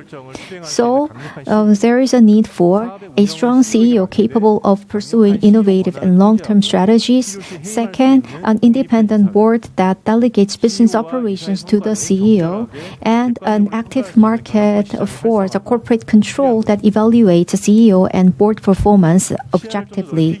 To broaden our perspective, let us look at some overseas cases. Even in foreign companies with controlling shareholders, these shareholders engage in management in various ways. Some take on key executive roles, such as CEO, and participate directly in management, while others stay out of day-to-day operations and instead focus on supervising or monitoring managers. At Berkshire Hathaway, for example, Warren Buffett has implemented a clear plan that separates management successions from wealth succession. This transparent approach to succession has become one of Berkshire Hathaway's core sources of value.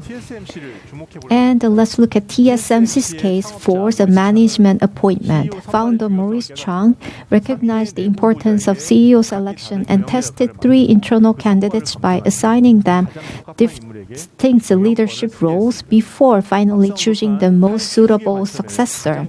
This method reflects a grow the pie approach and could guide Korean firms.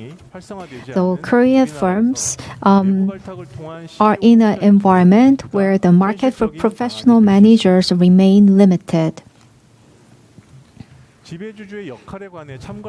A leading example of controlling shareholders' role is the Wallenberg family in Sweden. Members of the Wallenberg family, as controlling shareholders, have long participated in the board and consistently appointed CEOs capable of enhancing long-term corporate value. Applied to Korea, this would resemble a system where a separate committee within the board, such as CEO Nomination Committee, includes a continuous participation by a member of a controlling family in the CEO selection process. To gain the deeper insight, we spoke directly to domestic and international institutional investors and experts. The MPS has already developed a roadmap to promote responsible investment, reflecting the intent of the recent Commercial Act amendment in advance. So we do not expect major structural changes resulting from the amendment. However, as a large minority shareholder, the MPS's casting vote influence is likely to grow even stronger. The reform is expected to reinforce several areas of corporate governance that had long been underemphasized, such as enhancing transparency and the trust in CEO succession policies and the rationalizing executive compensation structures. In addition, we are considering ways to leverage corporate governance as an active driver of investment returns by referring to the Canada CPPIB model. We have a CEO and other senior executives who are professional managers, then they continue to have a sense of industry evolution, market developments, and fresh ideas that can come up to the board for the board's discussion.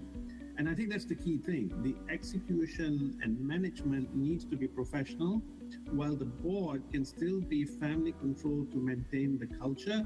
If that works well, then you can have the transition where the second and third generation are mainly controlling the board, but not running the management. Boards emphasize transparent, merits-based succession planning, and investors support family control with governance and competence. Regulators require disclosure of family ties, and public admires long family firms, but remains cautious about nepotism. The U.S. eases estate tax burdens on succession, enforcing board oversight with independent evaluations, and encourages merit-based family leadership to balance legacy and investor confidence, offering a model for Korean founder-led firms. So really, what I would say is that early planning, transparency, and balancing family legacy is and are keys to effective CEO succession and family planning. As I mentioned, the focus and role of corporate governance differ depending on ownership concentration level. So, the presence of a controlling shareholder changes the board's oversight targets, functions, and composition. This means we must not only address the structural issues that arise in firms with controlling shareholders, but also prepare governance systems suited for dispersed ownership structures where management holds substantial decision-making power. To build a desirable model of K-governance, I propose 6 key tasks for us to consider and address. First, we need to redefine the role of controlling shareholders to promote a real separation of ownership and management. In Korea, heavy inheritance taxes are accelerating the dilution of controlling shareholder stakes during succession. It's now essential to create institutional incentives that shift their primary role from direct management to oversight and long-term value preservation. Controlling the families should focus on monitoring professional managers' performance and the fiduciary duty over the long term. Of course, as seen in global cases, some family members may outperform professional managers, so excluding them entirely from executive candidacy would not be desirable. Second, the soft law mechanisms must be strengthened so companies can voluntarily pursue the governance model best suited to them. Until now, regulation in Korea has relied heavily on hard law, where violation often result in the repeated criminal or administrative sanctions. In such environment, government focused on detecting violations, while companies focus only on legal compliance instead of improving corporate culture. Governments and regulators should go beyond their policing role to help shape a sound corporate culture by issuing clear guidelines and providing incentives that encourage voluntary participation in order to introduce more the soft laws. Through the activation of the soft laws, companies can foster a long-term trust-based culture centered on the creation and fair distribution of shareholder value. Ultimately, the goal of soft law is to build an environment where self-regulation by both companies and market participants effectively prevents conflicts of interest and private benefit seeking. So third, CEO succession planning and transparency must be strengthened. Boards should systematically identify, develop, and evaluate CEO candidates based on clear criteria, and such processes must follow independent judgment and transparent procedures. It's important to establish and share succession plans in advance, disclosing the candidate's competence and rationale for participation in management to build a stakeholder trust. Referring to global best practices, the boards should be institutionally required to establish, review, and disclose CEO succession plans to enhance management continuity and market predictability. In particular, when control passes to a family member of the controlling shareholder, companies should disclose detailed information on the candidate's ability, expertise, and leadership to ensure the legitimacy of succession process.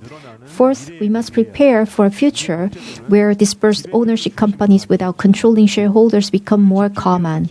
Korea's legal and institutional framework remain largely built around ownership-concentrated business groups, leaving limited provisions for dispersed ownership firms.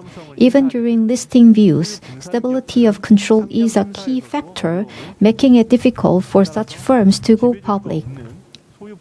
Therefore, legal reforms are needed to establish exemplary governance models for companies without controlling shareholders. We have to strengthen internal controls to prevent short-term or self-interested behavior by management, and also it's important to ensure the independence and professionalism of nomination committees to prevent undue external influence in CEO appointments. Finally, as the mandatory cancellation of treasury shares is set to take effect, now is time to consider reasonable takeover defense mechanisms to protect shareholder value. Such mechanisms must be approached with caution, as they can easily be abused to entrench controlling shareholders or weaken market discipline over poor management. While defensive measures that can be used indiscriminately, they should be avoided, protecting core national technologies, preventing capital flight, and safeguarding national security justify serious consideration of appropriate defenses. It's time to begin a social dialogue on the selective introduction, on the strict conditions and the strong safeguards of mechanisms such as poison pills or the dual-class shares. Any new defense mechanism must be designed not to conflict with minority shareholders' interests, and directors' fiduciary duties should be applied more stringently when deciding on such measures. Finally, we need to shift from public enforcement centered on administrative and criminal sanctions to private enforcement focused on civil revenues. In Korea, agencies such as a Fair Trade Commission, National Tax Service, and Prosecutor's Office have played a dominant role in corporate governance enforcement, while shareholder derivative suits and securities class actions remain rare.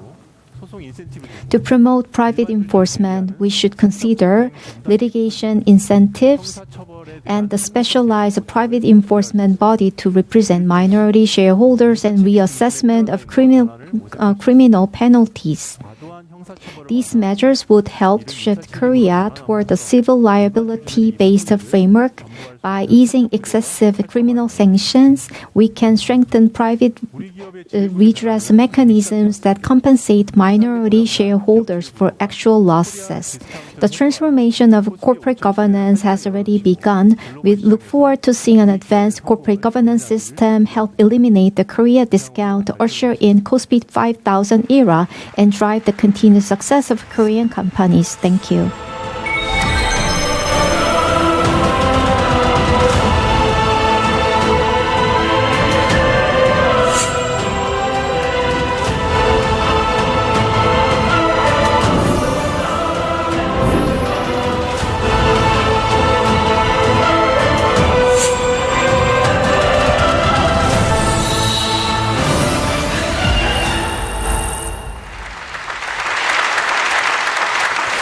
네, 계속해서 굉장히 중요하지만 조금 심각한 얘기를 We had a very important but a serious topic being discussed, but I think the next topic is a lighter one. So maybe you remember the cheering event that we have seen on the streets. Actually, they were not limited to just a singer's concert, but also during Korea's important movements.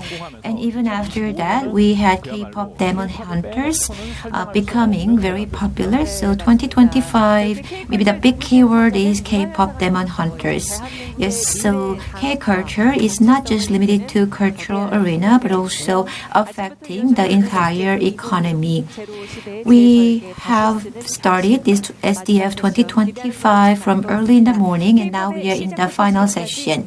So we have invited those who have been with us from the birth of K-pop till today to talk about the rapid development of K-pop. Yes, we have from SM, Mr. Lee Sung-soo, who is the CAO, and also Kangta, and moderator is Kim Young-wook, the PD of SBS.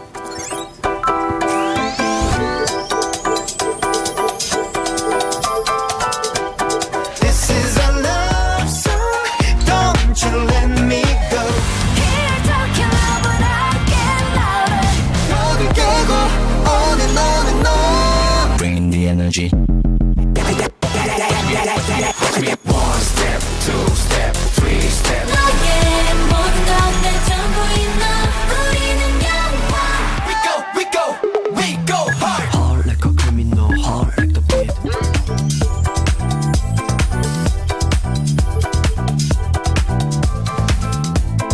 기타는 기분 살짝 위태로운 지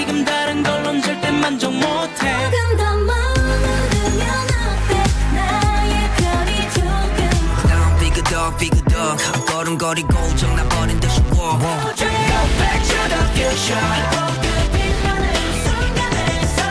We hit you like big bands 좀 뒤엔 차지 how we got big plans I am a rich man I am a rich man I am a rich man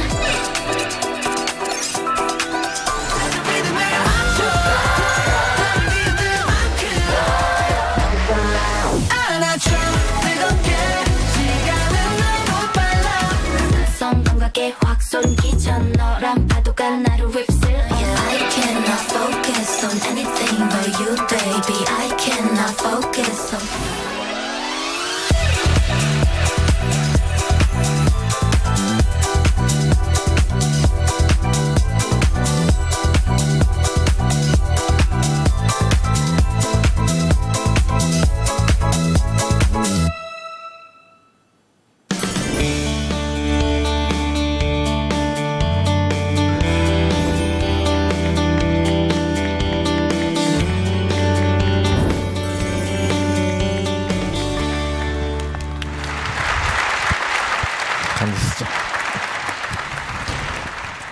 안녕하세요. SBS Hello, 스튜디오 I am 프리즘 producer Kim Young-uk from SBS Studio Prism. We talked about various topics and the keyword was always innovation. So the last topic is about K-pop, and K-pop is celebrating its 30th anniversary, and at the center is of course SM Entertainment. We have the living legends, the first generation idol, and we have the current SM producer Kang Ta with us, and CAO of SM Lee Sung-soo has also joined us. Please say hi to the audience.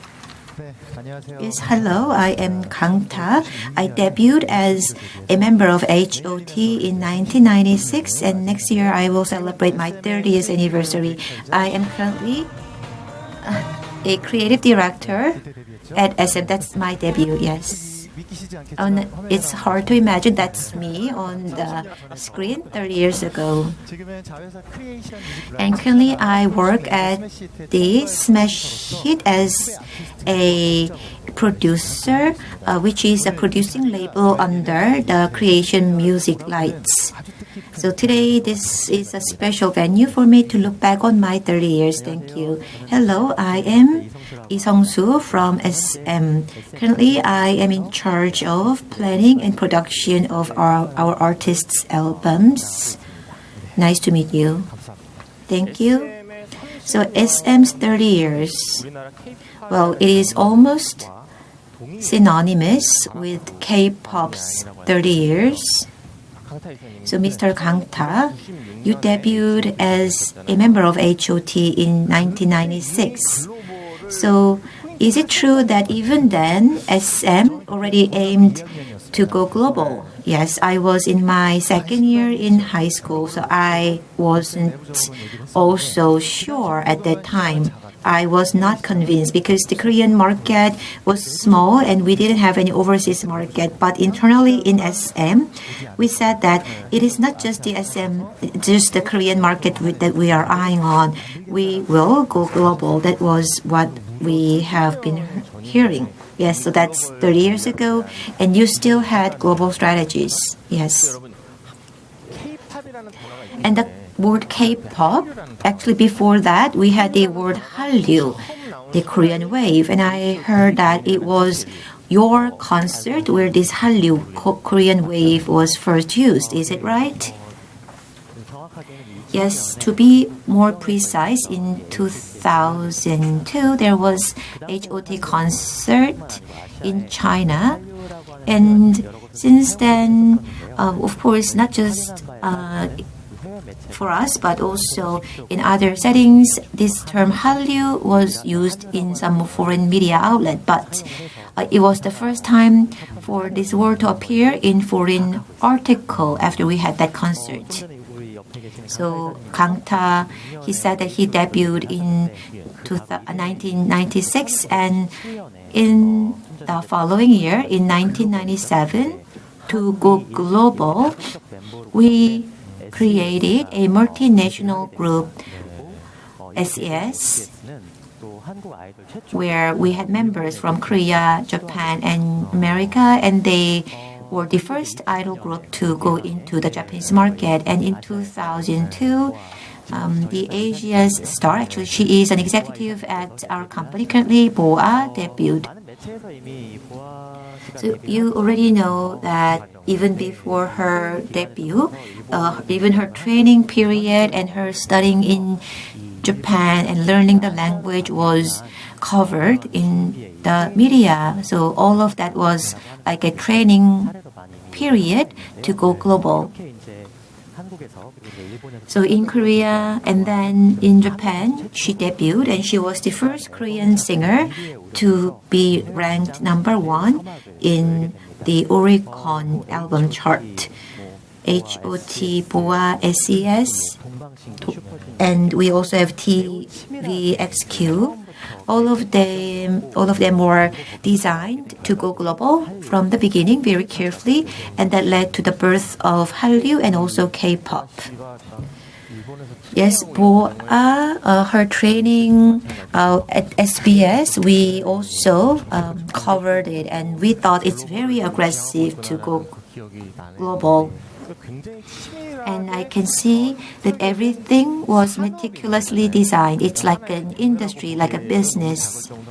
It's not even a genre. It's so big to be called a genre. And this year we had this explosive popularity of K-pop. Did you expect that? Yes, I dreamed of it, yes. But it was just a dream, and I could see the dream coming true. Our Korean songs becoming globally popular, I dreamt of it, and it really became popular. And through the K-pop Demon Hunters, it just exceeded our imagination. People often say, what happened? How could it be so popular? Is it now at the peak? If then, how long can it last? So I get those questions, and to be honest, it sounds like, so when do you think you will come down from this peak? So I think people are looking at us from that perspective. But in reality, what is K-pop? I think that's the first question. Is it a music genre? Is it a sales system? It is hard to define it precisely yet, but I want to say that it is no coincidence that we have the current status with K-pop. While preparing for the Archive K, I also received that question. I also asked the question to many people. So K-pop, it was founded by SM, and now we have an executive from SM. Maybe you can define what K-pop is. Yes, it is very hard to define. There could be diverse answers, but from our perspective, I want to say that K is Korea, pop is popular music. Like Korea's popular music, Korea's pop music, the whole industry should be the definition. But it doesn't end there. It is more than just popular music sung in Korean. But actually it encompasses broader concept ranging from planning, training, producing, performance, visuals, and even the fandom system. So they are very important pillars of the K-pop. It's more like a comprehensive cultural genre. So maybe that is a better definition. So yeah, so that's how we can understand this. Yes, so just like opera or musical, when you see opera or musical, you have performance and music. It's like a comprehensive art. And I think it's the same for K-pop. It's not just music, but it's more like a content. So we say that music is something that you listen to, but K-pop, it is going beyond just listening. It's about watching and feeling and experiencing. So it's not just music, but contents. So from the SDF, I need to ask this question. as one of the key players in K-pop, what strategies did SM use from an industry perspective to achieve this success? So, Chris mentioned that K-pop is a comprehensive art form. And what is interesting about this is HOT started as a platform, not as a boy group. The idea was to create a system where the members could later branch out as actors, solo artists, or entertainers in other fields. So the intention was to identify and catch the strength and the attractiveness before moving into other fields. So I didn't know. That's a story I've never heard before. So we made this platform model through NCT, but however, HOT also was planned as a platform. But thankfully, the group became so popular right after debut that replacing members was no longer an option. So we might have seen the HOT version 1.0, 2.0, and maybe I will be excluded when the HOTs moved on to the version 2.0 or 3.0. So this is the first time we hear them. So disclosing the new things, the new facts at the SDSD forum, and there's a lot of the pros and cons when we have a platform strategy. However, these kind of attempts became the foundation for the success of a K-pop as important the genre and the content and even industry. So let's talk about the strategy a bit more. So another key turning point for SM was establishing a global strategy in the early to mid-2000, and the keyword, the global, was a very important driving force. In 2003, we started with the TVXQ, and at the time, the name of the band was very unfamiliar because it was an emerging god in the Orient, and the members' name, the You Know, and Shaegang Changmin were very new, and we named the members and the band targeting the Asian market. So, starting with the TVXQ's debut in 2003, SM began the active collaborations with international composers, including the Korean artists and the Asian artists. So, it was the beginning year of international collaboration. And later, in 2005, the Super Juniors debuted, and then in 2008, we launched the Super Junior M, the first localized K-pop unit group for overseas markets.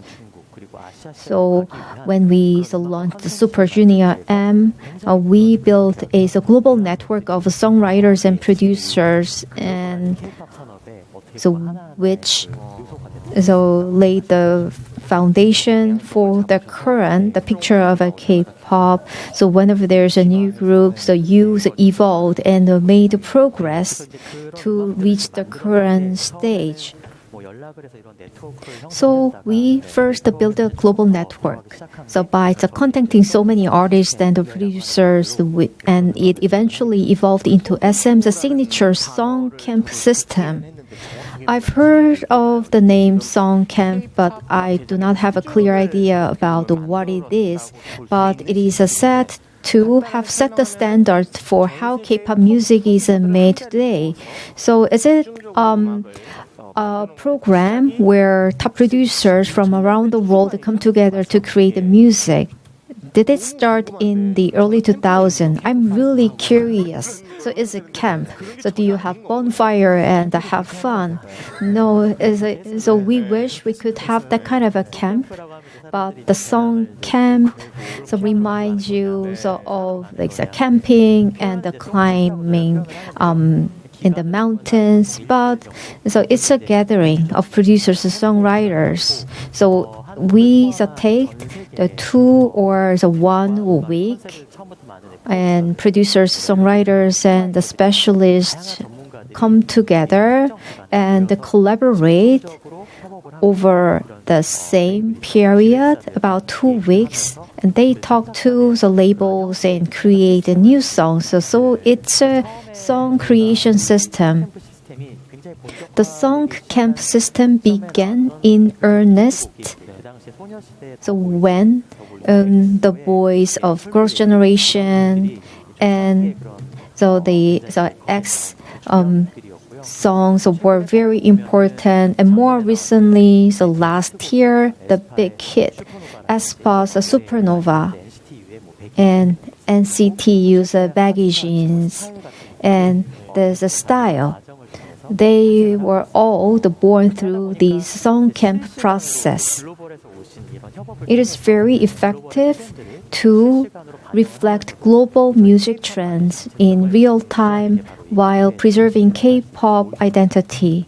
Where does it happen? Usually in SM, we have a camp studios. So do they have to come to Korea? Yes. Sometimes we hold camps in Sweden, Europe, Denmark, Norway, the US, or in the UK, but mostly so international producers and songwriters have come to Korea. So Korea is a base camp. We feel really proud. So Kangta, you've personally been very involved in these song camps, right? I heard you've worked directly with producers from LA, Stockholm, and London. So what is that process like in practice? So it's very fascinating. So these days, it's very common for a hip-hop producer in LA to make a beat, a melody maker in Stockholm to add a top line, and a Korean lyricist to write the Korean lyrics over the top line. It's really common, but it's like a dream because I worked alone when I was a solo artist and a member of HOT. So it's very amazing because we gather all world-class producers and work together. A recent example is Rise's Love 119. The camp's creative director started with the idea. So let's sample a Korean song that everyone knows. So foreign producers and songwriters do not know.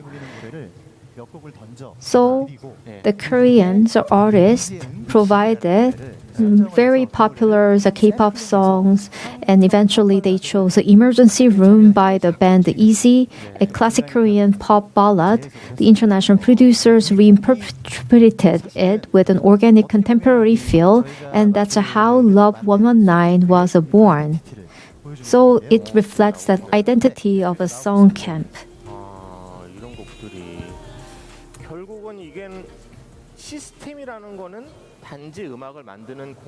So you have a system. It's not just about a music creation process. It's based on the artist and the fandom, and that are combined to make a virtuous cycle. Because you have these, the system, the K-pop could grow into the global industry it is today. What makes me curious is during the early days of HOT and SES, the first generation idols, how did the relationship between fans, artists, and the company evolve? And compared to today's fandom culture, so what were the main differences? So can you compare the then fandom culture and today's fandom culture, Kangta, as someone who witnessed all 30 years of this evolution? What's your perspective?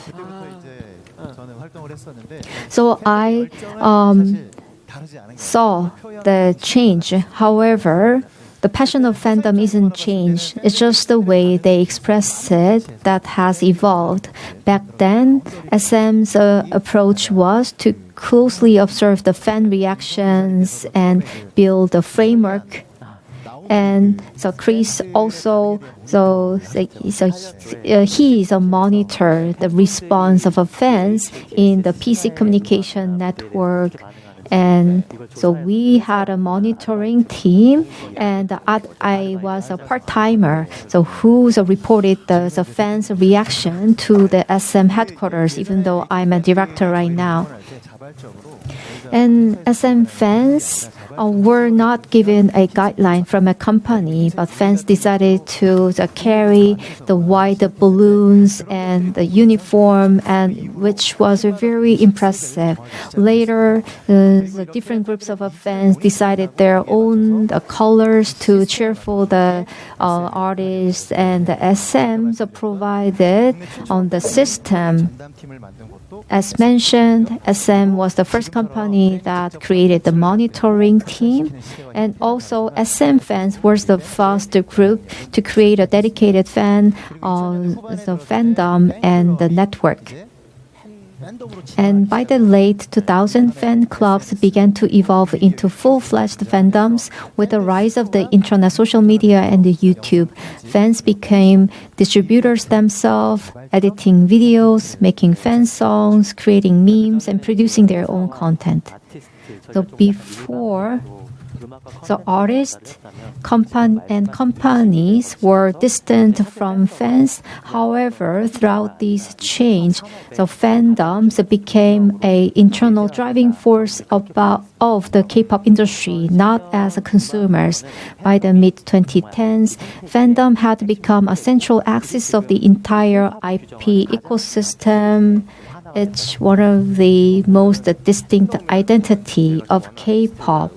Today, fandoms are no longer just consumers with a market influence. They become social and cultural voices. We often see fan-led donations or environmental campaigns gaining international media attention.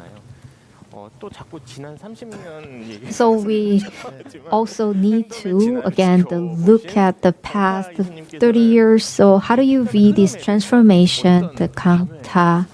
What's your impression? Honestly, I feel very proud. In the past, being a fan simply meant someone who likes an artist, but today it feels more like a people who create value together. Fans now express their own social messages, and seeing their influence spread globally makes me realize that K-pop has evolved beyond music. It's become a cultural movement. So I feel really proud about this transformation and evolution, and because we have such a mature fandoms, it pushes us to become more responsible in creating our content. For K-pop to remain sustainable, it's essential that music and fandom continue to grow together in a relationship of mutual respect. No one would deny that SM has played a defining role in shaping what K-pop is today. But of course, it wouldn't be fair to talk only about SM because there are YG, JYP, and HYBE. So can we talk about this relationship? So personally, I'm a big fan of a Black Label because they produce wonderful pieces. As you know, YG, JYP, Black Label, HYBE, and Starship, these companies are going in the same direction. The artists and our producers and predecessors have walked the same path. That's why we are all here. They are wonderful competitors and also essential partners in the K-pop ecosystem.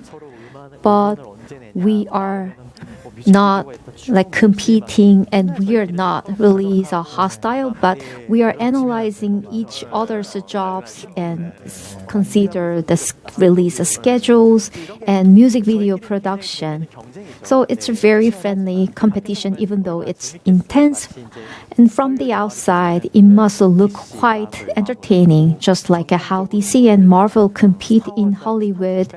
That kind of a rivalry pushes us all to create even more amazing heroes. It's like a competition between the Star Trek and Star Wars. And because of the competition, we come up with more amazing heroes. I see it as a very positive and healthy competition. And if we look at it in terms of musical diversity, each company brings its own distinct color. Personally, so I really like the YG, which has the dope, edgy hip-hop vibe.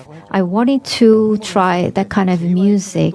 Also, JYP has a catchy mainstream melodies and wholesome image. Each of these unique strengths makes K-pop richer as a whole. As we imagine the K-pop industry as a hexagon, each company holds a piece of it, but each has its own point that extends a little further in a different direction. This diversity makes K-pop so fun for global fans. People might say, do you like K-pop? Then listen to SM, check out their video, and don't miss hype songs either. It's all K-pop. That variety is what expands the listeners and the fans' experience. We are pushing the boundaries. So we have looked into the past 30 years of history and also looked into the cases of your competitors. Now let's look into the future of K-pop. Maybe for you, the most curious question that people have would be, well, Kangta, you mentioned at the beginning that you received this question of, well, when do you think will be your end date for the fall of the K-pop? For us to have a meaningful discussion, I think it should not be just a fandom thing, but for K-pop to establish as a firm culture, what kind of vision do you think is needed? Well, I cannot agree to the point that we are at the peak. Well, in the past, we had HOT debuting, and when we had debut of HOT and other idols being debuted and entering foreign markets, they always said that we are at the peak today. But I think that is not the case. Every time when we have new stars being created, they always say that we are at the peak. So I don't think that this is the peak. We are hitting a new peak. Yes. So I can see that we are continuously evolving. So for 30 years, we have heard that we are at the peak, but every time we hear that that is not the case. Yes, same for Gangnam Style song. When it was popular, people have said that maybe we are starting to decline. But I think that should not be what we discuss. Whether it is the peak or not is not the key. Whether we can go up higher is the right question to ask, because we are really growing very well. K-pop in the past, it was just something that only a few number of genius stars and artists have created, only a few number of fans were enthusiastic about, but that is not the case anymore. We now have the fan communication and great planning and production. Everything is connected organically. It is like comprehensive art. So you said that you have been in this business for like 30 years. Please don't stop saying 30 years. So next year is 30 years. Yes, for 30 years, sometimes you are with us as an artist, sometimes as a composer, and now a creative artist. So this, your life as one man, Kangta, I believe that you have had a solid development. So I think this development will not disappear overnight. We have great interest from the world and sometimes criticism from the world, and it is making K-pop even more solid. And I'm sure that we will see the future where K-pop becomes a concrete genre. However, of course, the key component for that will be music. Well, during the definition, we said that K-pop is like a comprehensive art and not just music. But you said that to have the right future, we need to have the music, right? Yes.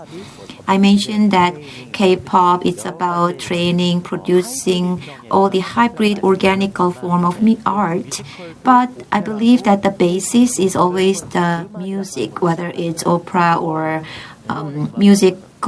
The core is music. Like record labels or producing companies, we work together with artists and we create music. So we need to have artists and music. So for K-pop to go beyond a certain music genre, actually we have so many diverse music genres within K-pop. It's not just hip-hop. It's not just one specific genre. So the common ground is music. We have to have solid development of music, continuous development of music to allow the future growth of K-pop. Yes, once K-pop becomes a music genre, I believe that its competitiveness will grow even further. So there are people who are not consuming K-pop as content yet, they just use it as musical media. So I think now we are in some kind of transitional period. So if we come to this area of publishing music, in the world there is a sample platform used by music publishers. And composers use samples on that platform and they also upload their own creation. So it is open to everybody. It is not free. You have to pay for it, but it's not expensive. And on this sample platform, we now have a tab named K-pop. It means that certain music type is called K-pop. So it shows that K-pop is not just a fad, but it is being certainly recognized by the public and the market. So now we are in that phase. So if you go to Suno, like AI platform to create music, I saw the tab named K-pop. Yes, so if you go in that tab, you will find all the K-pop related music. So I'm sure that we are in that stage. So what kind of music is K-pop? Well, if that's the question, we can say that maybe it is hard to define it, but music creators and producers have clearly recognized it as one clear genre. Then at K-pop, what kind of investments or efforts are you putting to make K-pop into a music genre? Because I understand that as SM, you are trying to internalize the publishing. So what kind of efforts are you putting? Yeah, well, we are here at SBS, and SBS has this popular program named Our Ballad. It's such a big hit. I watch it every week. If you watch this program, even on Netflix, it is listed on the top of Netflix popular programs. When you watch this, we can see that there are so many great music created by great artists. So through global platform, they are being aired globally, and I believe that the meaning of K-pop is expanding. So this Our Ballad, maybe some people might think that it's very different from what they have been hearing so far. So you can hear it now.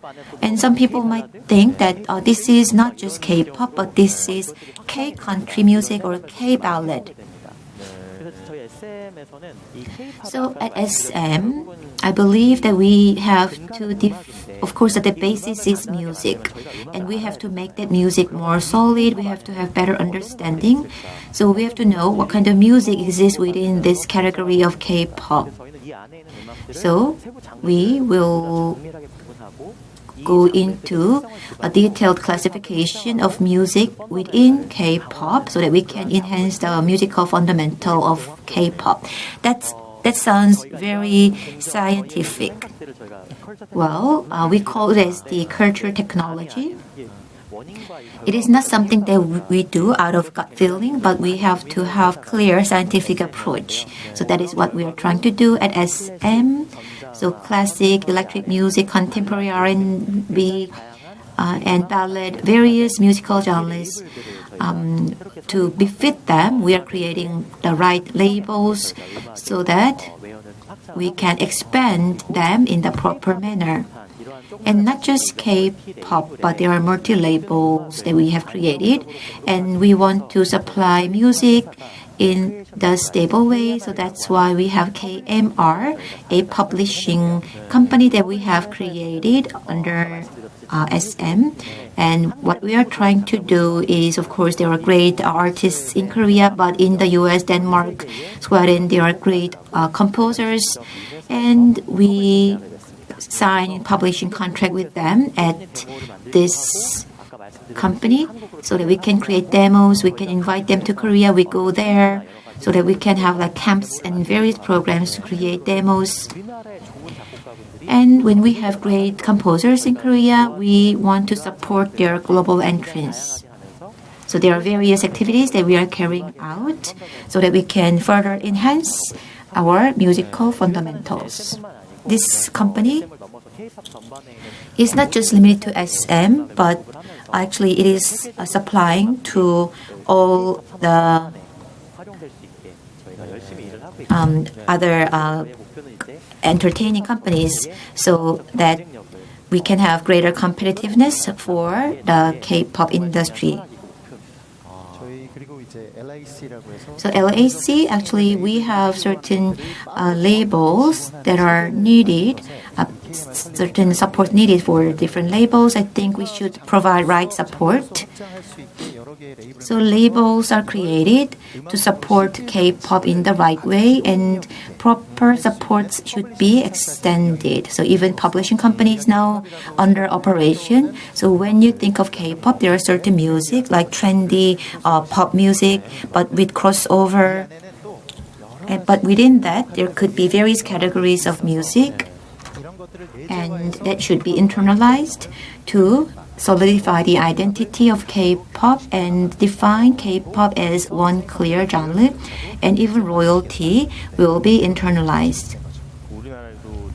Yes, so I can see that even so it means that you will have like a major publishing company like Sony or other US major publishing company. Yes, that is what we are trying to achieve, to create one big publishing company. So actually for your creation, it starts with K and not C. So is it targeting the K-pop? Yes. And also in some European countries, C can be written with the alphabet K. So that is why we have put that. And also it is to represent K-pop as well. So it is like a venue for all the great artists and creators to come together. So that is the label that you have created. Yes. So we are looking back on the past 30 years of K-pop. I was so honored to have this discussion. So to two of you, I just want to listen to any final remarks from both of you. Yes, we have been through past 30 years, and in the last 15 to 20 years, I felt that just like people ask me all the time, I always had question mark whether we can have future growth. But after 30 years, I have the confidence that we have the potential to grow even further. Well, from your label, do you have any song that you are expecting? Yes, under SM, we have this label named Smart, and Im Si-hwan, after 30 years of debut, he he will be releasing an album as a solo. It is pop music, easy to listen to. So I debuted as an HOT member, and I thought that Idol's lifespan is short. Actually, that might be true, but I have been in this industry for 30 years, and this big umbrella of SM has transformed me in various ways. So to the young idols as a producer, as I'm expanding my work, I think it is giving good guidance to the young idol, because I want to show to the young idol artists that you have future, long future as an artist and musician. So that is some kind of guideline that I want to give to the young artists. So that's why this smart label is being run. So anybody cannot be the director, executive at SM. So I consider myself to be as an employee of SM. So Chris, do you have any final comments? So I didn't prepare my final remarks, but the music has big power. So infants and the babies cry when they listen to a minor toned music, and they feel excited. They listen to a happy song. So it shows a global and universal the language of empathy. It's a very powerful language. So we don't know how far the K-pop could go, but we need to think about how we can take advantage of this big opportunity or the big influence for the next generation. So now the K-pop is establishing its position as a one separate genre, and we want to utilize the power of a K-pop to think about the future of Korea and the future of the planet. So we want to exert the good influence with K-pop. And I think that this is a very opportune moment, and also that kind of a motive that can be the driving force behind the further growth of K-pop. Thank you very much for sharing the insights about the K-pop. Thank you for your invitation.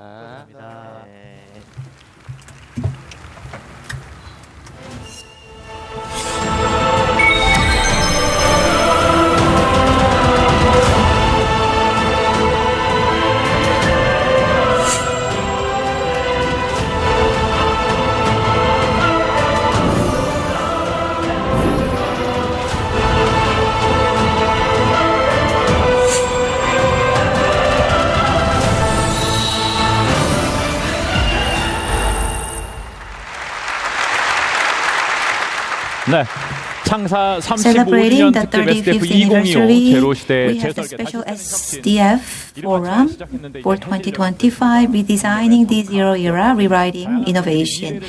So we have now arrived at the end of the program. We had great scholars and speakers, entrepreneurs from home and abroad sharing their wisdom.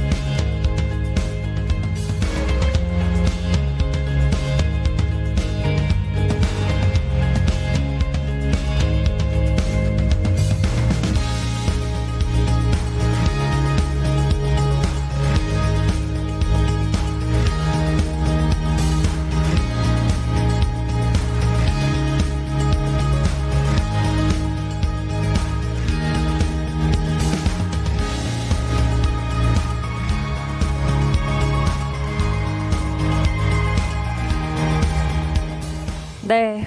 여러분 오늘 함께한 시간 어떠셨나요? How was the program today? I believe that all of your thoughts and ideas, wisdoms come together to lay the seed for our future. We will continue to listen closely and do our utmost to help those seeds grow and bear fruit. Today, it was not just about talks, but actually sowing the seeds for the future. I promise to return next day with broader vision and deeper insight to create another meaningful forum.